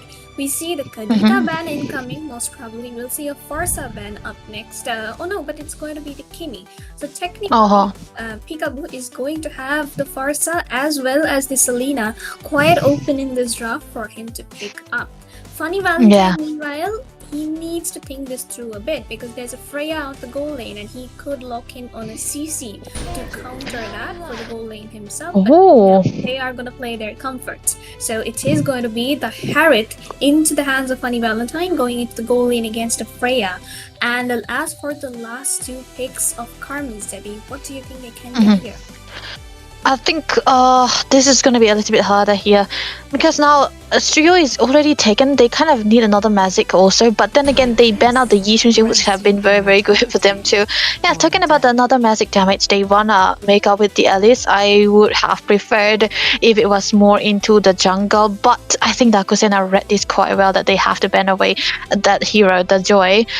Now, I think, you know, if they can play the Fanny, I would like a Fanny here, especially against the Harris, because that's going to be a direct counter for it, right? But now I think about it, okay, they want to go for the Nolan against a Harris. I mean, not a big fan, but I'm pretty sure the Nolan early game, if it is good, he'll be able to burst out the backlines that easy. That is the entire point. I mean, the Nolan here is actually pretty good against the Harriet, even the Suyo, because you can go in for an ambush kind of gameplay and just burst the people down and come away. But who are we kidding? It's DS and it's Peekaboo. Of course they lock in onto the dead of all other things. And there's also no knockups coming in from the sides of Carmen, so that is a flex in their faces, my goodness. But technically, the drafts, textbook-wise, Carmen has it down better, but DS, they've got it down better. I mean, there's at least already there's a Badang that can literally cancel you with the Odette. I mean, we are focusing on the Odette here, and of course the knockout from the Freya. So that those are the 2 things that they have actually been, I mean, gonna be focusing on that way. But I think this time around, the early stages of the game has to be for Karmis. They need to have that good winning lane. But the problem about the Odette is that when that blue Nova hits, right, because of those passive that she have, it's gonna be very, very annoying to deal with her into the early stages of the game, especially into the laning phase. But I'm pretty sure that Eve does really have a very better time again. But when we talk about Eve here, there's a lot of dive, man. This is gonna be hide and boost onto the Esmeralda. Is always gonna be jumping on the Eve as well, and of course Jazz onto the Grot. They're gonna be trying to cancel out all the time. So team fight wise, I'm pretty sure Daku's gonna have it into the bag. But then again, Karmis, they wanna stay long onto those fights. They wanna go in and out, come back and start those fights and create war. And I think if they have elongated team fights right there, it could have been better for Karmis rather than for Dakusena here. That's exactly what. And in terms of sustain, Karmis have got it down in the bag, but the only problem is they are lacking some range. Except for the Freya with the ultimate form, which has a major 30 to 40 seconds, Yeah. not even in the late game, and the Eve, we are going to be seeing some issues. But with that, ladies and gentlemen, welcome to the land of Dawn. This is Karmis versus Dakutena, a best of 3, and this is going to be the first game where both teams start off at their respective buffs, aiming for a gold lane rotation at the first move. Yeah, looking at the emblem so far, nothing too out of the ordinary, but 3 impure rages from the side of Dakusena, and of course we are going to be new to Odette just a little bit, and I'm pretty sure impure rates could have been for Odette, but this time around I think Peekaboo has a mind of his own. It's a war cry Odette, so he wanna have the he wanna activate out onto the skills as early as possible when he goes for the ult, because of course Odette is a hero that usually is an all-in type. When you go in and flick in with the ultimate, you do not really want to back away. But look at this, a bit of a poke here and then to the mid side, but interesting enough, Ram is actually poking better than Peekaboo here. Of course, this is what we were focusing on when we know the Eve here, but early game still, I think Karmis have hold it in. The early game wise, definitely Karmis have got it a bit of that advantage, especially from the Nolan, the Freya, and the Eve, and the constant hope that's gonna come along. The only hope, not hope, but like the scaling factor which Dakusena has is the Harriet and the Odette getting their power spikes from Blow on the Genius and a bit of a danger here. Oh, okay. Nolan tries to go in with the shards, but he will have to run off as well. That's going to be one flicker being used up by Nintag as well as Peekaboo, but now the engage is onto Iron Bush. He's going to have to run a bit with his Starfall, but he is going to make it out alive. It's an Esmeralda after all. And the fact that he was able to get out the level 4 faster than Pokey is also definitely going to be coming in handy when they started to go for the turtle, but look at that. Yep, that's gonna beat Swan Dance from coming in from Odette and instant first blood onto the Freya. The turtle has been started up though. Iron Bush is there for zone up along as RWM comes in and Cody is gonna win out the retribution. Suyo gets zoned, Jazz gets taken down while Rem is being chased down by High on Bush. But here Ninta is chasing away Peekaboo as well. So technically both the teams got an even trade, but Karmis managed to maintain the lead by taking down that turtle. Yeah, that turtle is gonna be very, very handy for them right now because Pokey needed that level equalization against Hide and Bruce. You don't want to be a level behind against an Esmeralda. You want to meet up to all the expectations here. Try to reach up to the rotation wise as well too. But the one thing I would like to mention is that the perfect ultimate coming through from Rem onto that turtle fight was kind of saving Cody from getting taken down, and him able to win out onto that retribution is definitely going to be the cherry on top there. So this is it's going to be very important. But mid lane. Yep, again we're gonna see the Odette using up the ultimate, and she actually doesn't get taken down for so long, and only the Void Blast coming in from Rem was there to take her down. So technically that's a win-win situation for DS here. Gold lead still minorly into the hands of Karmis. But in terms of kills and engages, I think Dakusena is winning this one, at least for now. Yeah, for now they are going to be winning out, and okay, this is going to be actually a winning lane for Even as well. We've never seen the Harriets going 1v1 against a Freya because of course you want to focus on trying to get clear the minions and get the goal getting on and go to the later part of the game. You don't want to solo that fighter right there. This is disgustingly good enough. But here, this time around, I think they want to focus a little bit onto the Freya as well. But they have to be very, very careful. They need a good chain of crowd control mid lane. Yep, that's gonna be an instant burst down on Jazz with the RWM as well as Cody using up his ultimate. So not the best of signs for Dakusena to lose their roamer. Currently won that 2 twice already. 2 out of 3 times he's the one who's falling prey. So technically he needs to play it out a little bit safer and show himself a little less on the map. But otherwise, so far, getting pressured. Alice will be using up the ultimate.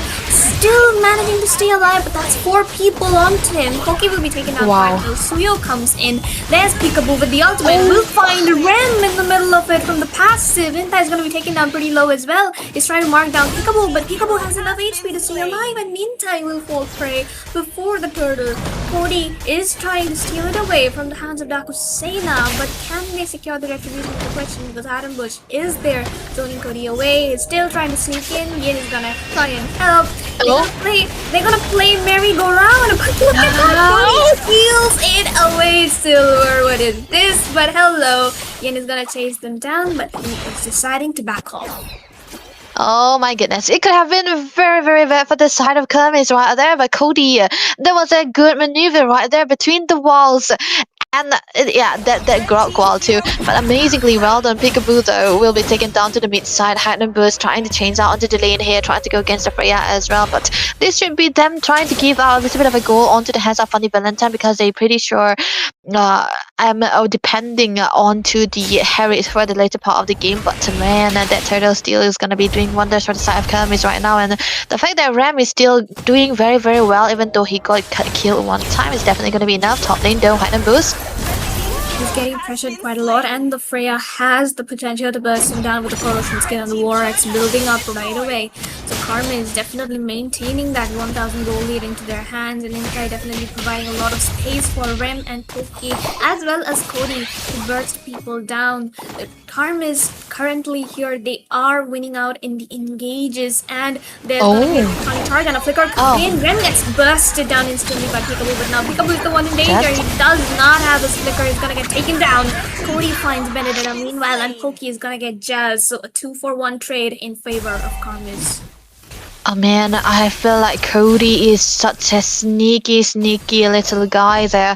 He has been able to get in and out with the very weak position, trying to get kills, trying to get those turtles, and he gets out with low HP perfectly fine. And I think this might become in handy, because this time around he got 2 kills already in the turtle too. That means that it's going to be a little bit ahead onto the XP level against Silva, which is a Suya, by the way. And of course you want to be ahead onto the Suya, but the Nolan can do pretty well even if he's behind onto the goal. But then again, he's been able to find some good engages, and that kind of become so good for them right now. But looks like they want to focus onto the mid lane here. Is gonna get bursted down, and yep, that's gonna be an instant burst from the immobilized coming in from the red section. Cody, of course. Oh no, this time! Silver is gonna redeem himself by stealing away the turtle at the last moment. Funny Valentine currently winning a lane quite a bit against the Yin, but as I begin to say that, he gets taken down under his turret. Good job, Yin. Maybe, into the mid lane. Wow, that's a solo kill if I'm not wrong. Yeah. I think this is the problem with the Odette here. I think Ram had so many chances to survive, because when he had the flickers, he is able to walk away. But then the passive coming through from this Odette, Peekaboo, he's been able to find those kills just because of that. And I think this is the reason why Odette has been a very, very annoying whatever games that he's been able to play around it. But this time, Pokey. Look at the damn burst. That's gonna be an Alice flickering out, and there's gonna be a tech charge completely nullifying Badang's setup. So we're gonna get the killing spree onto Nintai, and yet he's getting the double with Pokey. I don't know why Pokey just came back into that fight even after being so low. That's a miscalculation on their part. To try and mark them down. RWM locks 4 of them in. Adam goes to man. He's just gonna zone people away as Funny Valentine and Peekaboo go back to save themselves, because they are pretty low. The Feather of Heaven is in, so technically the power spike should be coming up. Odi? Yep. Okay, that's gonna be the last hit for the funny Valentine. I think that is the power of the Feather of Heaven that he's able to take. But still, the goal lead is into the hands of Even here, because that's definitely gonna be the mid lane though. Yeah, that's the kind of burst that the Odette can't take for himself. That's gonna be taken down very low. Adam was trying to chase them down. Wow. He missed the kill under the Okay. tier 1, but here again is gonna be in a bit of danger. Funny Valorant trying to deal out some damage, and Toki is sustaining so much right now. They're gonna need a hell lot of anti to take this guy down. He backs off with his first skill, but now the Lord is wide open. It's gonna be a 4v4 until Peekaboo and Nintai come back online. I think the fact that Kermis had a good goal lead into their hands, but still Dakusen are still able to find some way through all those walls and all those goals that they have created for themselves. And now, I think one mistake from Pokey onto the Zone of Ruin and them deciding to engage without the presence of Rem or the RWM has been costing them quite a lot. And this time we can see that even if they were trying to go for the engages, they have been Dakusena has been able to re-engage, and that kind of make them lose out onto those team fights, even though they can sustain quite a lot. And I think they shouldn't have been in this position with the goal lead that they have created for themselves into the early stages of the game. But one blunder is all it takes for Dakusena to punish them very well. And now the lore is what they want to focus on, but they need to take at least one down, have a good fight there if they want to secure this slot freely. To protect Funny Valentine from Yen, because that guy has been on Funny Valentine for the entire duration of the game. And the best advantage for Dakusena here is the fact that Karmis, they do not have any purifies. And one setup from Jazz should be enough for a proper wipeout, because Odette has the damage, Suyo has the damage, and also Harangbush can be zoning away Rem as well as Cody onto the backline if he manages to reach so far. So it's just going to be a game of patience here as to who makes the first mistakes, because Rem is getting his damage out. That's going to be a flicker in from Nintai, but too deep. That's going to be too aggressive. He wanted to catch Peekaboo, but he went back instinctively, and that's going to be a mistake from the hand of Carlos. Ah man, but the fact that it's still good, oh never mind. Yep, it's gonna be an unstoppable for Silver, definitely redeeming himself. Peekaboo flickers out from the ranges of the Nolan. Yendo goes far too deep to catch Peekaboo, and now he's caught in the middle of 3 people. Caught out definitely so deep, and Funny Valentine will definitely be dealing some damage now. He has got his item. Cody jumps in, but will get taken down by Silver, the prodigy that Kusena recruited this season. And now, with the jungler dead, DS have full access to the Lord. Full access indeed, and I could have been so much better if Rem was a little bit careful on his positioning there, because he could have avoided getting caught there, and they could have just traded out the life of Nintai because of the misplay that he was making, and just try to hold it down a little bit further, because Dakusena, they won't try to go directly onto the Lord just because Nintai was gone, because they also do need to focus on Pokey as well, who is onto the allies. But this time around, I think they are gonna be so much into the back foot here, even though they have a lot of items already. There's more items on the side of Dakusena here. Malefic Gun, Malefic Roar, I mean, onto the hands of Suyo, which means he's already getting a lot of damage. He's on the monster kill here. 6 kills already for this guy. He's able to get a little bit of defense as well, so I don't think it's going to be dying anytime soon. And talking about being dead, I don't think Heightened Boost is going to be dead anymore, man, because it's going to be able to have those defensive items, and whenever he gets spins on, he's going to be able to get all those seals, and we will see how he can solo out them. But top lane, He was trying to take down turret. Took some damage in the meanwhile, but he is going to be alive pretty soon. Oh no, look at Cody, man. He's gonna flicker. Oh no. It's not a flicker, that's a dash. But hello, there's Funny Valentine for you. Adam would get to kill to Rim onto the backside. He's now soloing 2 people. Suyo gets godlike onto Nintai, and Yen are the only ones surviving. Not for long though. Nintai gets taken down. The Lord is still at half HP. They should be able to find the inhibitors. It's past the 12-minute mark. There are no heavenly blessings. They might even be able to find the base if they play these cards right. But Silver here, outplay he just did. Absolutely insane from this guy, and now the minions are going to be charging in from all directions. Turret damage is going to take Silver's life, but can DS end this right here and right now is the question. They have 2 people to defend. The minions are going to be coming in from all different lanes, but yeah, they're just going to back off safely. Base is the only one standing here right now for the side of Kermis here, and I think the next slot could be a possible end for them. And if they can find a good set for Jazz here, I think look at that. Yeah, that's gonna be a mega kill for Funny Valentine, but Madame gets a decent setup. Alice is gonna sustain quite a lot. Yen tries to go in, they're gonna try and mark down Funny Valentine. There's gonna be Yen onto him, but now Cody is getting marked down by Hide on Bush. There's gonna be Cody Strongman onto him. Look at the monster kill right out the base, but Funny Valentine will get taken down by Alice as well as Freya, marking him down every single way, every single moment of that team fight, and he needs to play it safer. The team needs to protect him if they wanna end this game. They do not want to drag this game with that kind of system in front of them. This is exactly what I was talking about when I said Highland Boost he has got his items and he's already gonna be onto the backline, and he is on sprint too. And when they're focusing too much on Peekaboo here or even Funny Valentine, they completely forgotten that the Esmeralda still exists, that he can literally solo out them, because this time around they have a lot of seal and he is gonna be feeding onto the seal. He might be onto the chase though. Yep, that's gonna be Alice and Yen chasing him down every single way.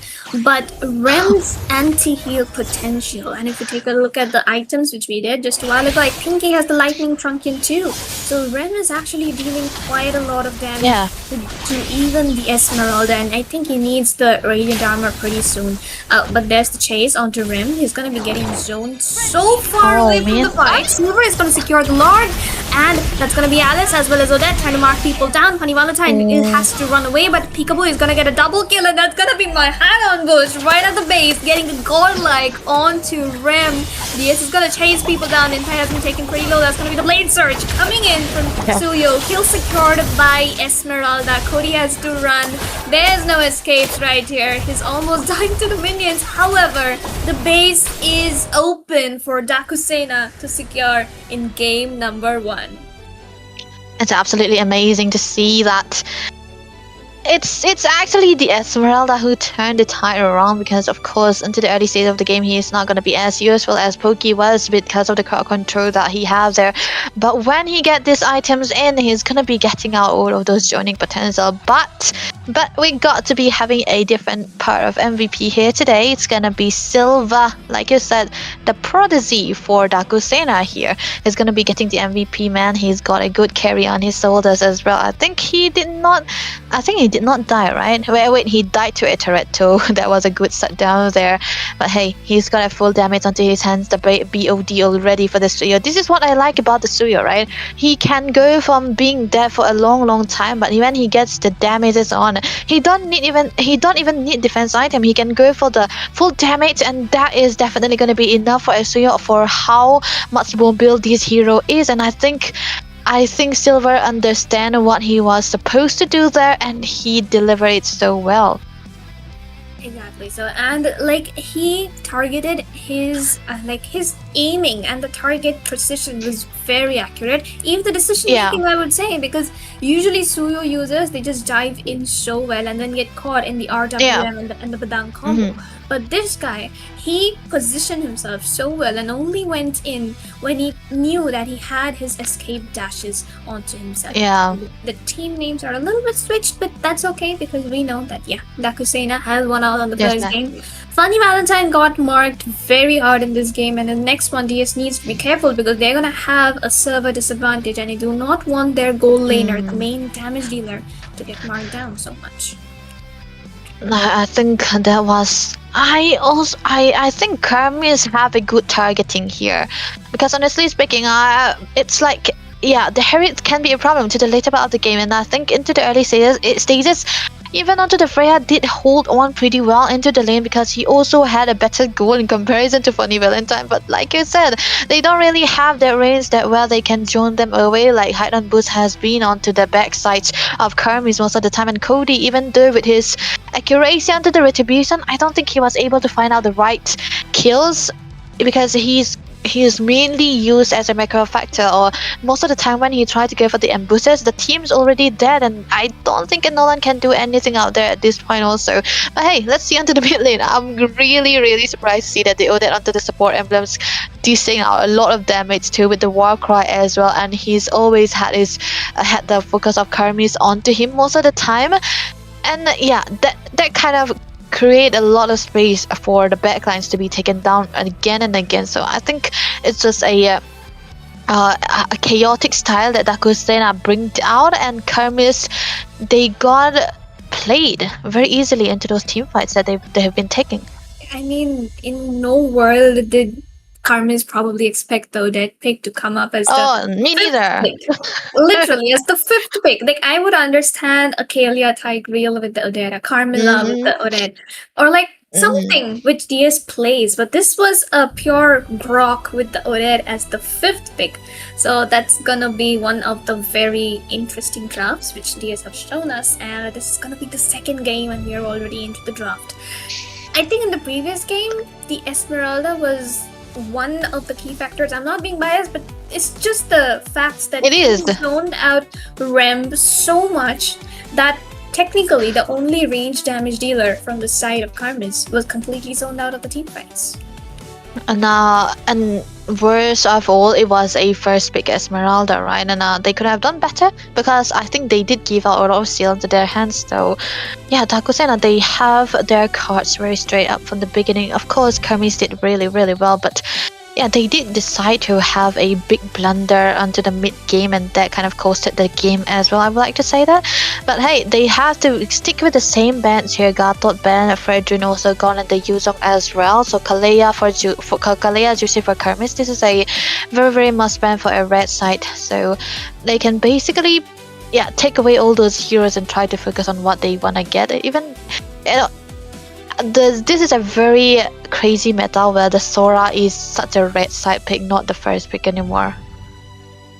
That's exactly what because if you pick the Sora, you are giving away the Valentina. Yeah, but that's why.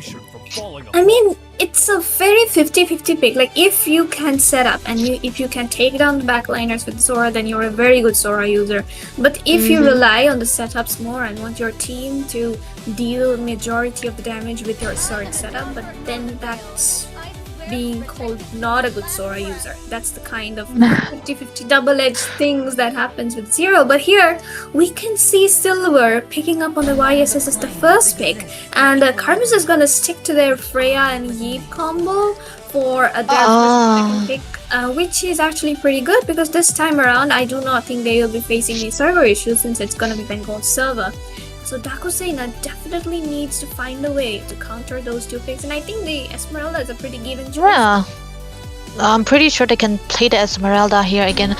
I don't know why. I mean, Sarah, it's like it's not a leak or something, but for Dakusena, I've always had this idea where the opponents should always ban the Esmeralda, but I've never seen the Esmeralda ban against Dakusena since they have become Dakusena, of course. I mean, I think this team, there was this one or two teams who did ban out Esmeralda.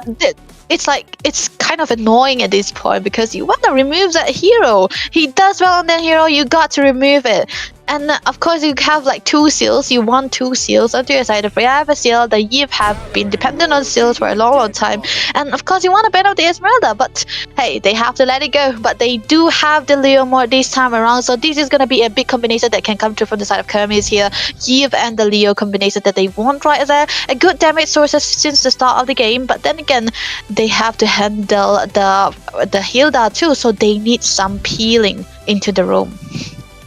Exactly so. The only problem is going to be for Silver this time because he is going to have a little bit of ping issues on that YSS. YSS is a very MS dependent hero, and then Cody loves to play the invade draft with his Leo mod, and if they go in for that kind of invasive comp and Silver gets pressured, then we have usually seen him fall off in terms of performance in those situations where he isn't able to keep up with the farm. So we'll have to see how this one goes, and DS really needs to plan this through because this game, they need to protect both Silver and Funny Valentine. Yeah, they are The fact that they can still go for a fighter gold lane here just because they have a Yi Xunshin is definitely gonna be good enough for them. But okay, they ban out the Elise here, so they can also possibly go for a clone into the gold lane, which is definitely gonna be good here. But wow, they wanna go for the CC for Kermis into the XP side. I've never been a fan of a CC in the XP lane, but if it is a good laning phase for her, it definitely can become handy because of course he does deal a lot of damage too. But Quay carry against the Neve, so they need a setup here. Yep, they need the setup very badly, and the problem is they took two marksmen onto their jungle and gold both, both of which are very scaling heroes. And then there's a CC against you, and a Freya against you, and a Leomord and Eve jumping you all the time. So now if Nintai decides to pick up on something like maybe his Cho, maybe his Badang, even the Esmeralda will not be able to protect that Yi Sun-shin and carry all together. Oh, I'm Okay. not telling him anything just because of the fact that it's his birthday, but this guy, the Odette obsession he has is crazy. I think it has something to do with the new skin, it's a Valentine skin anyway, and he wanna, show off or something like that. But hey, I'm not complaining because if it works, don't fix it, man. And look at the last pick coming through for Kermis, it's definitely gonna be the Thai Grail, but I don't see combination. But hey, it's definitely gonna be a good one here right now because of course it can be a good counter as self-healing hero too if the Hilda becomes a haywire, and of course you want to protect onto the backline as well. And Kermis though, this time around they are also still depending on how Rem is going to be setting up for them. I don't say the implosion is not important, I'm just saying that the RWM is where the fight is going to be taking. So I love this draft, but it's the execution part that they have to be very careful on, because at that first game I think they were a little unorganized. If they were always playing inside the RWM together with Pokey, they would have always been winning onto those team fights most of the time because they can last longer into the team fights and they have a good source of damage as well. But hey, they are going to be going for a similar kind of combination here. I'm pretty sure they will pull this off this time around because now they have a Leomord with a good clearance into the early stages of the game. And honestly speaking, I would have loved to purify onto that Odette, but you know what? Nah. He does him. We are nobody to say anything. But on for the side of DS, they have a very, very scaly draft, and they need to play it so safe in the early game because they have to face a Leomord, an RWM, a Freya, and a CC, all of which have insane early game potential. Especially the Leomord and the Eve combination, along with the Implosion, they've got to play it very safe with the Turtle. I would even say skip the first turtle because you are not going to have enough zone or scaling to play it safe against an Ocean and a Phantom Seed plus an RWM altogether. Yi Sun-shin will be so caught out into that fight. The thing is, Leomord is always gonna be a snowballer hero as well as for the Yi Sun-shin, but let's see how it goes though. Game number 2, let's head into Dakusena versus Kermis. Ladies and gentlemen, this is going to be Dakusena with 1 match already, 1 point already. This is going to be the decider. Will they be equalizing or not? We have to find out. But quick check onto the emblem is going to be a Master Assassin for the Hilda. He want to get some bongs on the X's right here, and I'm pretty sure Rem is going to be the victim for the Hilda. It's always either the mage or the goalie. Oh, look at the first mid lane. Tigreal getting poked out so much by an Odette.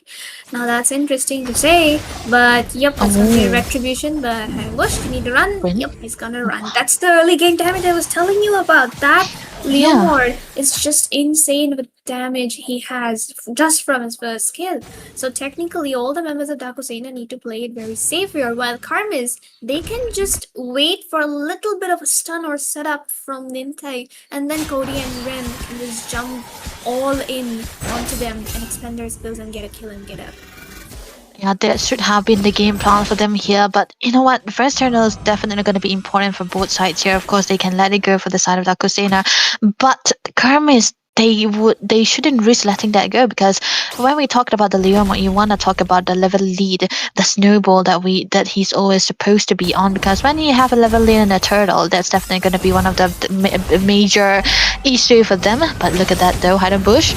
Oh, he's definitely looking for a way to engage, but Phantom Steed is gonna come in. Jazz gets melted down almost instantly.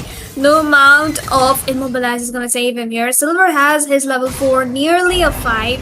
Iron Bush has not yet reached his level 4, so that's gonna be a delayed engage at the turtle, quite possibly. It's gonna be the amount of chakra being used up by Yashin at the turtle. Rem is gonna get a kill on Peekaboo. Iron Bush finds Pokey. Silver is still being zoned out by the CC, but Iron Bush is trying to go in a little bit onto Cody, but that's gonna be an in-time with the stun. Jazz is gonna get poked on quite a lot, but Silver finds a kill onto Rem. That's gonna be a little bit of engage at blue, but no, you're just gonna back off. It could have been so good for Kermis if they can back away, but Dakusena understands that they need to trade out the loss of the turtle here, and they traded out with 1 kill. Rem got taken down, of course, Peekaboo fell as well, but that kill was into the hands of the jungle here. Both the jungles have that, but I would like to say that I think Cody still has it. He have time, but mid lane. Yep, that's gonna be an implosion. Peekaboo uses up the ultimate. That's gonna be too much damage to Cody, but no way! Wow. Cody just died in too deep. And the passive marks from Muret, they just hit so on point at the very last moment. And that was a very easy kill for them to secure onto Cody once those passives started hitting. Carry though, definitely looking for a little bit of something on doesn't have the ultimate. Oh, that's gonna be a lot of damage. But no, he manages to dash away with the shields that he got. You know, I was pretty sure that Cody still had time to try to go for a farm or get all the farm up here, but him deciding to go in onto Peekaboo and getting taken down is just costing them quite a lot here. Now he's going to be a level behind.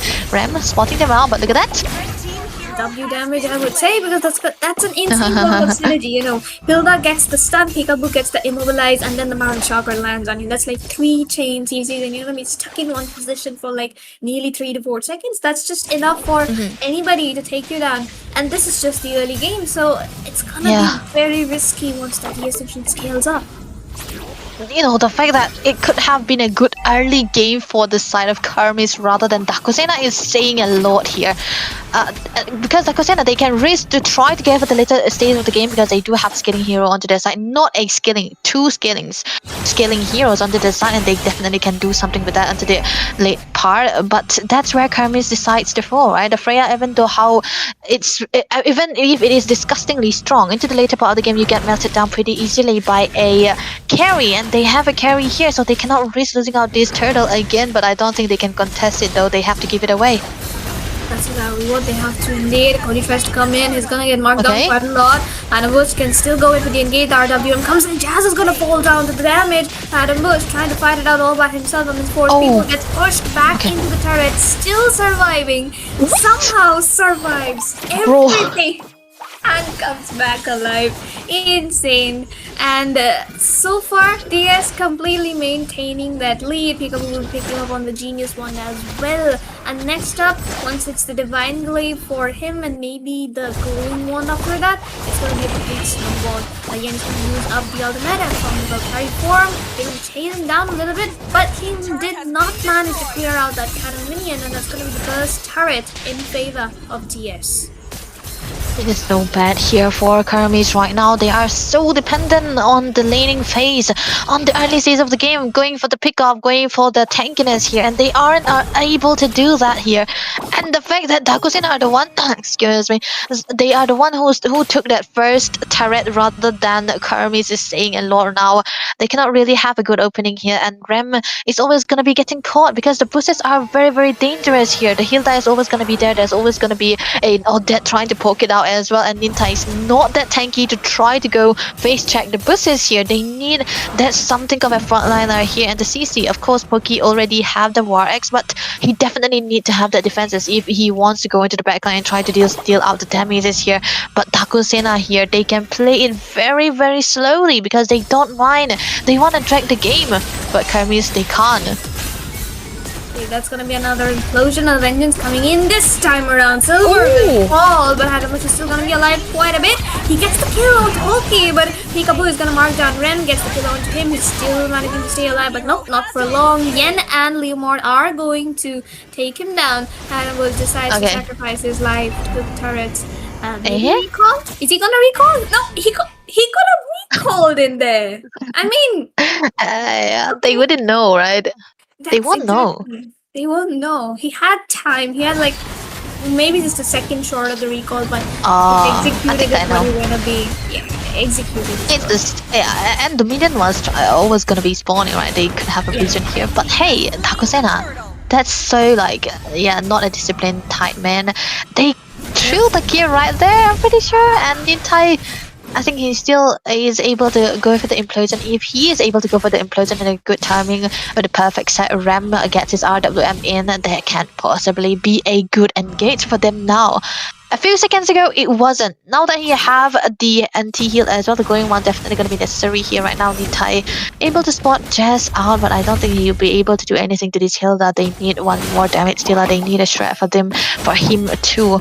Now things are actually looking better for Kermis. It has been going to worse to bad now, and they can go to good if they are able to have a good pickup on Funny Valentine. But the fact that Funny Valentine is on Purify and he's so good into the positioning this time around, I don't think they'll be doing it anytime soon.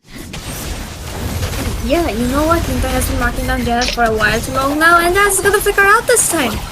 Plus, Peekaboo, okay, that was a pre-early ultimate kind of thing, like a little too early and a little too far. Jazz needs to back off a bit. Funny Valentine needs to back off a bit because he's taking quite a lot of damage. This is the damage we were talking about. Poki and Yin marking him down. Peekaboo doesn't have the flicker and he's gonna get taken down. Oh, he had the flicker but he didn't use it.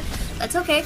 But that's gonna be Peekaboo falling down again. Karma is slowly gaining ground. Yen at 201, which is an amazing KDA for Freya. Plus he has the War Axe already, so he's gonna be hitting that power spike moment very soon. And unless DS find a way to mark him down, even though he's on the flicker, it would be very hard for them to try and get those kills up on top as well. Silver is getting marked down. Funny Valentine is getting marked down. So technically here, Karnis is definitely gaining some advantage.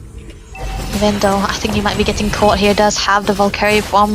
That's a decent, he'll be able to walk away, but look at that. That's the thing we were talking about. You stun them down and you kill them. That's the advantage of having Hilda and the carry. And this is such a classic DS move. They pick up something to pick off somebody, and then there's a carry and a Yesung Shin jumping on you every single time. Peekaboo finally gets his Divine Glaive, and we should be seeing a proper engage at the Lord. Peekaboo here trying to mark down the Leomord. Cody has enough sustain to try and run away. He's gonna run. Rembo gets marked down so much. He's very low right here, but Jazz gets stunned right under the tower. Tier 1, he's gonna fall prey. One advantage for Karmiz here, but they are so very low. And again, Esmeralda is repeating whatever he did in game number 1. This is why I always say, right, ban out the Esmeralda when you are playing against Takusena. Try to force him on something that's completely, not normal for him. Esmeralda is like his, signature already, and I'm pretty sure that he's very comfortable on this right now also, and he's been doing a lot for the team again into the late part of the game where he's already so tanky, and I don't think Poki is already focusing on him too.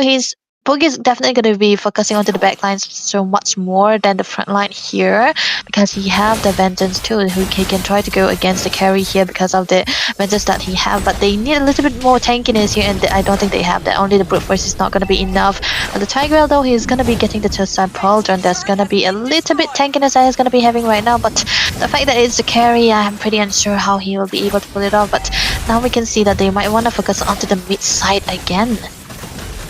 Exactly what? They've still got the Heavenly Blessings on towers, so technically they do not need to worry about their inhibitors getting taken down just yet. But with the next wave and quite possibly the next Lord, DS would be looking to end this game. Unless, of course, Jazz or Funny Valentine get picked up every now and then, like they happen. I mean, no offense, but Yeah, they just need to avoid getting picked off by Nintai and Rem with that RWM and implosion combo. Cody, he has the farm he needs. He has the brute force. He's probably building up towards the Hunter's Strike. CC is building up towards an Oracle. Yep. Tigreal needs the Dominance Ice. Has the Chastise. The guys trying to look for a setup. There's gonna be a Garden Call coming in as well as the RWM. Holy, it felt like Esmeralda just tore off that curtain call and jumped onto the gear, if you know what I mean. Oh, the damage! Wait. Rem had to flicker out. Holy damage. That's a lot of damage, and I think it's just see from the build that Silver went for, right? He went for the second build onto the BOD, which is a very, very expensive item. It means that he's so comfortable on the way they were leading onto the game, even though the early stages did look bad. He had a good farm on him, and the Endless Battles is gonna be helping him quite a lot there, and we could see the proof of how Rem was almost getting one shot. He did have to spam out onto the flicker here, so that's gonna be big enough for them right now. They are trying to set up for the third of the Lord here. They can possibly go for it because they do need to get at least one inhibitor with the Lord, and they need to have a good goal lead as well. But hey, we can see that it's gonna be the winter, the ice for Mr. Peekaboo here. I think he wanna go in for those aggression, right? Swan song. That's what they wanna do here. But looks like Kermis wanna contest this.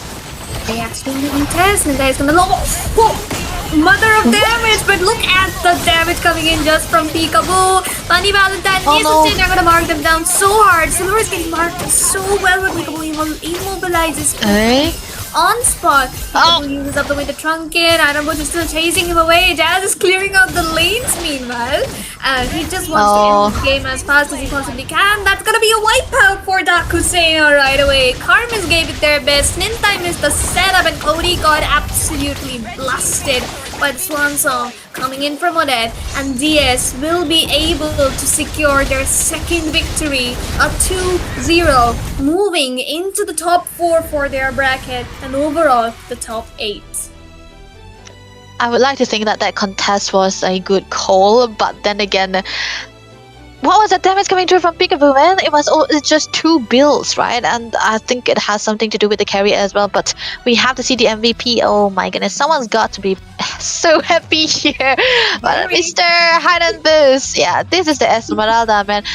Ban the Esmeralda, guys, thank you, please. Next time. If we're going against Esmeralda, I mean, Dakusena just banned the Esmeralda, and he's not gonna be getting the Esmeralda anymore. I mean, unless he pull out some other hero that is very comfortable on. But then again, I think it has something to do with the fact that Kermis had a lot of seal onto their side, right? If you have a Yif, if you are so comfortable on the Yif, why not ban out the Esmeralda? That is a question of the day that I have. But hey, he did really, really well onto this hero, and that is gonna be a deserving MVP too. Yep, but I would also like to, commend Silver and Funny Valentine with that, because they really scaled up so well on their heroes. Funny Valentine was literally 0-0-0 for almost 7 minutes, which means he focused on his farm and his lane at the same time. He did get the tier 1 first before the Freya, so that is actually very well done by him. On to the side of Karmis though, Leomord, Rem and Nintai, they had so much early potential, and they actually got a few kills onto Jazz. They even tried to get a kill onto Haramultan towards the EXP, but he had the sprint, so he managed to run away. Poki was winning out in lane for some time, not exactly killing the Esmeralda, but he was able to hold equally as well as an Esmeralda. And of course, Yen did so well onto that Freya. He had the War Axe, he was on a 2-0-1 spree, but then the team fights turned around a bit, and the carry and the Odette got their power spikes, and that's where DS turned things around.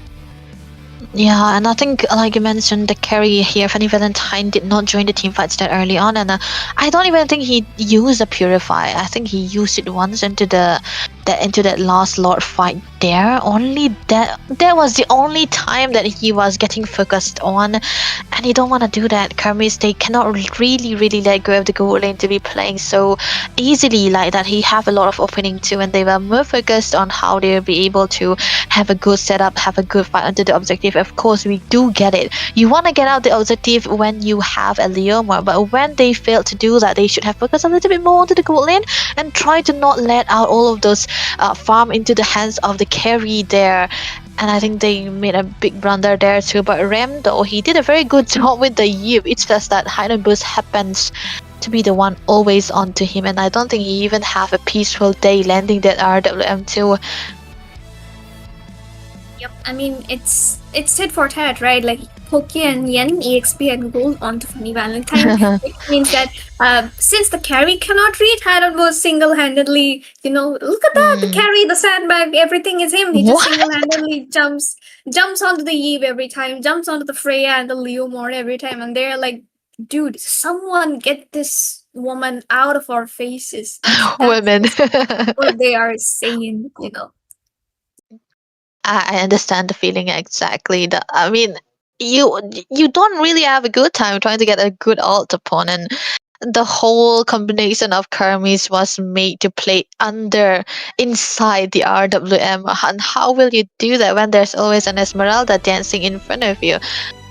This is a very weird meta, right? The one with the most damage is also the one with the highest damage taken. It's like a vengeance, right? How is it possible? It's so weird, man. It's just how things are. I mean, seriously, dealing highest damage while taking highest damage. I have done it on the Esmeralda. It's just one of those areas. It's like a Lapu or a Yuzhong, and that's why they work so well on both EXP and Gold. But this game, Nasty. That's just it made a lot of difference, and somehow Karmas weren't able to keep up as much as they would have loved to. Their draft amazing. Technically, they did win out on the draft, I would tell you that, but they just couldn't execute it to its full potential. Yeah. There had been a little more synergy, things could have been very much different right now, and both teams would be playing at match point. But other than that, we have our first top 4 contestant from the Rise Star track and 3 other top 4 contestants from the Gyan track. So technically, we are set for things to get very, very interesting tomorrow onwards. So do not miss the stream, anybody. Yep, I mean, that's going to be one of the most important here. I mean, it's been so long that we have seen this kind of matches, so I'm pretty excited for that too. And yeah, we do have more to come here from today onwards. We already had, this is the last one, unfortunately. We wanted to go for the match number 3, but Kermis really didn't have the dog in them to bend the Esmeralda. Oh my god, I'm still on that, man. I'm so sorry. And I think they understand by now that what went wrong and what didn't. So you can be forgiven for this much. True. This isn't very understanding, but I think we've got to. We wanted the game number 3, but we cannot have it. But we might eventually have it tomorrow also. But yeah, we still have games that we can read. We will be bringing on to tomorrow again. I hope you all enjoyed today. I'm pretty sure I did it too. Sarah did it the most because, of course, it's like right. It's okay. Obvious reasons we don't talk about it here, but that's gonna be it, ladies and gentlemen, for the first day of the quarterfinals.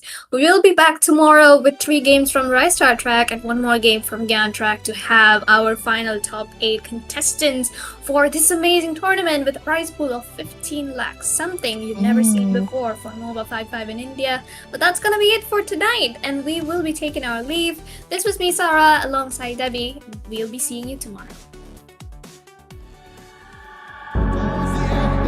He was just walking right into his line of fire. Strikes mid. Lots of people around the world right now are just very emotional because there's a whole other just Lost in the shadows, feeling so small. But I've got a fire, won't let myself fall. Every hit taken, every scar earned, lessons in pain from which I've learned. When the world says I'm done, I'm just starting my run through the darkest of nights. I will find